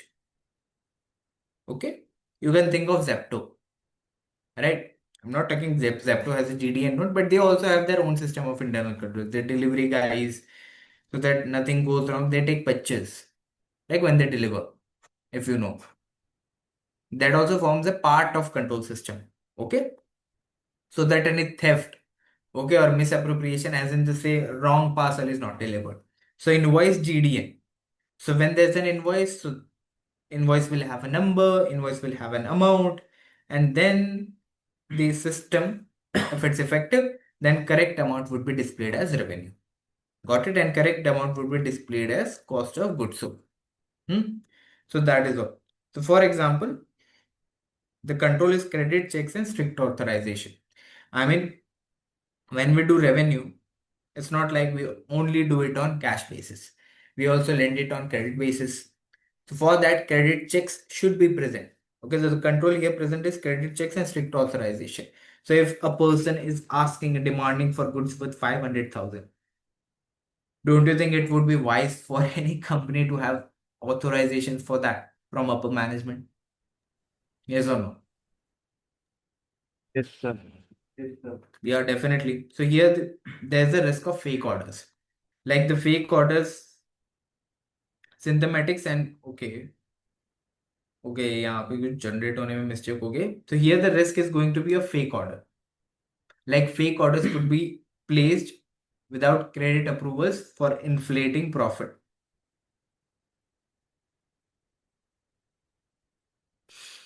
Here control is sequential goods dispatch notes like GDN as discussed matched with order numbers. So you have order ID. Against the order ID, you have goods dispatch note, and against the goods dispatch note, you have invoices. And while testing this particular control, what I can do sequence check. Okay, 1:1:1. 2 should be is to 2, should be is to 2. Now, these numbers would differ definitely, but this is how I can do sequence check. And if there is any discrepancy among that, I need to investigate as an auditor. Got it? So goods sent but unrecorded. I have dispatched the goods, but I have unrecorded it. So goods sent but unrecorded, what's gonna happen? Revenue is understated. Cost of goods sold is also understated. Inventory is also understated because I haven't received anything about it, right? Wrong amounts billed. Now here the three-way match with goods dispatch note and automated price check. Automatically the system recognizes that there is a GDA, there is a corresponding or order ID with it and invoice attached to it. So if there's an order ID of this particular product, it can generate an invoice, right? And then record it in the revenue. Yes or no? Yeah. So there's a risk that wrong amounts are billed. Here the control is sequential invoices and monthly statement. Right? You have sequential invoices like 28925 and then 28926. If there's any invoice missing, you can investigate about that. So sales omitted from ledger. There is a risk about that. If this control risk are there if this particular control does not work properly. The control is segregation of duty and bank reconciliation. Here the risk is of cash thefts if the employees collude. Got it? If there are employees who work together to conceal the fraud. Got it? This is control risk. Then times discussed anything that influences the decision of intended user is considered material. Okay. So a business has thousands of transactions. Let's say a business earns a 3 crore profit and a 50 crore revenue. So 100 error is nothing. Rupees 100 error. Even a rupees 10,000 error, a 10 lakh error to some extent is nothing. Aggregately, yeah, that could make up something. But yeah, a 10 lakh error, 5 lakh error, those are also immaterial because we have sitting on a profit of 3 crores. Okay, we do not check every 100 mistake. Without a filter, an audit would never end and costs would explode. Okay, the auditor's goal isn't find to end every error. The goal is to find errors that matter. That's why material. That matter word here is material misstatement. Misstatement, as you know, difference between what is required as per appropriate financial reporting framework and what is reported. Got it? Defining materiality, the first filter is all financial errors. Does this omission or misstatement influence decisions of users? If yes, then it's material. All the other stuff is immaterial noise. Okay, so materiality is not inherently about the size of the number. It is entirely about the influence on the users. If an error changes how a lender or investor thinks, it is material. Lender, bank. So if a covenant is breached, irrespective of the covenant is of $10,000, and overall materiality is of $1 million. So in this case, this 10,000 is going to be material because it is breaching the bank covenant. Got it? And now comes quantitative versus qualitative materiality. Quantitative is size based and qualitative is nature based. So, for example, the sheer volume of error compared to company scale. 5 crore of total asset, 50 lakh of overstatement, 50 lakh of overstatement. An inventory with an overstatement of 50 lakh in a company with 5 crore total assets. That's material. Okay. And here the context and consequences of the error regardless of size. For example, a 2 lakh error is tiny, but it drops the current ratio from 1.5 to 1.49. All right. So breaching a loan covenant and making debt immediately payable. So here, although 2 lakh numerical wise, it is tiny, but it is material nature wise. Got it? And perception. A missed 7 lakh expense turns a reported 5 lakh profit into a net loss. That's also material by nature. Gonna influence the decision making ability. Now, case trust, a 50,000 cash theft reveals a total breakdown in internal controls. This is also material by nature. Today it's 50,000, tomorrow it could be 1 lakh. Okay. And you can imagine what could happen in the future. And management integrity. This is important. So that's why this is material by nature. Clear with what is quantity wise and quality wise? Yes, sir. Yeah. Now comes overall materiality. For example, there's a company with a revenue of 50 crores, profits of 5 crores, and assets of 40 crores. So if I'm taking profit as a benchmark, let's say I'll have 5%. So I'll use 25 lakh as materiality. Whether to use 5 to 10%, the range in between, that is dependent on professional judgment. Okay, of the auditor. So just tell me logically, if the auditor finds that our risk of material misstatement is high, the company is inherently risky and controls are weak, is it gonna set the overall materiality low or high? Just be logical. No, sir. Yeah, definitely, because low risk of material misstatement, high risk of errors high. So I need to check. My professional judgment tells me that okay, set it low. All the transactions, there are high chances of misstatement.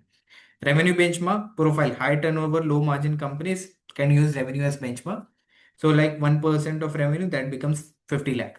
Asset benchmark, like asset heavy industry, like a manufacturing or real estate industry will use asset as a benchmark. Like 1% assets is 40 lakh.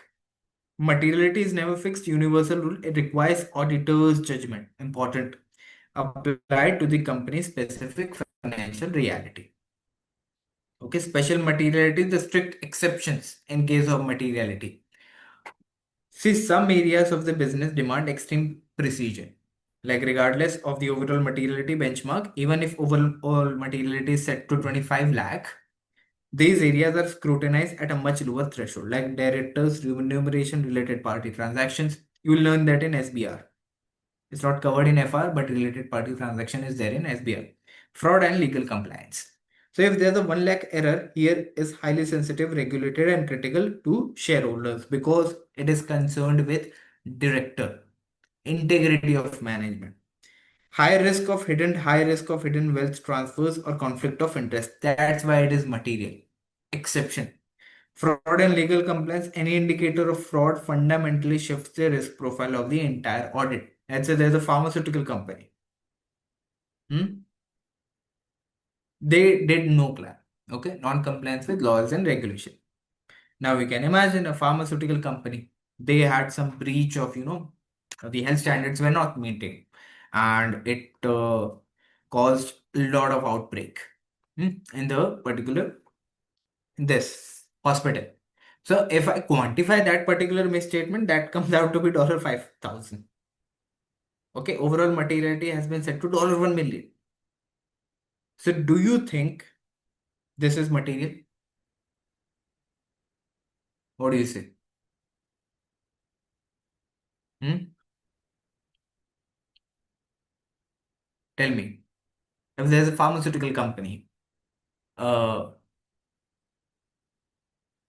and that company had not compliance, made some non-compliance with laws and regulation, and there was an outbreak in the hospital. And if I quantify that particular loss when it comes to all the medicine that were lost and all that, so that comes out by $5,000. But do you think if I set my overall materiality to $1 million, is this 5,000 material in this case? What do you say? No, sir. Just think of it. Pharmaceutical company, non-compliance. I'm just quantifying if this was lost, but there was non-compliance. Don't you think it would have severe impact on the overall business risk profile? What do you say? So I believe this 5,000 should be material, that to nature wise. What do you say, Madhav? Yes, sir. Rachit, got clear? Yes, sir. Clear. Yeah. Any indicator of fraud fundamentally shifts the risk profile of the entire audit. That's why in this case, on the quantify, if I quantify the amount, it is very less. But it is a non-compliance with the fundamental. I am supposed to be a healthcare industry. And if something goes wrong like this, it's gonna tarnish my image. Got it? So it's very high risky. Now comes the risk relationship. Materiality and audit work share a strict inverse relationship. If audit risk is overall high, the materiality will definitely be lower.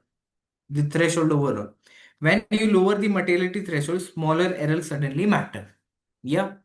To catch smaller errors, the auditor must drastically increase the sample size and testing depth. So lower limit is harder work.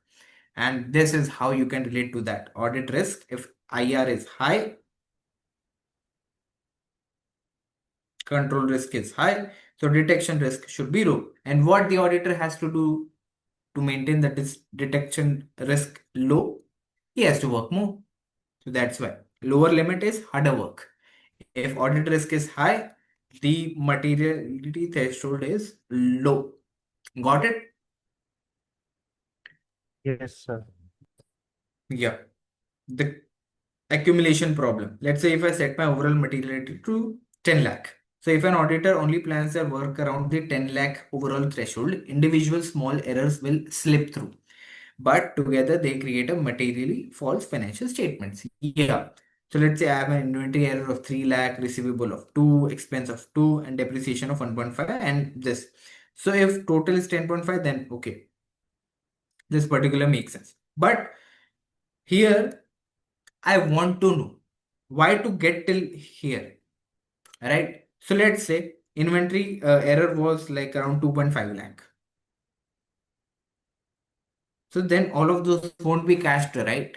But still there are misstatements. It's not like $100. Those are little trivial amounts, $1,000. There are 2 lakhs, 2 lakhs, 1.5 lakhs. Okay. So here for this, there is performance materiality. So the auditor creates a safety buffer. Like there is overall materiality, the danger line of 10 lakh, and then performance materiality, the warning line of 6 lakh. Okay. To prevent accumulated small errors from breaching the danger line, the auditor establishes a lower working limit. So overall materiality is the final limit used to evaluate financial statements as whole, and performance materiality, the working limit. Okay, used to plan the audit, pull samples, and catch errors before they aggregate to dangerous level. It accounts for uncorrected and undetected misstatements.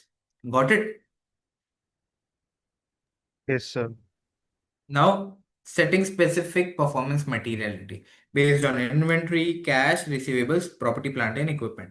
So, the auditor, based on his professional judgment, can set for inventory if there's high risk complex valuation, and if there is high risk, then you can have to set the performance materiality lower.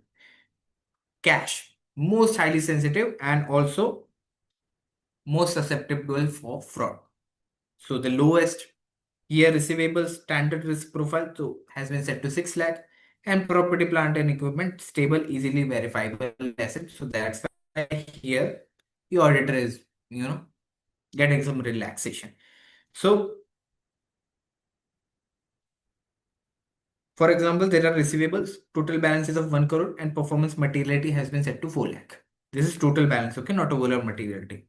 Now, 4 lakh is the PM limit. So, if the company name is Ember, by the way, if the defaults in any receivables, if they cumulatively get to 4.5 lakh, so then it is above the working limit, then the auditor is going to increase his sample size. So auditors thus repose is definitely to increase the sample size, check more customers, and review bad debts heavily. So this is how performance materiality helps. If it was set to rupees 10 lakh, auditor would unnecessarily be relaxing, right? Yes or no? Yes, sir. Yeah. So this is how performance materiality helps. Let's say inventory. Total balance is of 5 crore. Now I have put the performance materiality to 8 lakh because as an auditor, I assessed inventory as high risk for the company Ember. So the warning limit here is 8 lakh. So slow stock 2 lakh, damaged 1.5 lakh, pricing error was of 2 lakh, count 1 lakh. All those misstatements cumulated to 8.3. What if I took it at 4 lakh? Or let's say I used a higher performance materiality, let's say at rupees 10 lakh. Then to 8.3 wouldn't have gotten cash. So it's all dependent on the auditor's professional judgment. Okay, as an auditor, as a professional auditor, he recognized that inventory is of high risk. So performance materialities needs to be set lower. Okay, so that in comparison with the balances, all the cumulative misstatements gets caught. So in this case, search for systematic pricing issues, request immediate management adjustment. That's mostly on the response side. What's the auditor gonna do for this? Okay. Dynamic materiality when the goalposts move as plan is dynamic. For example, in year one, the profit was of 2 crore. So materiality was set to 10 lakh. In year two, the profit is reduced to 1 crore. So overall materiality drops to 5 lakh. The auditor must instantly expand testing to meet the higher threshold. He can't do anything about it because now when the profit is less, every penny matters more. So definitely materiality threshold is lower. So you need to work smooth. Shifting risk is prior year errors. What happened in the prior year one audit reveals many uncorrected systematic mistakes. In year two planning, auditor anticipates a higher error rate. In that case also, he'll set overall materiality lower. So performance materiality is defensively reduced from 7 lakhs down to 5 lakhs to act as a stronger early warning net. So lower PM increased detection risk in control. Clear? Yes, sir. Now, how it goes, set overall materiality, expect errors, set performance materiality, test using performance materiality, each balances. Okay. Test using and then evaluate versus the performance materiality, do the aggregated errors in account breach the amber line, basically the warning line, compare final versus overall, and then form an opinion. That's a different thing. Okay. Material misstatement or not. Got it? Begin the session. Till now, times and time we have discussed, we have engagement, ISA 200, overall objectives of the auditor. Yes, then we have planning. Under planning, risk assessment procedures, materiality. Now tell me, will the auditor use a set benchmark exactly 5% or would it be based around his professional judgment? Based around his professional judgment. Okay, he can anchor around that particular benchmarks like 5 to 10% of net profit, but overall, the final overall materiality would be based on his professional judgment. How do you assess professional judgment? On the past experiences. The more experienced an auditor is, more professional judgment he has over a period of time. ISA 330 further audit procedures. What comes under further audit procedures? Could you tell me? The test of control and test of detail. Yeah. Test of control and test of detail. This is all based on risk assessment procedures. Okay, getting a walkthrough of the organization. In risk assessment procedures, an auditor can do analytical procedures. Okay, so then he can prioritize. Okay, this is the risk. This is the auditor's response. And in test of control and test of detail, test of control is basically compliance procedure. A company has internal controls, and that will linked directly with audit risk. All right. And in the first session itself, we discussed about assertion, explicit representations by the management. Okay, so we have basically transactions and account balances. Transaction, you can say P&L items, and account balances, by the name itself, you can infer as balance sheet items. All right. So basically, Yes. management is saying, okay, this particular account balance, we have existence, right, and obligation, completeness, and valuation. For any account balance, what management is saying is assertion. What management is explicitly stating about that particular balance is assertion. So, for example, management is saying property, plant, and equipment. So, property, plant, and equipment automatically becomes a account balance. Now, it is the auditor's duty to check the existence, rights and obligation, completeness, valuation, and allocation of this particular assertion. So, for property, plant, and equipment, what does existence mean? Could you tell me? That the property physically exists. Physically exist. Exactly. If the management assertion representation by the management is saying we have this much of property, plant, and equipment. Now the auditor, through all of this checklist, can verify whether existence is there or not, whether the entity has the rights and obligation. Rights and obligation, basically the management although is stating, okay, this is the building that we own. What is auditor concerned with? Okay, do we really own that? Is everything complete? Like, have you properly recorded all the depreciation? Moving on to transaction, the P&L item. Okay, as to assertion representations by the management. Basically, management is saying that revenue occurred. Now, from auditor's perspective, he has to do all this checklist. Like, did it actually pertains to the entity and it occurred? How can the auditor do that? Like yesterday only we discussed about GDNs, good dispatch note. When a good dispatch note released, when there is a shipment. So by assessing that there is a goods dispatch note, can I say actually revenue occurred because I have dispatched the particular good? Yes, sir. Yeah, so that aligns with my occurrence. Cutoff. What does cutoff mean? That transaction was recorded in correct accounting period. Exactly. So let's say in India we usually have 31st of March. Okay. And internationally they use 31st December. Okay, so this is the financial year end. Okay, don't confuse it with auditor's report is signed and this date. So it is first of all approved and then audited financial statements are published. So these are financial year ends. Okay, so for audit is conducted for this particular period, like from 1st April for the financial year of 1st April to 31st March. Okay, so let's say a transaction occurred on 27th of March. Okay, a sale as per IFRS 15 was made. Now, management actually did not record revenue at that stage. Okay, they recorded it when they received cash on 4th of April. Ideally, what should have been done? Could you tell me? They should have recorded when the goods were dispatched. Goods Basically, were when the dispatched as per IFRS 15. control was passed. Yeah, exactly. As per IFRS 15, when the sale transaction was made, they should have recorded revenue at a point in time, right? And when did they record? On 4th of April. Whatsoever may be the reason, but they recorded it on 4th of April. Now, as an auditor, I need to do cutoff testing. And if not done so, if it is not recorded on 27th March, then revenue is understated. Yes or no? Yes, sir.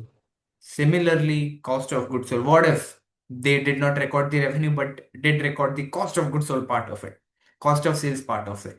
So because of this, revenue is understated and cost of goods sold is overstated. Got it? That is basically cutoff error. Accuracy, the completeness. Okay, the invoice amount is of 250, then 300. So all the transactions that did occur are accurately reflected in the P&L also. Okay, and completely recorded. It should not be like the invoices of 250, only 240 is recorded, for example. All right. Interest is accurately calculated. That also comes under accuracy. So these are all test of details, particular assertion level transaction. That is where our examiner's favorite procedures come at play. We'll dig in detail ki how exactly do you deal with procedures. There are proper ways to it. Basically, procedure you can think of it as, okay, as an auditor, take on the coat of auditor and think, okay, this is the particular account balance that I am concerned with. Yesterday only we discussed about this materiality. We placed inventory as high risk. So definitely, if the controls are weak, I'll be doing more procedures for inventory. Now, when it comes to inventory, what comes to your mind? NRV as per IAS 2? Yes or no? Yes, sir. Yeah. So NRV is net realizable value. Now, as you know, this is judgment based. It requires management estimation. So yeah, you also know that auditor also requires to make his own estimate. So that also forms a part of procedure. That what is auditor gonna do with that particular thing. Now, if the auditor is concerned with valuation, okay, so he could hire his own expert, right or wrong. So it's all about the actions that auditor performs to confirm this particular assertion of valuation.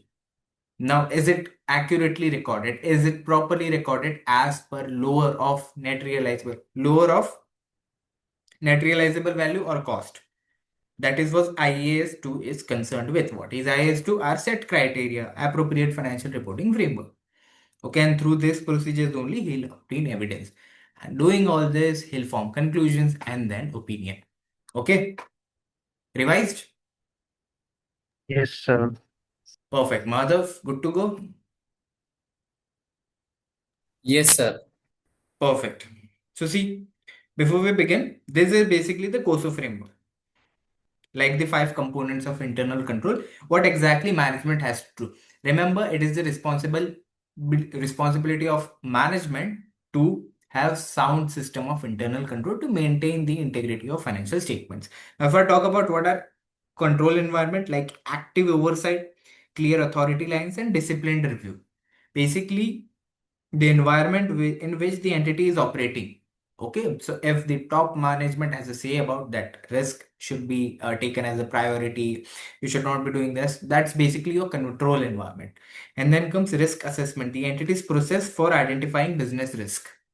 And then information system and communication, because we are operating in the modern world. So yeah, it can't go without this. So capturing and sharing data like customer master data controls. Because as you know, there is customer master data file.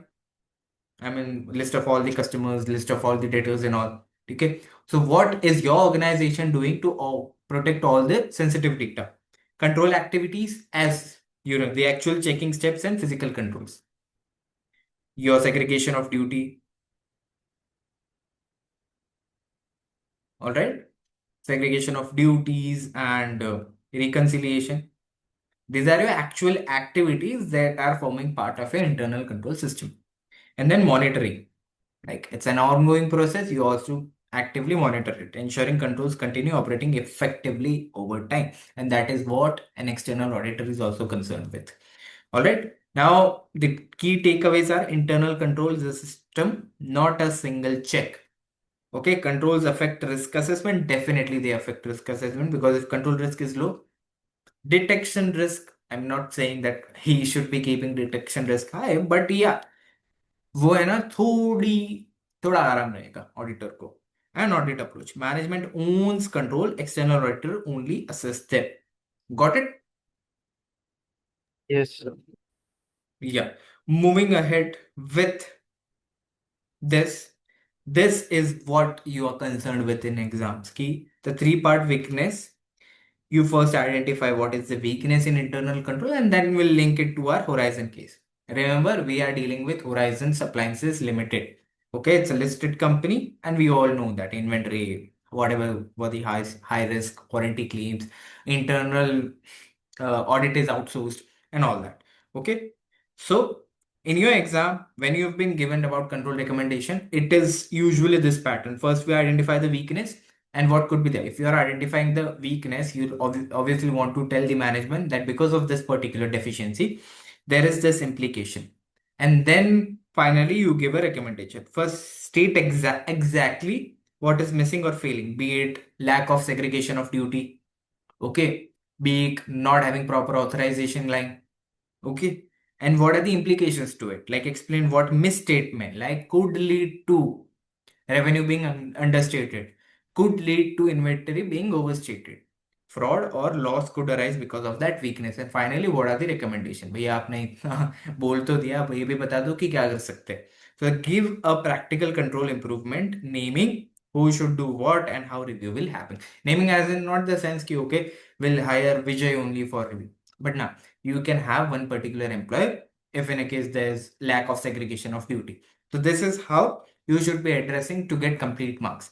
For example, in our case, if let's say there's a weakness of one person creates suppliers and approves the payment, so I'm stating exactly what is going wrong.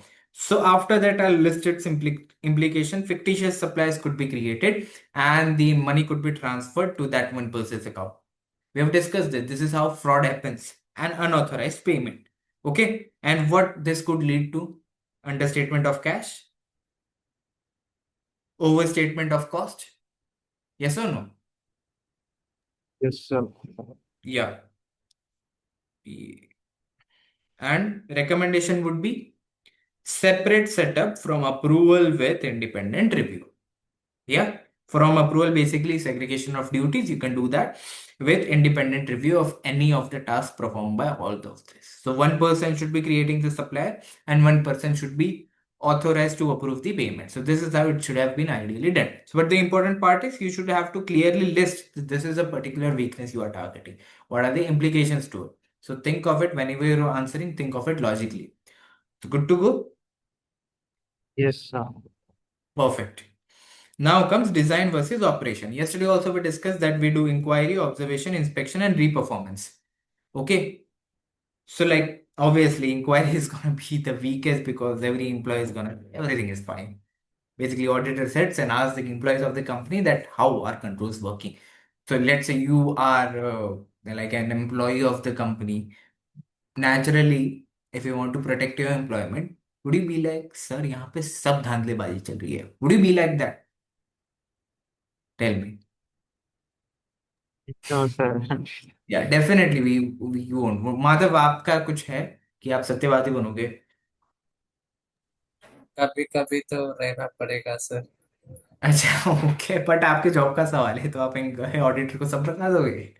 No sir.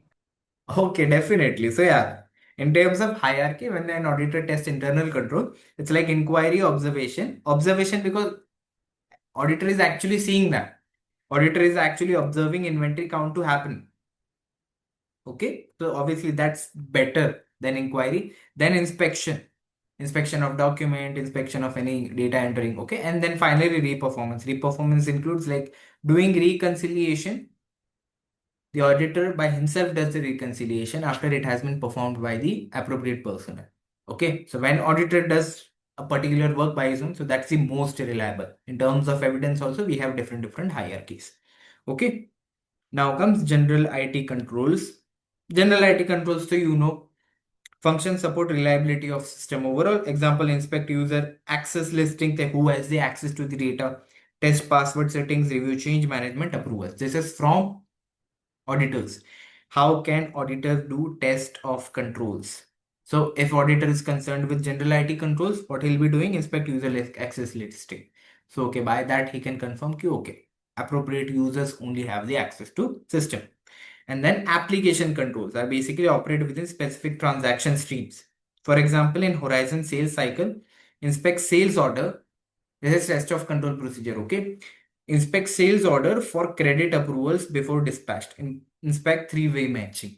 So don't you think by this the auditor can come to know whether the system is working properly or not, and then based on his professional judgment, he'll assess whether to place reliance on internal controls or not. Got it? Yeah. Got it till now? Yes, sir. Yes Yeah. sir. Perfect. Now comes ISA 610. What is ISA 610?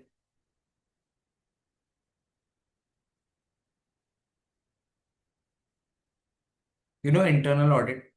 Any company has internal audit. Like just like we have external audit, we are external audits. Okay, the practitioner is an external auditor, and for listed company, this is required by statutory law that your financial account needs to be audited. Now, most of the companies, most of the public companies who can afford, okay, it's not like there's a small company, they should also be doing that. So in most of the company, there's an internal audit. Internal audit, basically they are not only concerned with financial statement, there could be value for money audit as well. So how the processes are working and whether funds are effectively efficiently utilized or not.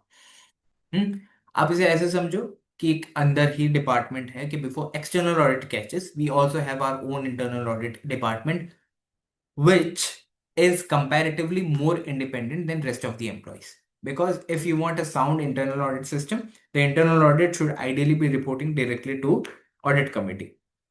And what audit committee is composed of? Non-executive directors. Although they are never going to be at the level of external audit when it comes to objectivity, because basically they are the employees of the company. But still, the company has its own internal audit function. And yeah, ISS 610 is basically using the work of internal audit. Remember? Internal Yes, audit. Okay, and we had ISS 600. ISS 600 was management expert, right? And ISS 620 was, could you recall? Auditor's expert. Okay, so in ISS 600, if management has employed any particular expert, when it be it property valuation, be it fair valuation, be it share-based payment valuation, an external, if the management has its own expert for a particular assertion, from auditor's perspective, what he can do? Check the competency, capability, right? And reasonableness. Yes or no? yes, sir. Perfect.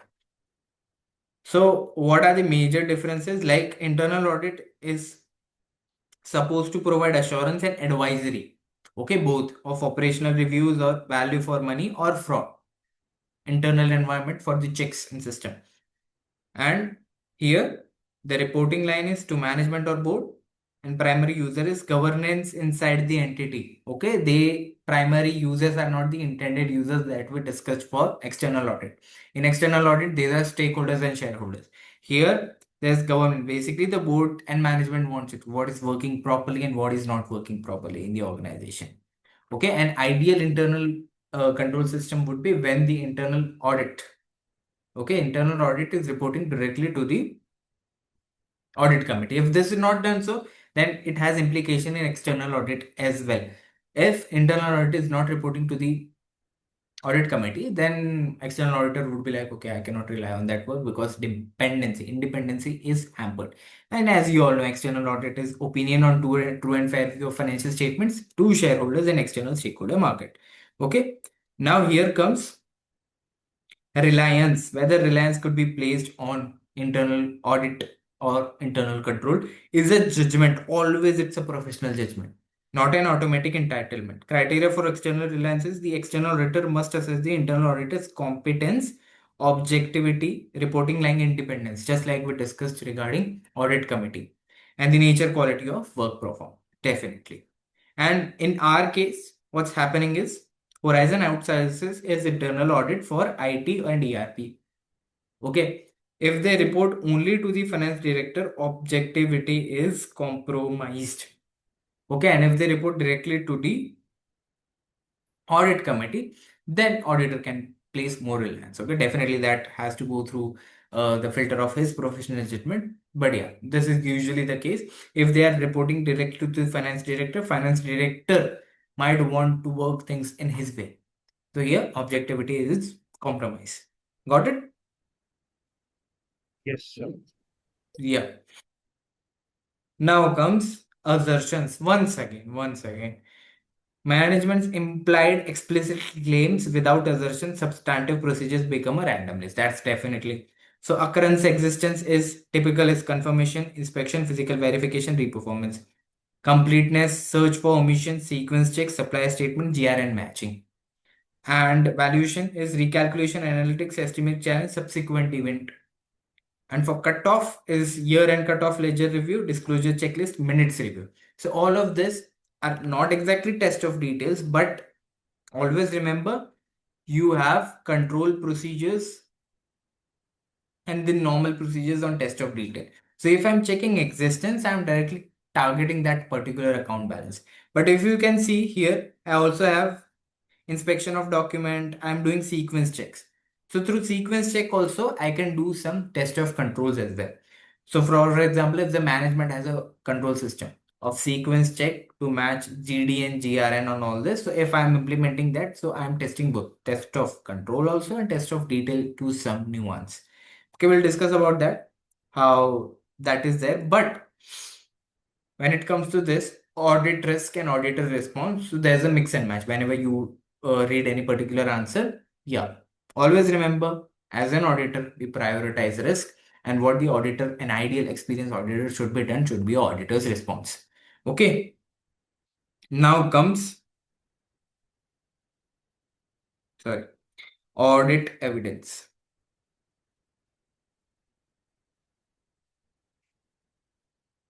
And as we'll discuss about the list, we perform procedures, and through procedures we get evidence, and from evidence only we perform conclusion. Okay, now if you look at the definition, they state that there should be sufficient, appropriate audit evidence. From previous classes, the thing what have we discussed? What exactly is appropriate?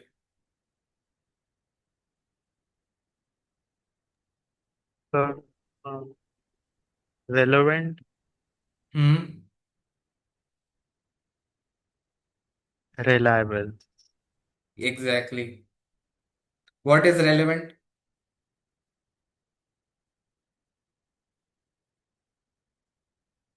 That Assertion. directly test a particular assertion, right?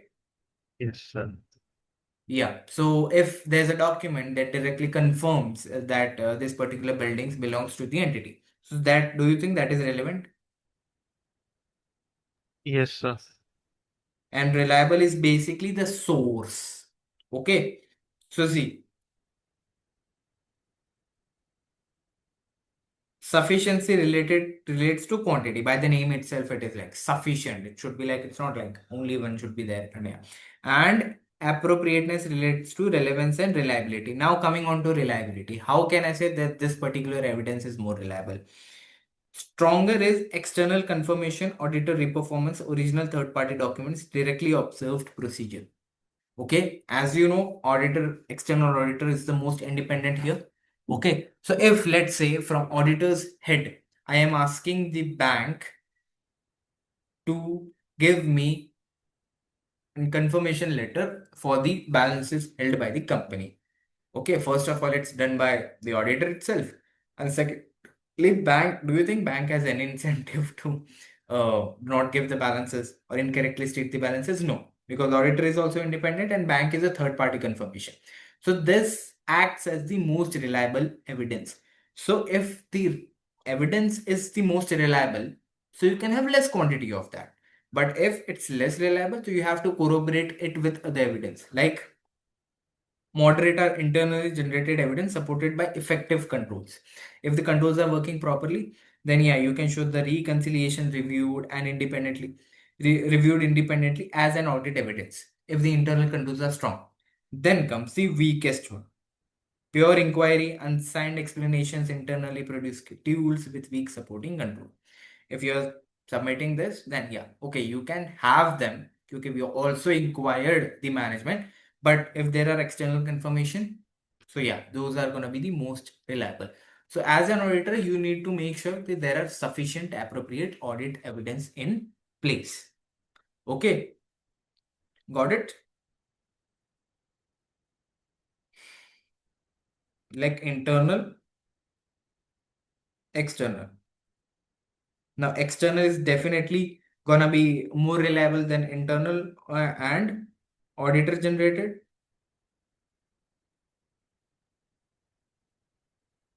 evidence like re-performance observation by the auditor is definitely gonna be more reliable than management representations. Got it? So best combination is external and auditor generated. Auditor from his phone's letterhead is sending bank asking for confirmation of balances. Okay, so that's gonna be the most reliable, right? Got Yes, it? sir. Perfect. Madhav, revise over. Yes, sir. Perfect. A small amount of highly reliable evidence is P like अभी कौन सा चल रहा है? It's GOAT. It's the most goated evidence. Okay. So external and auditor generated is the most goated evidence. Goated evidence forms strong conclusions. Okay, reliable conclusions.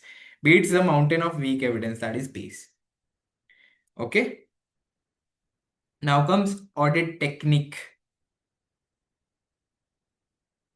And just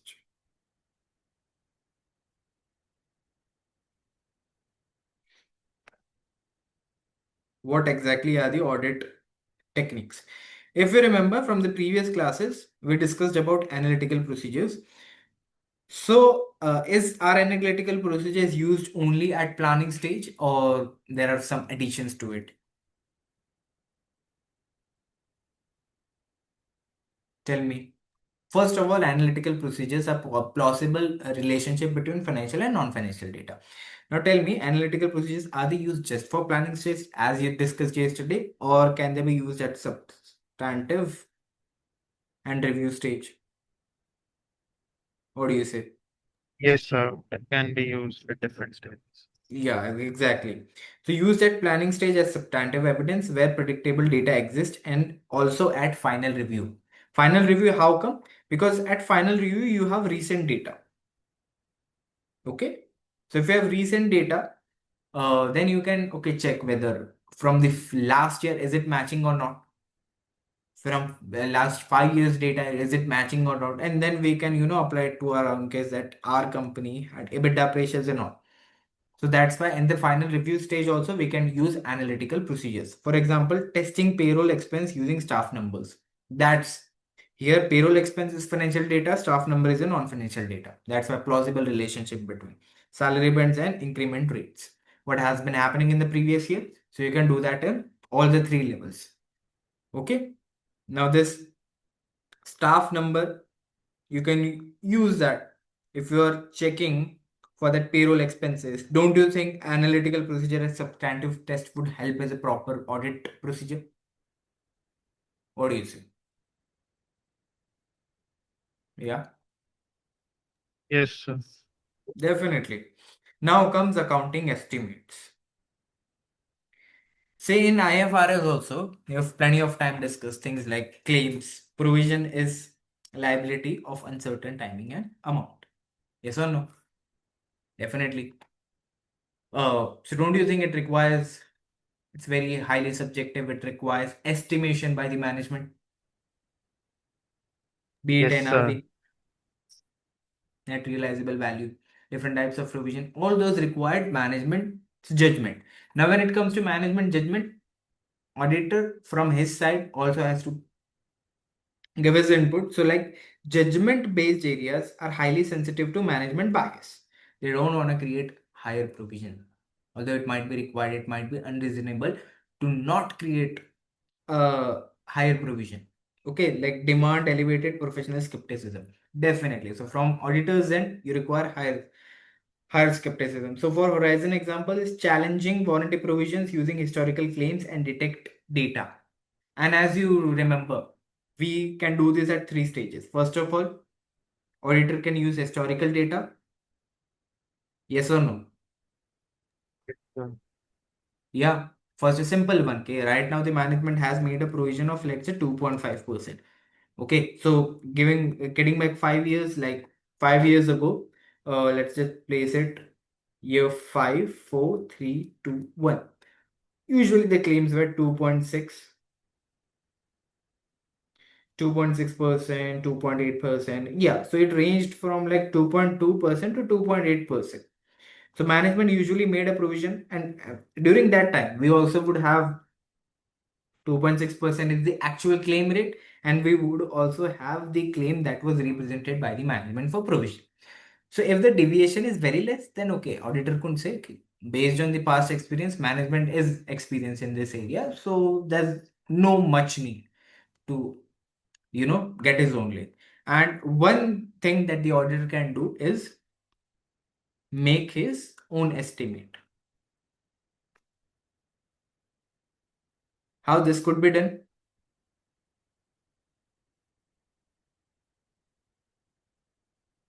See, for example, I'll take an example of merger and acquisition.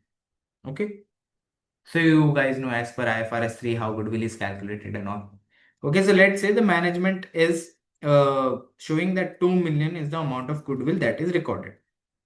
And auditor, by applying some of the procedures, came to know that business is impaired. Now, as you know, as per IFRS 3, goodwill should be tested for impairment annually. Okay, and management has not impaired it. So what auditor will do? He'll properly value the merger and acquisition and then calculate the goodwill, what actually should have been recorded, and test whether an impairment is required or not. That is basically auditor making his own judgment. Goodwill is also a judgment. Okay, testing for impairment is also a judgment. Got it?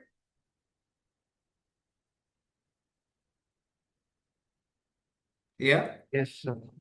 perfect. Now comes our sample. Is audit sampling based, or we just go through each and every data? Tell me. We take a sample. Yeah, definitely. That's the practical way, right? That's the way in which audit is conducted, because business has loads and loads of amount of data. Okay, we have thousands of 2,000, 3,000 transactions going on every month. So definitely, auditor has to select a sample. Basically, you can think of it as a big bucket and you having a small glass. So that's called sample. Okay, and then you extrapolate that for the rest of the population. Okay. So selective testing with logic, not guesswork. Structured selection is statistical or non-statistical, like we can, as discussed in the previous classes, we can do is first of all calculate the population. Okay, and then we can assign. First of all, generate a random number. That could be used using any tool, even Excel. Okay, and then list, let's say I'm talking invoice number. Okay, and the first random number is 25. And based on the sample size and the number of this, I've got an interval of 500.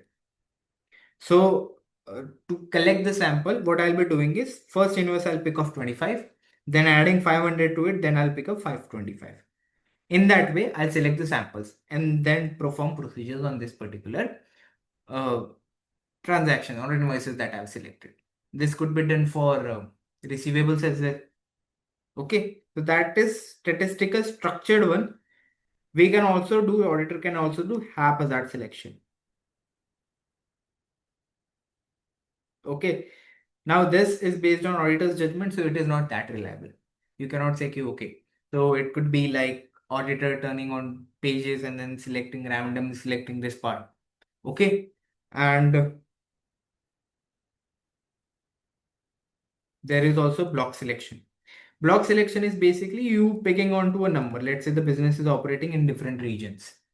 The different regions, so you will be selecting the particular invoices from the month of February from the West region, and find that okay, everything was fine in the Feb month in the Western region, everything was fine for the February month, but actual misstatement were there on the Eastern region in the month of March. Okay, so because of the haphazard selection, because of block selection, this couldn't have been done. Okay, so there are statistical methods like you can assign random numbers and do stratification of data as well. Stratification is basically 0 to 500, and then that you can do this interval. And after that, 500 to 1000, you can also do on that. Okay, remember we discussed all of this in detail, right? Yes. Yeah, got it, Madhav? Yes, sir. Perfect. So like sample testing, revenue cutoff around year end. That's a normal one. Now comes defeating management bias.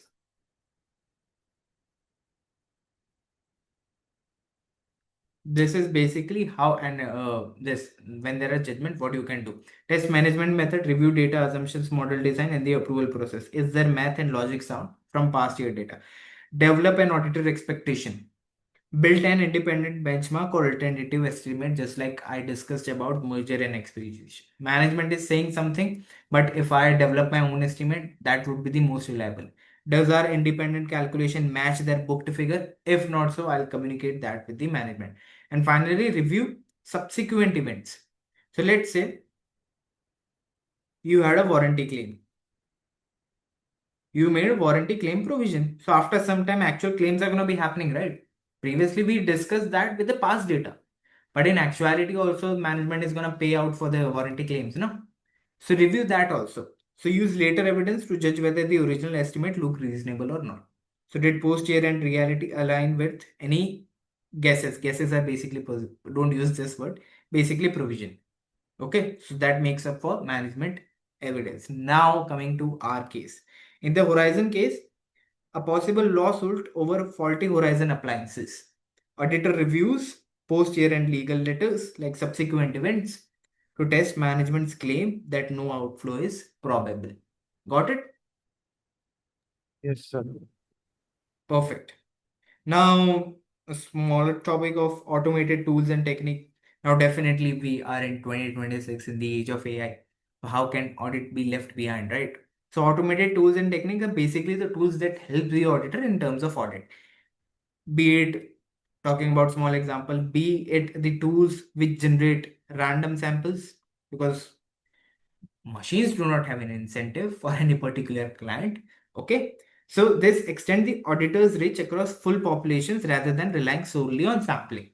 So some of these like material transaction they can completely, because it's automated, identifies anomalies and unusual patterns in digital records. Automated tools do not replace skepticism, do remember that. Judgment still sits above the tool. So for example, isolating duplicate supplier payments, this could be easily tracked by a tool, right? Tracked by a particular software. Identifying journal posted outside office hours. Okay. Basically, the system is giving you red flags. There's a problem in this. There's a problem in that. Okay. Spotting credit notes issued immediately after year end. This could also be implemented. And the work of others, expert and service organization. Remember ISA 402? Yes or no? Yes, sir. You told us yesterday. Service organization, T1 and T2 report. So what happens is, let's say there are material balances in an organization, be it payroll. That function has been outsourced to other organization. Now, because this is material, auditor wants to know, is concerned with this particular company's audit. Now, it is not in-house, so he cannot be like, okay, this is how it's done. Mostly data is fetched through service organization. Now, the auditor will ask the service organization for a T1 report. What are the internal controls in place? And if he wants a detail, he will get a T2 report, basically proving the operating effectiveness of the control system of that organization. Okay, now if this is all right, then he can rely on the data provided by the service organization. This is applied when there is service organization in place. There could be payroll function, accounting function. The accounting is too huge, okay? If you are saying that, then yeah, audit needs to get there. But if there's a particular transaction happening there, the service organization could be contacted. And finally, there is auditors expert. Remember, we had management expert and we also had auditors expert. Remember, and in Horizon's case, if you remember, the new ERP system was implemented. So if new ERP system is implemented, don't you think from our end also we should be hiring some IT specialist? What do you say? Yes, sir. Yeah, perfect. So there are management expert that management has hired, but to get the audit work properly done, we also have auditors expert. Definitely. So using external valuation like specialist machinery or service report like outsourced payroll. So Reliance never removes the external auditor's finance responsibility for the opinion, assess competence, objectivity, and relevance first. Be it the management experts or the external, like who we are hiring. Okay, so if let's say I do hire my own specialist for IT, so can I delegate my responsibility that although I am responsible, but I have used quote unquote this particular expert, so my opinion is modified because of him. Can I do that? Can I delegate my responsibility if I'm using an expert? No, sir. Definitely not. See, the responsibility of audit opinion always lies with the external auditor. It's not like he can delegate that quote unquote I have used this particular audit opinion. So yeah, that is because the reason why I have modified the opinion. That is never the case. Moving on to detailed procedures, we'll talk about one by one. But as we discussed, assertion to procedures here are the high yield procedures. Okay, high yield procedures are basically the highest yielding marks procedures. You will get complete marks for it if you do this. So external confirmation, it has been plainly written, but this is now not how a procedure looks like. It usually starts with an action agree. Okay, uh, inspect,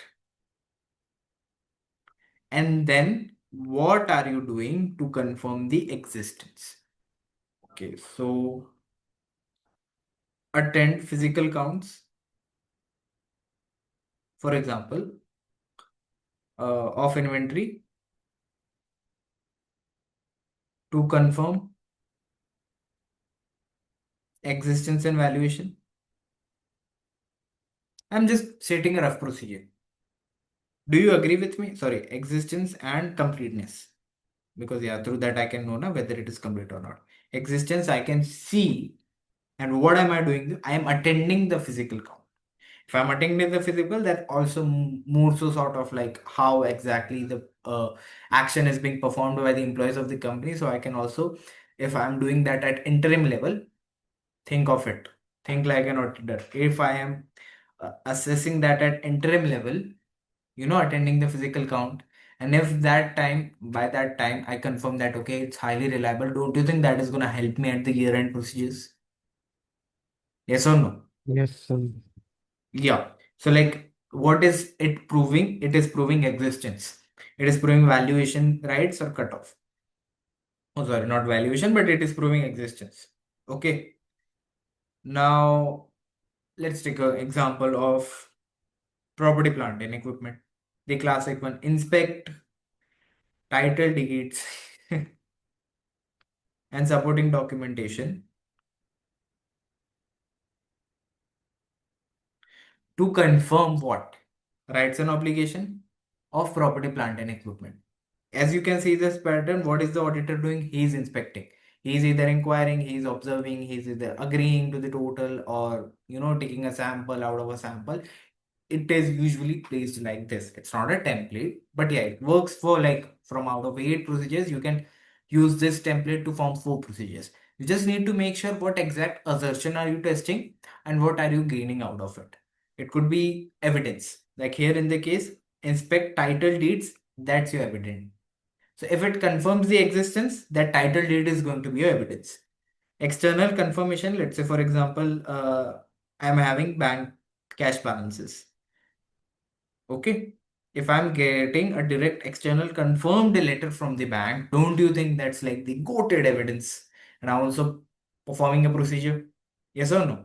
And through that external confirmation, what am I confirming? I'm confirming, first of all, rights to that cash balance and existence also. That actually cash balance is there. Got it?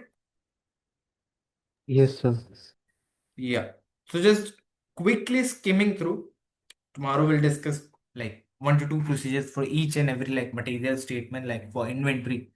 So let's say if I'm concerned with receivables, usually there is a chance that they might be overstated, or in some cases they might be understated. Okay. So like the key assertions here are existence. Do they actually exist? What are the valuations? Okay, if you have high levels of debtor, if you are a bank, for example, don't you think you will be concerned with to whom you have granted the loans, it is not always like you're going to recover the full amount. So valuation is also an exercise placing there. Okay, that you have lent person A, I'm just talking in layman terms, rupees 10 lakh.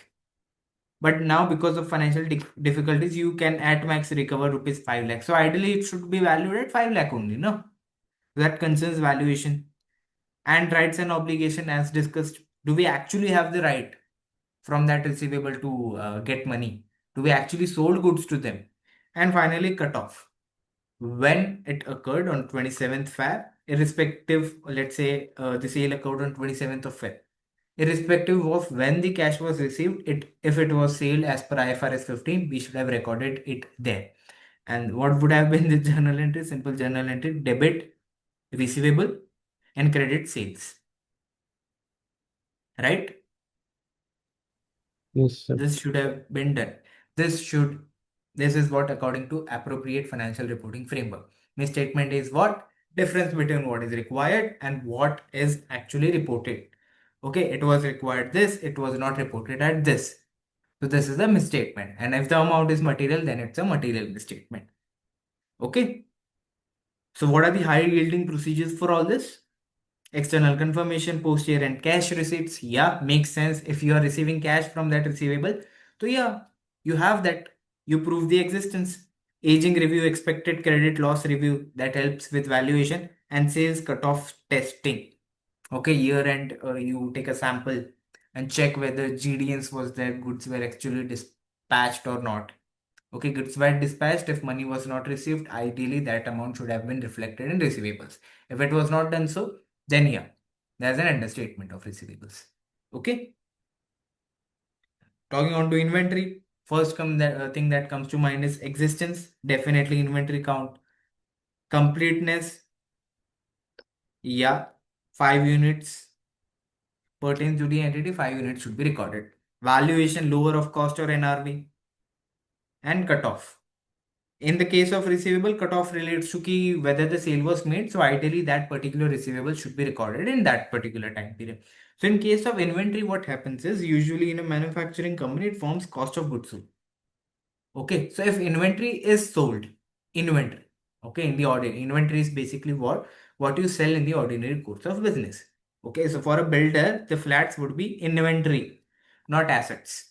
For a car manufacturer, the cars would be inventory, not assets. That's common accounting knowledge.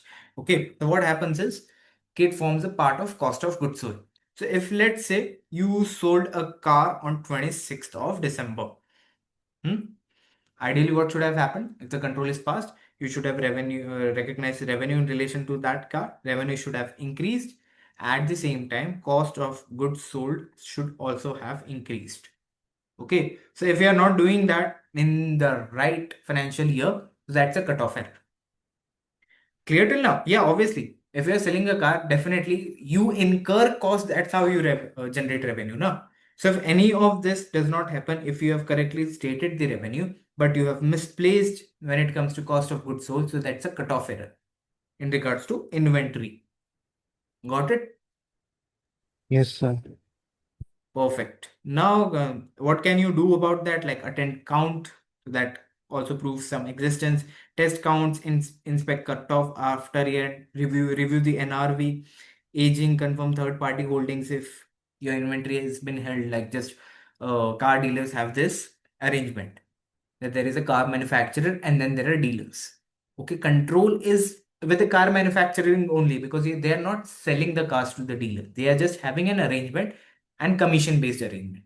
Okay, so risk and rewards is retained by the car manufacturers. So if there are third party holding, we also need to confirm that the company is showing that we are having 5 cars in our inventory. So yeah, they are been held at this particular showroom. Got it? Yes, sir. Bank and cash, the most important one. Existence, rights, completeness, and accuracy. Okay. So bank confirmation, most reliable evidence. We're just talking about evidences here. We'll talk about exact procedures. Okay, in the coming tomorrow's session. One procedures from the major balances. So review, reconciliation, inspect clearance after year and petty cash count. All those forms evidence. Okay, one must be more reliable, one must be less reliable. Okay, like review is gonna be less reliable than auditor performed reconciliation. Got it? That's simple and basic. Inspect clearance after year end, petty cash count done by the auditor. And always remember, if the auditor is doing petty cash count, it is always in observation of a supervisor. Okay, that's common. वरना पता चला auditor पे ही इल्जाम लगा दिए कि आपने चोरी किए हैं पैसे. ओके, इतना चिंदगी कोई नहीं करेगा, बट या. So when you are, writing this as a procedure, petty cash count, always do that in front of CCTV or a supervisor, authorized person. Okay. Non-current asset.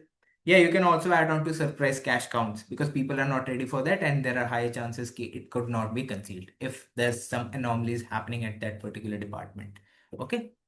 Non-current assets, existence, most important, rights, valuation, and completeness. So what are going to be the reliable audit evidences? Inspect purchase documents, also form best, most reliable evidence, and title deeds, physical inspections, review depreciation, and disposal for completeness. Okay. So if there has been disposal, so it should have been accurately reflected in the financial statements and an accurate amount should be displayed. So if there are disposal, so completely account for that. So that is how the account balance is gonna be accurate and complete. Got it? Yes, sir. Perfect. Now comes revenue. All everything starts with this only. Revenue, cost of goods sold, then you have gross profit, operating profit margin, and all. So obviously there are chances that revenue could be overstated or either understated. Okay. So the key assertions are occurrence because it's a transaction, not an account balance. The cutoff, ideally when it occurred, it should have been recorded there and there. Accuracy and complete set. One of the most highly reliable procedures and audit evidence would be trace dispatch notes to invoices. Remember we discussed about good dispatch notes. If these are present, then I can confirm that this particular transaction occurred to the and pertains to the entity. And that way I am targeting the assertion of occurrence. And then I can do review credit notes. You see, we have credit notes. Okay, after year end. Basically, credit notes ki okay, confirmation, sort of confirmation that we have receivables for that particular revenue. Now, obviously, you won't be issuing credit notes if you haven't made credit sales, right? Yes or no? Yes, sir. So although it makes logical sense that you are, as an auditor, you are reviewing the credit notes after year end. Journal testing, substantive analytics on margins and trend. What exactly were the gross profit margin and are they aligning? Just think of it. In year, let's take a horizon of 5 years, 1, 2, 3, 4, 5. I'll have an industry benchmark that usually the gross profit margin ranges between for good companies. Industry standard is 5 to 10%. And we Horizon Appliances Private Limited. Oh, sorry, Limited. Public है हम, ठीक है? 1, 2, 3, 4, 5. In year one, it was like 3.5%. Yeah, good, normal. 4%, really good. You're now having like the bottom. Then it went to 6%. Great. 4 was also like 8%. In year 5, it suddenly went up to 11%. Upper range of what is the industry standard. And there is also an incentive of EBITDA. Remember? Yes, sir. Yeah, so this is how you have to think as an auditor. So in year 5, doing analytical procedure planning style, you find out, oh, there is a risk that revenue is overstated. Now design high yielding procedures out of it. This is how it is done. Payables and accruals. Payables are your creditors. Accruals, like let's say you have utility expenses, electricity bill and all. Okay, and we obviously follow accrual base of accounting. So let's say in the month of January, you incurred an expense of $5,000. Okay, and you did not pay it. So what it is going to be your current liability. Basically, it is going to accrue. Okay, if it hasn't been paid. Okay, now what are you concerned with when it comes to accruals or payables? Definitely the completeness. Whatever is there should be there in the financial account. It should not be omitted in any way. The valuation, what is the exact value for the, let's say, payables? He might have given some discount. Yes or no? or cutoff. Cutoff is like the same. Like supplier statement, most reliable evidence, supplier by himself is stating that we owe this much. So that confirms the valuation. Post year end payments, most important. So let's say the company is showing an accrual of 5,000 and in post year end with the exact same corresponding account of utility payment, there has been a payment of 5,000. So that also in a way confirms. Unmatched good received notes, review accrual calculation. This is also analytical procedure. So you can think of analytical procedure. This is a substantive stage. Okay. Got it? Now comes provisions. Liability of uncertain timing and amount. Completeness, valuation, and presentation. Here, review the legal status in case of some litigation happening with the company. So the best possible case would be no bank statement. You're not going to be asking about bank statement whether you paid or not. Definitely, you're going to be reviewing the legal letters in corresponding with the legal team of the entity. Subsequent events, whether payment was made or not. Basis of estimate of management assumptions, were they reasonable or not? And finally, the disclosure review as per the requirement of IAS 37. Got it? Yes, Share sir. capital and remuneration. Occurrence, accuracy, and presentation. Okay, whether properly split among share, nominal share capital, and share premium at face value or not. Director's remuneration properly stated, and you can confirm that with the bank statement. So inspect board minutes. Here, minutes it's board minutes. Filings, contracts, payroll records, and recalculation. These are all highly reliable evidences. We'll talk about what are the exact procedures that can yield you complete marks. But always there's a pattern. Auditor is doing something to target a specific assertion. In return, he's getting okay. He's confirming occurrence. In return, he's confirming the accuracy. To get to there, what exactly is the auditor doing? And through that, audit evidence is produced. Okay, and based on that only he forms conclusions. And conclusion is eventually reported. Got it? Now, applied risk responses at Horizon Appliances. Coming on to the interesting part. Audit risk and audit responses. Now, these are shorter ones, but you can get an idea if you are given a proper case. So here, there's a revenue cutoff risk. Good dispatched on 2nd April, recorded as March revenue to hit EBITDA targets. See how beautifully it is linked. So what would be the auditor's response in this case? Substantive cutoff testing, comparing dispatch dates to invoice dates. Okay, in that way you can confirm. These are shorter responses, but you get an idea what is done here exactly. Putting onto the Horizon Appliances cases. Here there was receivable valuation concern. A large customer Sir, overdue by 140 days with zero recent cash receipts, which means receivable is overstated. You can further add on to that. Got it? What's the auditor's response? Challenge expected credit loss estimates, verify post year end receipts if there are any. Okay. Auditor is not gonna be sir, like, yeah. in the first one, they are Hmm. comparing GDN with invoices. Yeah, goods dispatch notes with invoices. And then yeah, see these are smaller notes. Actually उसने ना condense कर दिया है generate करते time. So further you can test with bank receipts or either credit notes. Okay, sir. Cash credits and credit notes. This is not a full-fledged answer. इतने छोटे नहीं होते. If you look at like our ACCA, so they even refer कि there is a possibility of classification error as per IAS 16 and there could be overstatement or understatement. इतना detail में जाना है. Yes, ठीक है? sir, they And write consequences. yeah, exactly. Consequences are there, but here we are just getting a gist when it comes to Horizon Appliances Limited, what could be an alert. Okay. Yes, sir. Now, inventory valuation, like older product model selling below cost after new range launch. So I am concerned with the valuation. This is a risk. Okay. So response would be review NRV against current selling prices, challenge inventory write downs. This is, you can say, sort of a procedure in place. Okay. There are two other things that the auditor can do in a proper audit risk and response question.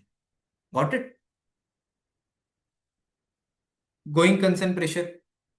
Bank covenant breach post year end, waiver not yet confirmed. Waiver is basically whether bank is continuing in and providing further finance or not. Waiver is not yet confirmed and ban convenient was breached post year.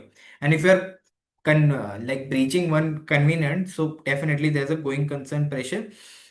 If this has been shown, there are going concern uncertainty, and definitely management does not want to do that. So the response would be review subsequent correspondence with the bank, assess borrowing terms.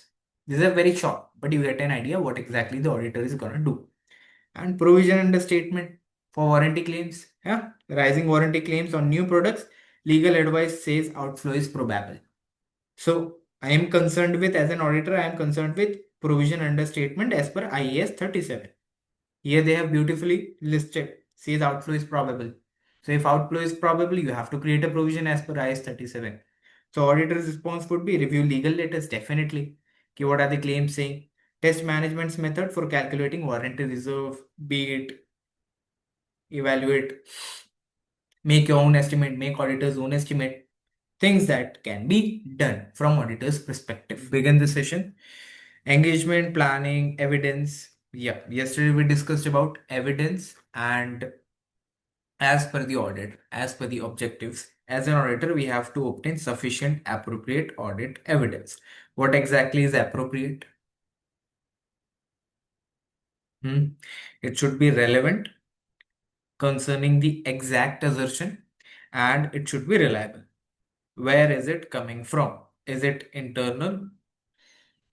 Is it external? Okay. Third party confirmation done by the auditor are the most quoted evidence. So, less sufficiency relates to the quantity, okay, less or more. So, if a audit evidence is highly reliable, so I can say that okay, you can have less of that to form a proper conclusion. But if it's less reliable, if it's internal, then you have to obtain more and more corroborating evidence to do so. So that is where sufficient appropriate audit evidence comes in. Now then, how evidence is obtained? Either through procedures, okay, or the auditor can receive direct confirmation letters by bank depending on the transaction or account balance. So today we are gonna deal with conclusions. Basically, we'll try to form some procedures around some particular important transactions and account balances. And then we'll discuss opinion and how finally that all consolidates into an auditor's report. Okay. So, first of all, once again, we are sticking to the same company, that is Horizon Appliances Limited. So the entity profile is mid-size listed kitchen appliance manufacturer. Operations include 2 physical warehouses, a rapidly growing online channel, and a recently implemented ERP system. Okay, that's fine. Internal pressures or management compensations create significant inherent risk. If we discuss that, contributes to inherent risk. Executive bonuses are tightly tied to earnings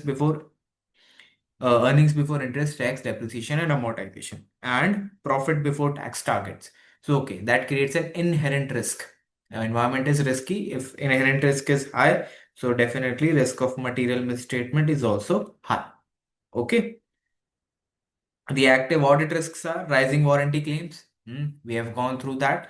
On a newly launched product line, a strict ban convenient is currently linked to gearing. So there's a chances of misstatement there, and interest cover. Okay, an internal audit function is fully outsourced. So there comes ISA 402. We have to either obtain T1 or T2 report. Okay, so this is the client that we are dealing with, Horizon Appliances Private Limited. Now comes our receivables and revenue. One is account balance and one is the transaction. So you know the particular assertion to target, like for account balance, it is existence, rights and obligation, okay, classification and all. And for revenue, it is occurrence, cutoff and all. Okay. So for assertions of revenue, the core are occurrence, existence, cutoff, accuracy, and violation. So, what are the chances? Because of the pressure, what do you think is going to happen if the management bonuses are linked with EBITDA? There are chances of overstatement of revenue. And when revenue is overstated, don't you think receivables might also be overstated? What do you say? Yeah. Yes, sir. Definitely. So like overstated revenue directly equals to overstated receivables as well. So prime evidence, what could be the prime evidence that we can obtain for receivable? And this external confirmation is strong but not magical. Non-responses, disputes, and weak processes require alternative procedures like post-year-end cash receipts review. Okay, and what is cutoff criticality? Errors turn real transactions into misstatements. Focus heavily on dispatched document. Now, transfer terms and post-year end credit notes, will talk about that in terms of receivables.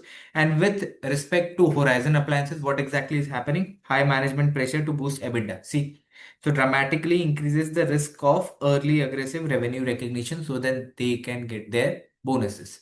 Okay. Now, the specific attention required on the online channel dispatch cut off exactly around the year-end boundary. Now, let's just try to make some. Okay,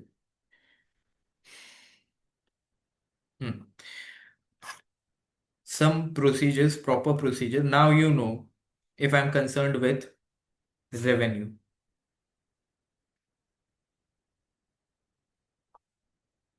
Just do one about receivables, okay? Let's just say I am concerned with the receivables. Okay, what can I do? Could you form some procedure, some detailed one that can get you full marks? Okay, what can you do about receivable? First of all, this is Obtain external account balance. confirmation. Yeah, external confirmation. But exactly, see, the art is, as we have discussed in our classes, we can have positive confirmation from all the debtors that we are having, basically the receivable. So positive confirmation, that is one thing. And if they reply, this positive confirmation is gonna be our evidence. Now, the important thing to crack here is how exactly do you write the procedure. So can I say send, basically what the exactly is the auditor doing? So send positive confirmation.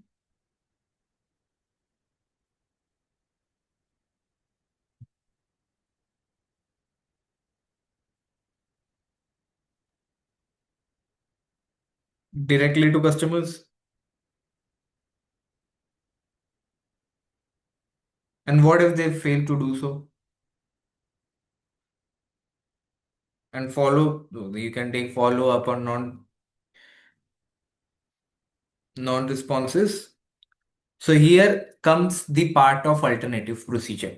So if everyone is not gonna respond, so as an auditor you have to do alternative procedures. So what is the alternative procedure that you can do? Can I say by checking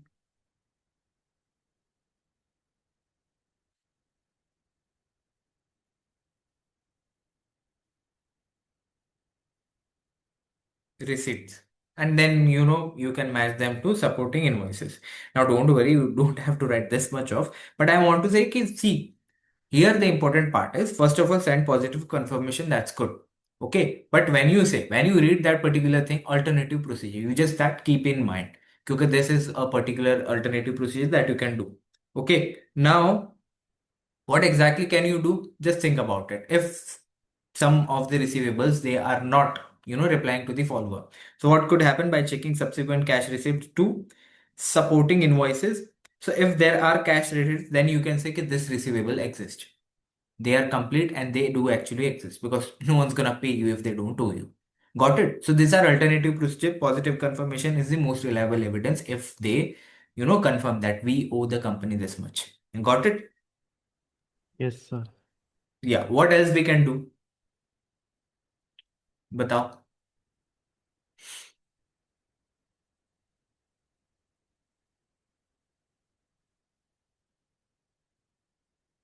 Yeah, think of it. GDNs, connect something with GDNs, good dispatch note.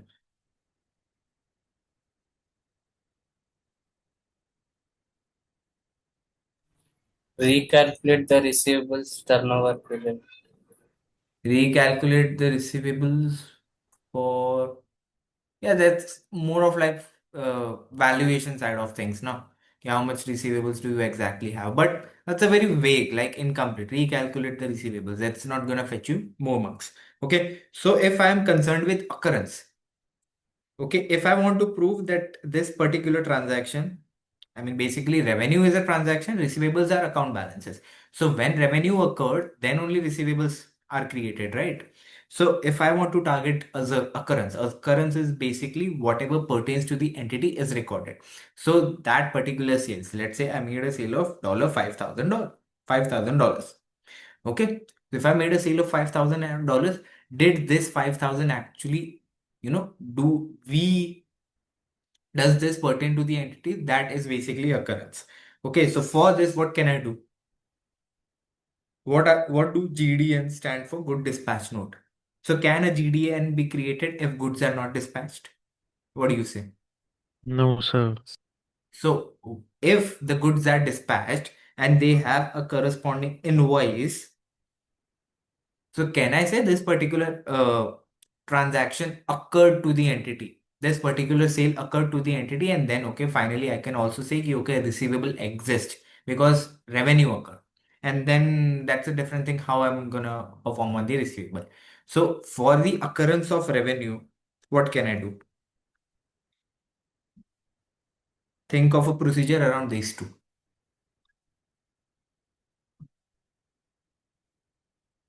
What can you say?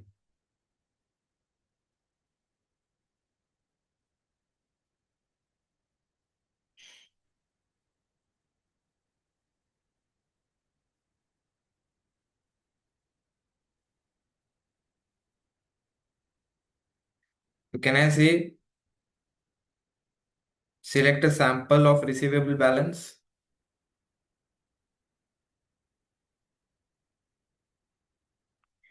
Receivable balance or sales balance also you can say, okay, it's not like receivable balance because you want to prove the occurrence. So receivable balance and trace them to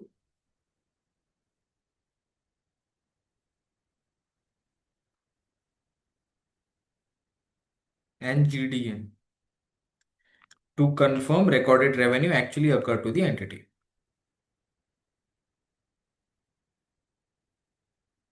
Occurred. Can I say this?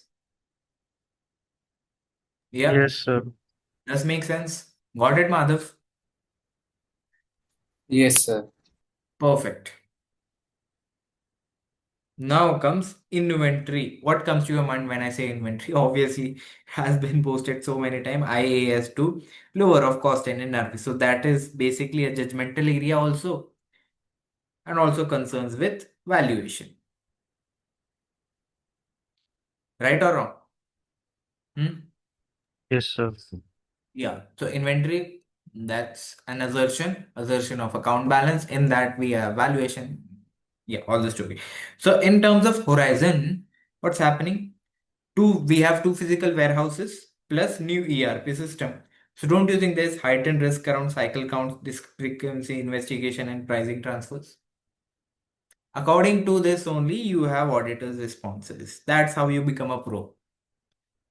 Right? So first of all, think like an auditor. In the terms of our client, that is Horizon Appliances Private Limited. When I, debriefed you about the entity profile, there they had two physical warehouses. So inventory count, all those generic procedures are definitely there. But specifically in terms of inventory, heightened risk around cycle counts, discrepancy, and investigation because of pricing transfers. So here the trap is count attendance proves existence. Okay, and completeness, but not valuation, because valuation is what judgmental. So whatever estimation management made about NRV, one of the procedures can I do? I can check the post year-end bank receipts and confirm with how much it coincides with the NRV that management stated. Is it overstated or understated? Yes or no? Yes, sir. Yeah, so it's pricing and cost accumulation, obsolescence and net realizable value, and cutoff verification. Now yeah, that's only third party confirmation. Like inventory held somewhere else required direct information and examination of supporting evidence. Just like in a case of car manufacturing company, the inventory is held with the dealer. But as you know, the risk and reward still lies with the car manufacturer. So what does that mean? That we as an auditor needs to make sure if there are third party, If the inventory is held by third party, so we have to, have supporting evidence relating to that and what's the exact amount through which we can value the inventory. Okay. First of all, confirm whether this belongs to the entity by rights and obligation. So if the control has not passed, the risk and reward stays with us. So basically, car manufacturing company has the right to the inventory. Then you can say, okay, the inventory exists and the inventory is owned by the company, and then further on procedures. Okay. Now, so if so, I want this inventory. If I'm talking about inventory, what can I say? Could you perform? Just draft me one procedure around this inventory. Observe inventory count to ensure that inventory physically exists. Yeah, okay. Existence and completeness, just like discussed in the previous slides. Okay, perfect. But you just have to frame it like, either you can say observe or you can even attend. Attend is I believe, better. So can I say attend inventory count and also perform test counts? Okay, that is perform is done by the auditor. Okay, test counts, the results from this would be more reliable from count sheets. What has been counted and what has been entered in the count sheets. Okay, to physical inventory.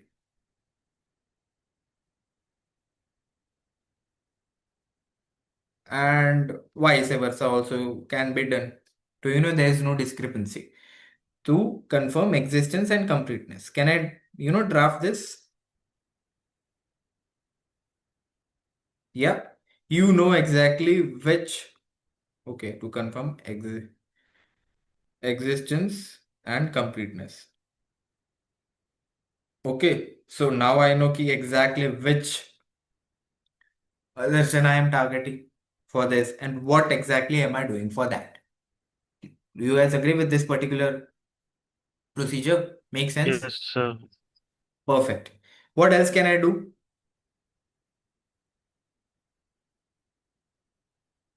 Like a normal NRV procedure.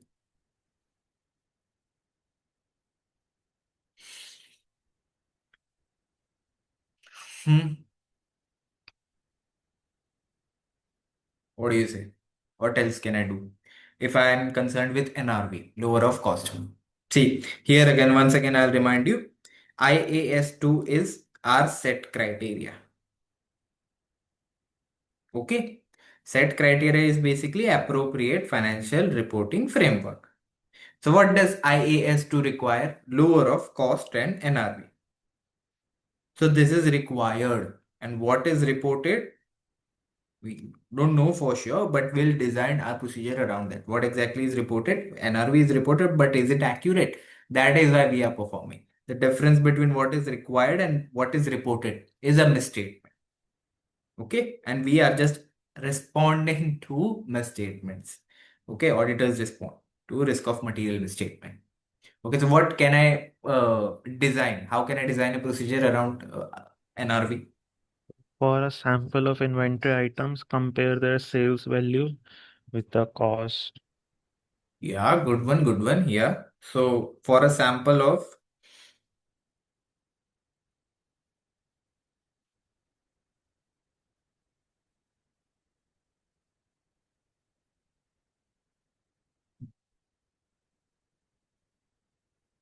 agree to can I agree to purchase cost, purchase invoices,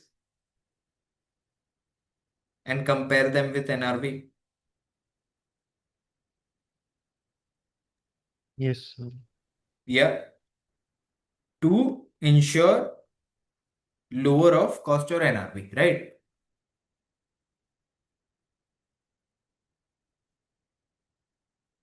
Yes or no? What do Yes, you say? sir. Sir, can you also write sales invoices? Yeah. See, inventory. So yeah, I believe purchase invoice of that particular good would be better because it's either cost or NRV. So the purchase invoice would have key originally uh, for how much it was purchased, and then I'll compare it with NRV. So NRV might be lower than cost now. So that is what. So Sales is a different thing, right? Post year, and if you want to compare, like management made an estimation about NRV and post year receipt for that particular good, okay, that also confirms whether it was appropriately recorded at NRV or not. Okay, Okay, sir. yeah, perfect. Clear, Madhav? Yes, sir. Perfect. Now comes our bank cash, non-current assets, and equity and reserves. So bank and cash, simple in form but carrying exceptionally high sensitivity to misappropriation. So there are high chances that it could be stolen. Okay. And then what else do we have? Bank confirmations acts as the best prime goated evidence when it comes to bank balances. Bank confirmation ki bank directly confirms ki, okay, this is our client and this is the balances that they have in their bank balances. So reveals undisclosed loans, charges, guarantees, reconciliation, post year and clearance review, all those on an audit evidence. Non-current assets are physical, like valuation, true ownership, and proper depreciation. That is what I am concerned with when it comes to PPE, property, plant, and equipment. And the set criteria here, as per appropriate financial reporting framework, is going to be IAS 16. Okay. So any misclassification thing happening, anything wrongly capitalized, you can get over it. Like whenever you are reviewing any answer, you might have seen, first of all, they are referring to there might be misstatement as per IAS 16. IAS 16 requires this. There are chances that this might not have happened. And because of this, what are the consequences? Either the asset is going to be understated and expenses are going to be overstated. Got it? Yes, sir. Existence via physical inspection, that's your like most generic one. Okay, to confirm the existence. Ownership via purchase title, docs, valuation via depreciation and disposal proceeds. And then comes equity and reserves, that is legal. See, when it comes to authority, I am just concerned ki whether board approved it or not. What is the classification? Like appropriately split between share, nominal capital at face value, and share premium when it comes to share. And what about reserves? It is actually required by law or not? So here there's heavy reliance on legal documentation, like inspect board minutes and statutory records for share issue authorization and directors remuneration. Okay, so all those are equity and reserves, non-current assets, and bank and cash. So as usual, we'll do this once again. Hmm.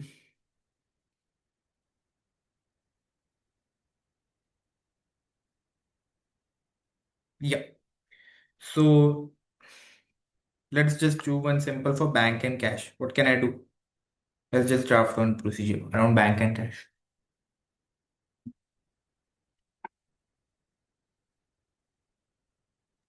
Reconciliation. Reconciliation. Okay. Yeah, but how? Reperform reconciliation.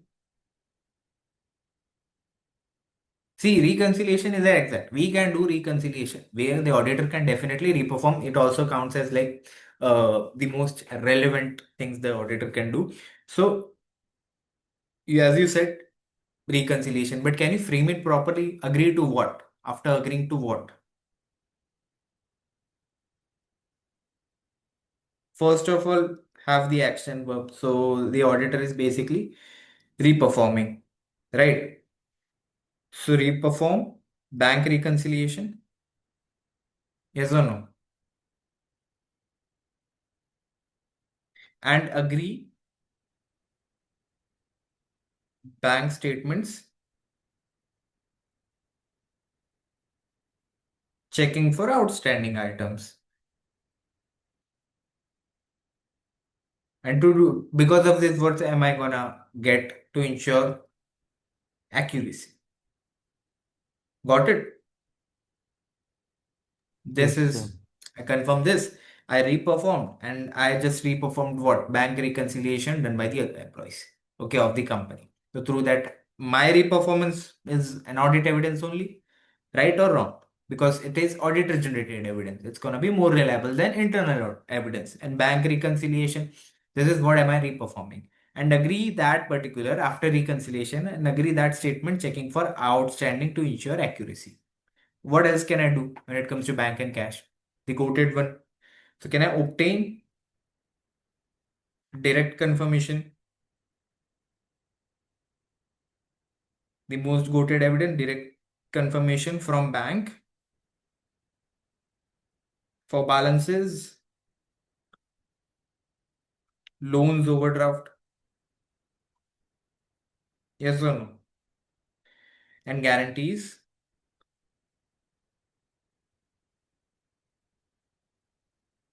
To verify what? Existence and completeness.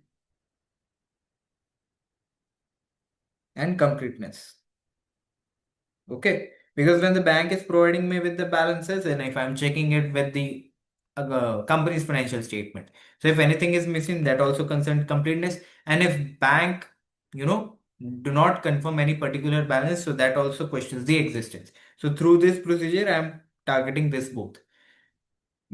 Clear with this? Yeah, Yes, sir. Yes, sir. perfect. Now let's just do some for non-current assets.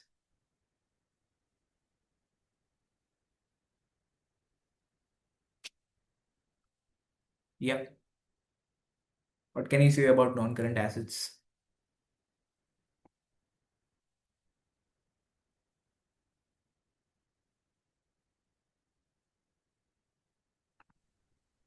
Existence, rights, and obligations. Yeah. So can you frame 1 to 2 high yielding procedure around that? What can you draft?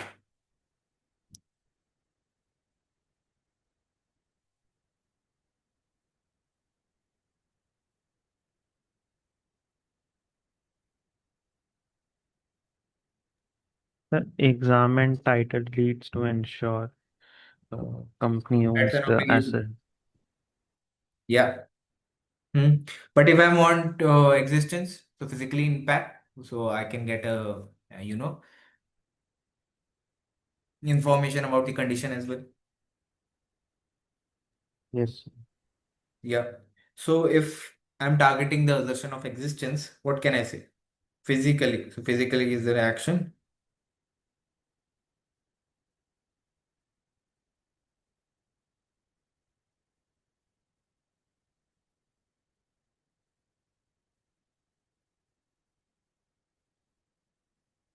Fixed asset register, right?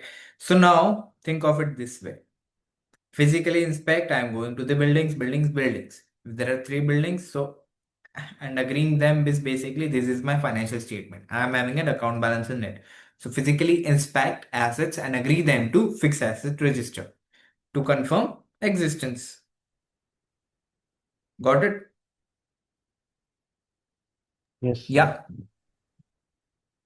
What else can I do for non-current assets? See, you might be tempted to write like this, recalculate depreciation. Our brain stops there, right? Till here, every student can figure out that recalculate depreciation because I know okay, auditor recalculates and depreciation and accuracy to ensure accuracy. But the better way to frame this is like, what can you do? Is recalculate. This word is absolutely fine till now. So depreciation is also fine, but for a sample of asset.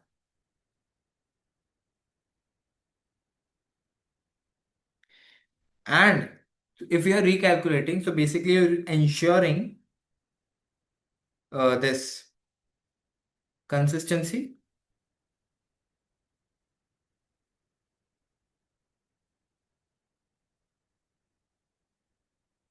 accounting policy, yes or no, and accuracy of Yes, carrying sir. value. Now, does it make sense? Yes, sir. This is a very high quality procedure.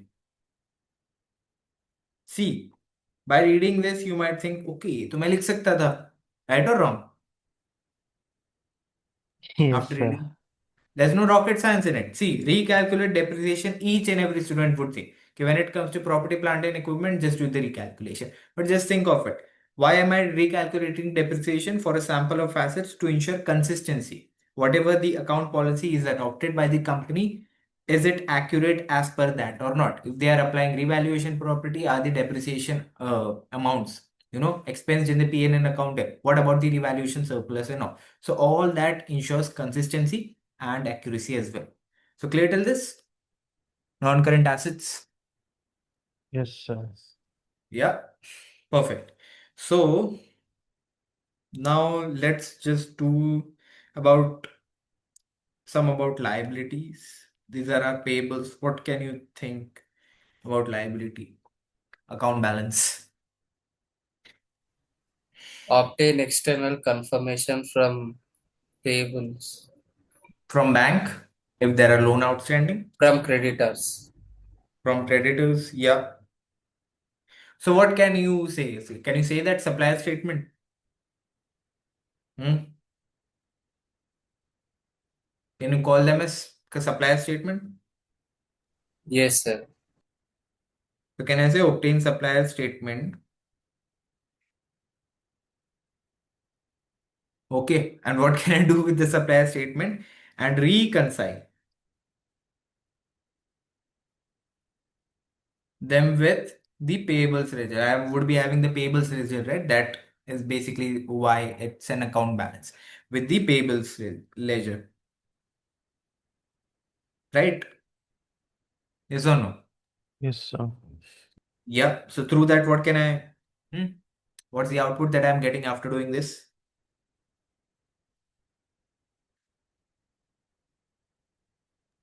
Completeness and accuracy.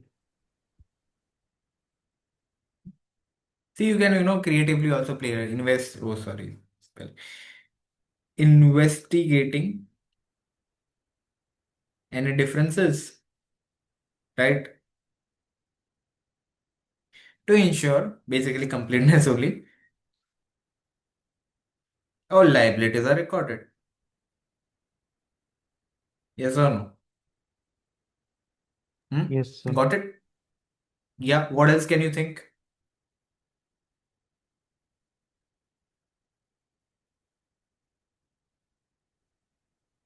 For completeness only, you can work around that. So can I review post year end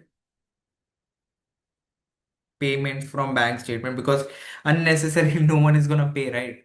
Until unless they owe payment from bank statements. And from where do I have to compare? I got my post year payment from bank statement. So can I trace them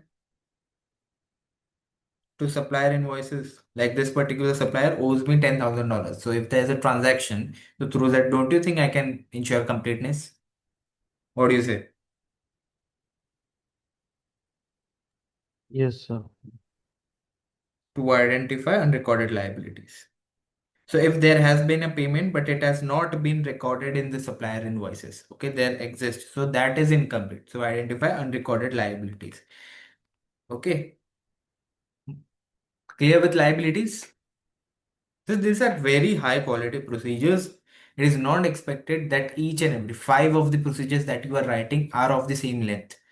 Okay, but this examiner cannot deduct your marks because he'll say, okay, you have written review or post year and payment from bank statement. This is very high quality procedure. If you just write recalculate depreciation, so obviously that's begs the question, okay, this is half written provision, and also it might seem like okay, you have ratified it. Okay, so this is how you draft procedures over time when you practice, so it'll get easier, right? Yes, Okay, sir. yeah, clear, Madhav? Yes, sir.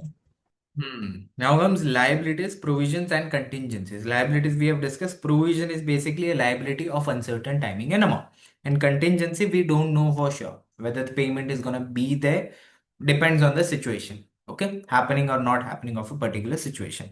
So search for unrecorded liability post year end payments, just like we discussed. We have already created like may indicate omitted liabilities. So that ensures completeness, right? Supplier statement reveal unrecorded invoices, unmatched goods received notes. So good received before year end without a payable. So that is also understatement, right?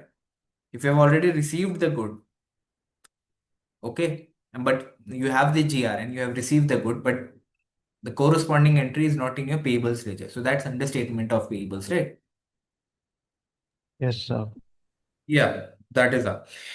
And when it comes to provision, so there's a risk of understatement. Completeness is the primary assertion, and it is under pressure, delay invoices or minimize provisions to improve reported profit. Okay, and we also have that pressure in horizons, right?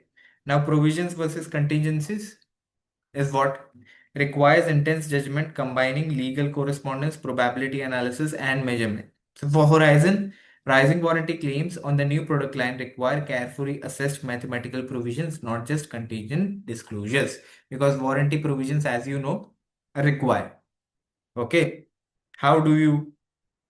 One is legally required and one is promised. So if your firm promised, so based on the past practice of the firm, you have to create a provision because there's a probable outflow. Got it? Yes, sir. Now let's just yeah, let's just have one with this provision. What can you draft around provision?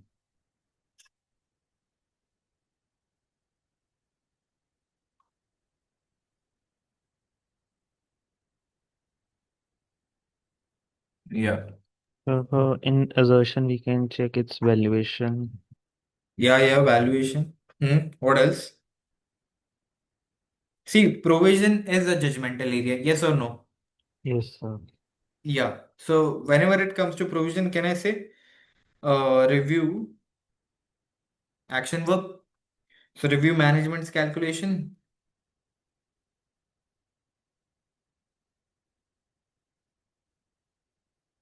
and underlying assumptions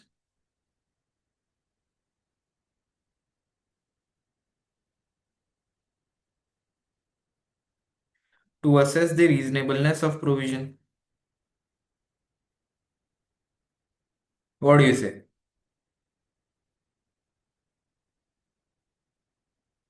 Yes, sir. Yeah, perfect. What about contingencies?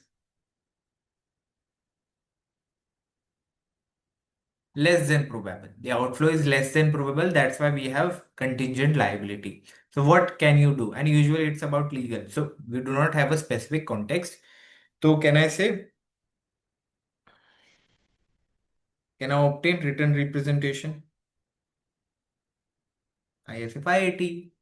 Because yeah, this is the best you can do. Obtain written representation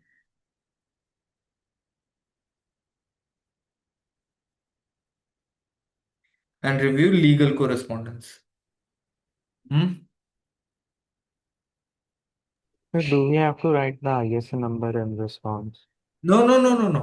No. It's just I was just highlighting it. Okay. Not at all required.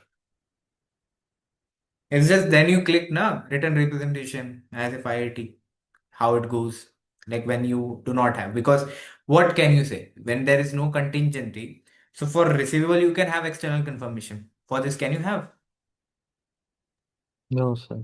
So that's why written representation and review legal correspondence. Yeah, legal correspondence you can have, but you cannot be like hum judge saab ke jamne jayenge, right?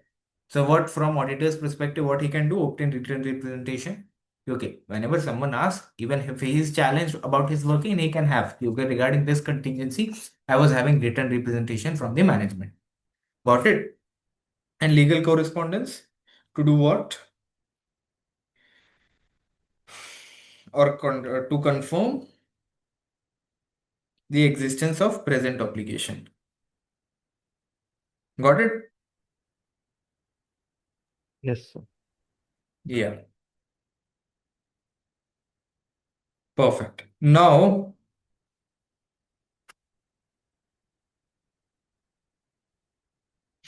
mm, let's just frame one around equity. What can you form around equity?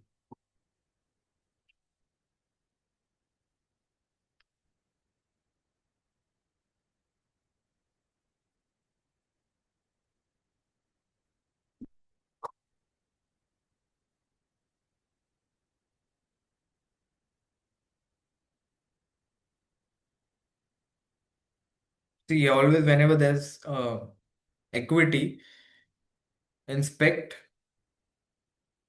Board minutes are basically the documented evidence of what was discussed in the board meetings. So board minutes and statutory record, because like whenever this is equity, this is listed, so definitely that's gonna be statutory. So statutory records.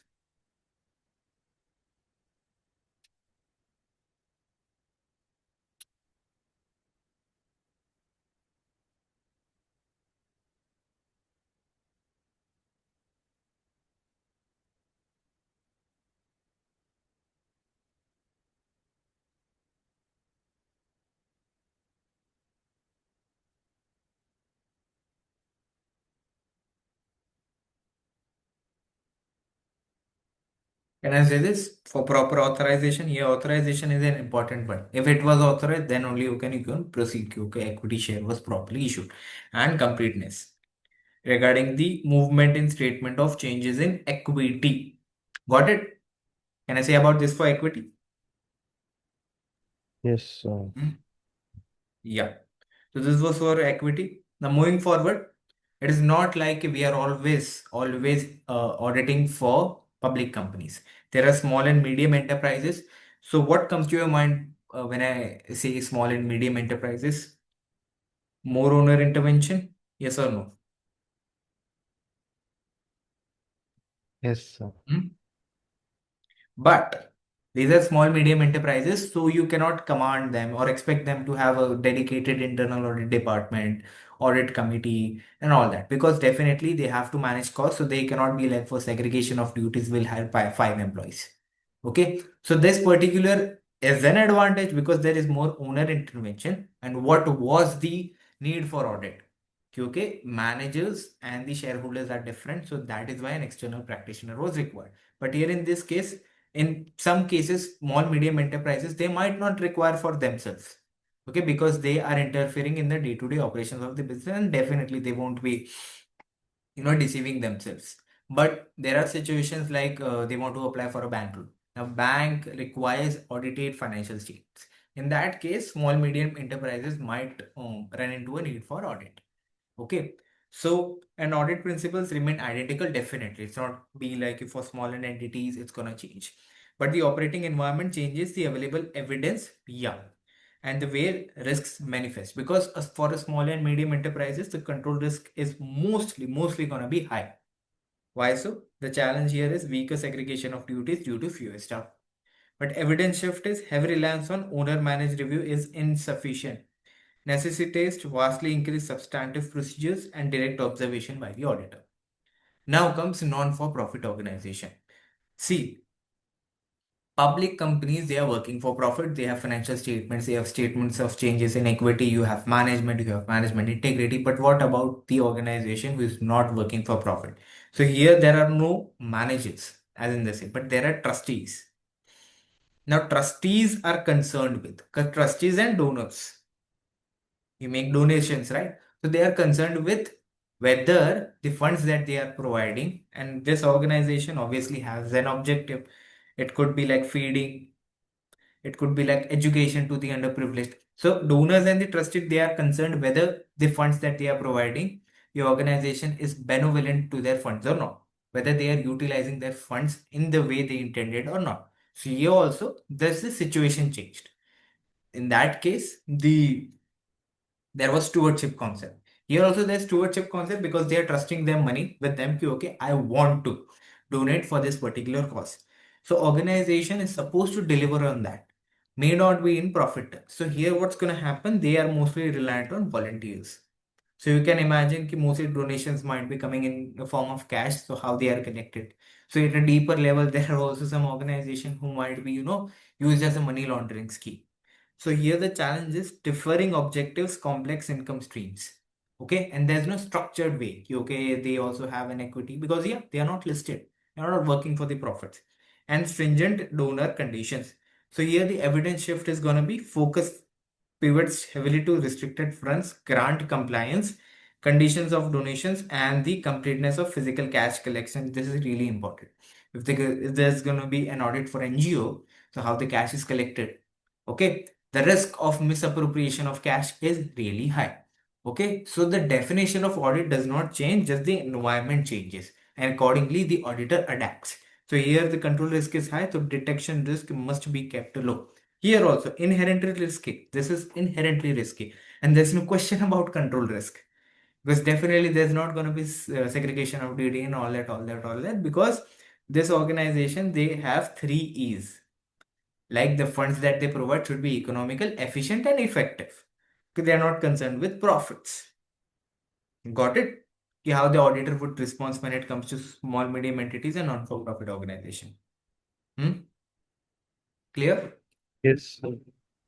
Perfect. And reporting stage. So, okay, based on the conclusion that an auditor has received through the evidence, okay, then only he'll form opinion. So let me just skim you through what are the types of opinion. And when it comes to this,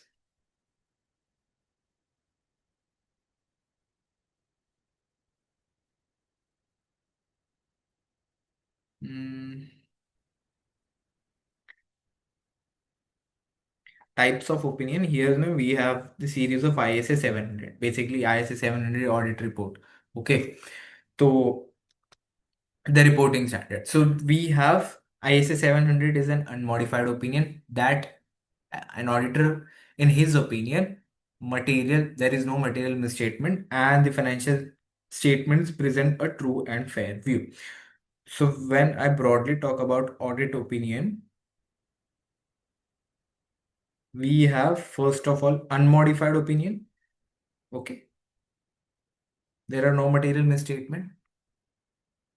Then there are modified opinion. Within the modified opinion, we have further qualified,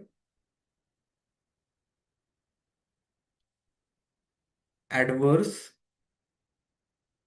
and disclaimer. Okay, so what exactly is qualified opinion? Modified by the name itself, that okay, unmodified is clean opinion that financial statement give a true and fair view and are prepared properly in all material respect. That is what auditor is having an opinion about the financial statement, and that was our goal since from the beginning. And what exactly is modified? We have been talking about material misstatement here and there. If there is material misstatement, basically what does that mean? That financial statement do not present fairly. Okay, so now if there is one material misstatement, but it is isolated, it is material, it is going to affect the decision of the intended user, but it is isolated, not pervasive. Okay, what is pervasive? So it affects the entirety of financial statement. So if a material misstatement is isolated and is pervasive, not pervasive, so in that case, the auditor will issue a qualified opinion. Okay, but what if it is pervasive? Affects the whole of financial statements. What's going to happen when they? So then the auditor is going to issue adverse of opinion, material but pervasive. Okay, and what about scope limitation? He is not able to obtain sufficient appropriate audit evidence, and this matter is also pervasive. So that is also going to result in disclaimer of opinion. The wordings would be like audit was conducted, but okay, we were not able to obtain sufficient appropriate audit evidence, so we do not give an opinion. So that is basically a disclaimer of an opinion, and this is based on audit evidence. So there would be a case when on the basis of audit evidence not having sufficient or appropriate audit evidence, but if that case is not pervasive, then too the opinion is qualified. Okay, so this was the brief. When you have audit opinion, ISA 700 unmodified opinion, and we have this further on. So then there is ISA 7, and there are different sections. We have key audit matters. ISA 705 is modified opinion. This disclaimer, all those comes under this. And then we also have emphasis of matter paragraph and other matter paragraph. So this is how the audit report is structured. So if I talk about key, how does it look like? So first of all, we have the title as usual, independent auditors report. Then we have the addressee. to the shareholders. Okay, do not write management, addressee. Then we directly jump on to opinion and basis of opinion. Okay. Then we have key audit matters, and this key audit matters is basically, I'll just get you the glimpse. Key audit matters are communication. As you remember, we had communication with TVCWG, matters picked up from the communication with those charged with governance that in auditors' professional judgment are of great significance. And key audit matters paragraph, key audit matters section is compulsory for listed entities. Okay. Then we have emphasis of matter paragraph and other matter paragraph. This relates to financial statements and this is not related to financial statement. If anything is properly disclosed, okay, there's no misstatement with, but it is properly disclosed, an auditor in his professional judgment wants to get attention of the user, then that particular thing is included in emphasis of matter paragraph. And other matter paragraph is non-financial data. So basically, like previous year's audit was conducted and the auditor issued an unmodified opinion. Now, if the auditor thinks, okay, this shall be included and this year's opinion was modified, so he'll just include another matter paragraph and say the previous year's auditor's opinion was unmodified. Okay, so this is how it looks like. And then there is material uncertainty related to going concern. There is a separate section for it. We'll discuss about what exactly is going concern, but when there is material uncertainty related to going concern, management needs to disclose that. Even if it is properly disclosed. When it is properly disclosed, then as usual, auditor will give an unmodified opinion, but he needs to include a separate material uncertainty related to going concern paragraph because it's of significance important. And this is done so when everything is all right. Okay. Otherwise, the opinion could be disclaimed as well because there is scope limitation and management is not ready. Got it? So this is how it looks like. Okay. See, the completion phase is basically standing back when the audit is about to get completed. So first of all, we have final review is perform overall analytical review. Remember we also do perform analytical review at the final stage. Does the financial statement picture perfectly cohere with everything learned about the business during the audit? Okay, from previous year we had this data, but when the audit is near completion, we have the recent data, right? So definitely we can use analytical procedures for our final review. And does it coincide with what we understood about the entity? Then uncorrected misstatement.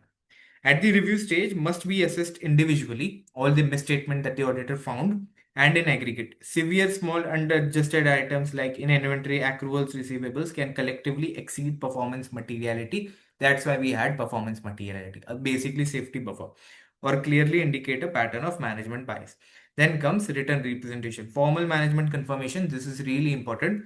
The absolute rule, they support but never substitute for other independent evidence the auditor should obtain. Like it is one of the evidence, but you should not substitute that when other evidence or is supposedly you are supposed to also obtain. A refusal to provide them indicates a severe integrity issue.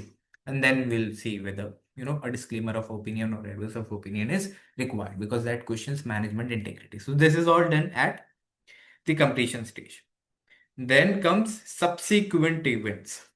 Okay, so that directly coincides with IS 10 adjusting and non-adjusting event. So this concern, we have a year-end reporting date and we have date of auditor's report. So any event happening between this, auditor has an active duty, okay, to keep on assessing if there are events after reporting date. So adjusting events are provides evidence of condition existing at the reporting date. So if the conditions were present at the reporting date, for example, after the reporting date, a debtor went bankrupt.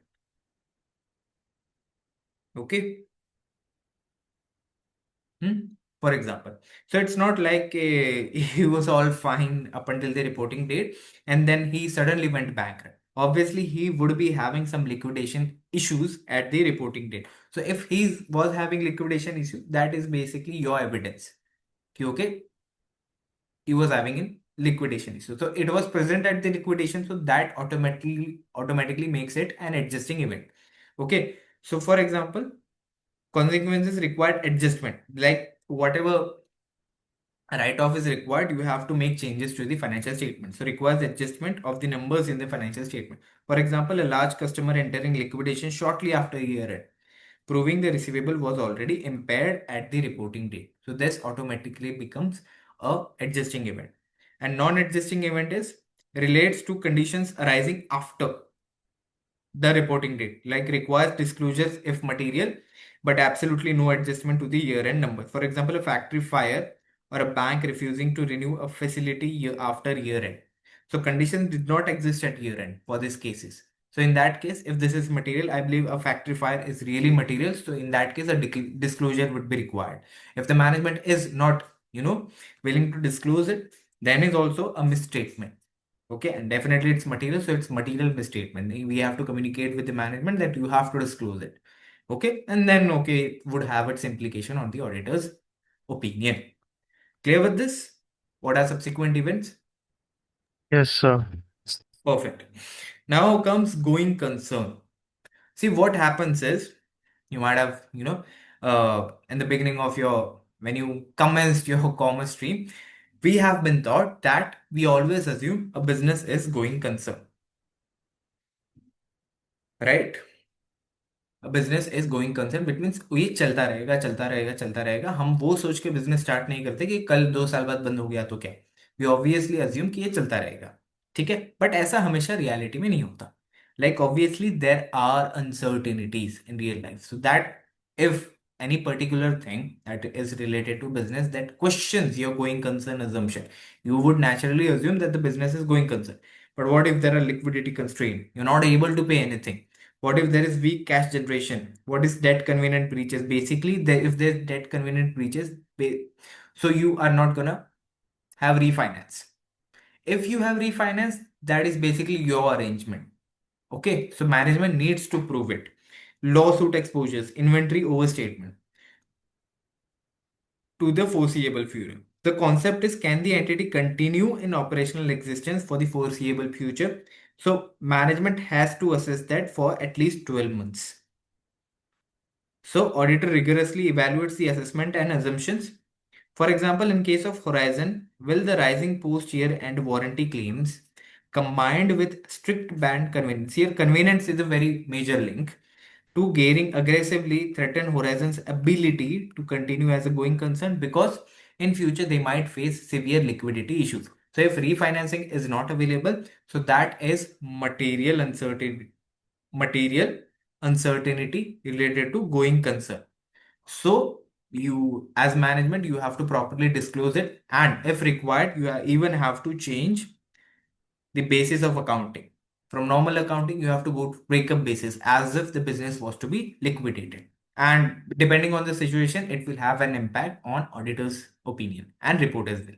Because if there are material uncertainty related to going concern, then there's going to be a different section about it. Okay, so clear with the concept? Yes, sir. Yeah, perfect. Now, reporting logic, question 1, is the problem a material misstatement or an inability to obtain sufficient appropriate audit evidence? So either you have material misstatement or you did not obtain the evidence. In both the cases, if the issue is isolated, then it's gonna be a qualified opinion. Okay. If it's pervasive and material, in case of material misstatement, then it's gonna be adverse. An inability to obtain sufficient appropriate audit evidence, and it is pervasive as well. So that's going to be disclaimed. Got it? Yes, sir. And the question 2 is the matter pervasive? Does it affect the financial statement as a whole? That is basically pervasiveness. Okay. And then, as discussed about emphasis of matter and other matter paragraphs are purely communication devices. They never substitute for a required audit modification. They are communication devices. Audit opinion is untouched. Got it? Yes, sir. Yeah. Now comes the decision tree. First of all, issue identified, material misstatement. So is the issue a material misstatement? Material but not pervasive. Then as usual, qualified opinion. Material and pervasive, then adverse opinion. What if, or is it a lack of sufficient appropriate audit evidence? Material but not pervasive, as usual, qualified opinion, only the bases are different. In that case, it was material misstatement. Here, there's a lack of sufficient audit evidence, but it's not pervasive. That's why we are having qualified opinion. And material and pervasive, that's disclaimer. C, always remember, if disclosure is adequate, but users still need highlighting. So consider emphasis of matter or material uncertainty related to going concern section, not a modified opinion by default. Always remember you are an auditor. You are concerned with what is required, what is reported. So if there's a mismatch between two, then that is material misstatement. You are not there for assessing, oh God, the business is, liquidating and so on. So you are just concerned with financial statements, whether what is required and what is reported, if there is material misstatement or not. If anything goes wrong with that, then you have to report on it and form an opinion over it. You are not an investor to think you okay, the gearing is not very bad, so you start on including all of those in your report. Got it? So never confuse yourself. Okay, the business is not doing good. Auditor has nothing to do with it. He is an independent practitioner. Okay, he's just concerned whether material misstatement exists or not, or whether materiality and material uncertainty related to going concern exist or not. Okay, so clear till now? Yes, sir. Yeah. Now comes material misstatement, not pervasive. Qualified opinion, meaning except how, as discussed, once we have addressee, then sorry, title, addressee, and then opinion, and then we have basis for opinion paragraph. Okay, why do we exactly qualify this particular opinion? So here, if there's a qualified opinion, so except for the effects of matter, the financial statements are fairly presented. Like that, apart from this particular isolated issue that we discussed on the basis of opinion paragraph, everything is fine. What about material misstatement and pervasive? In that case, it's an adverse of opinion. So here, the misstatement is so widespread that the financial statement as a whole are misleading. That is how the auditor is going to respond. Unable to obtain sufficient appropriate evidence, material but not pervasive. So then also qualified. So scope limitation affects a specific area but not the entire field. What if unable to obtain SAAE, sufficient appropriate audit evidence, material and pervasive? Disclaimer of opinion. The auditor cannot form an opinion. If adequate disclosure of material uncertainty related to going concern is made. But in that case, unmodified opinion as usual, clean opinion with separate MUR, material uncertainty related to going concern section as discussed. That is required. The matter is highlighted, but the opinion itself remains unmodified. Okay, got it? Yes, sir. Yeah. See, assertions are basically, is it real, occurrence, completeness, valuation. Evidence is basically, can we prove it? Confirmation, inspections, recalculation. Completion, does it make sense? Aggregate misstatement, going concern, and reps. And opinions, what do we tell the public? Qualified, adverse, disclaimer, clean. The independence auditor report is the public manifestation of every test, count, judgment made during the engagement. Okay, got it?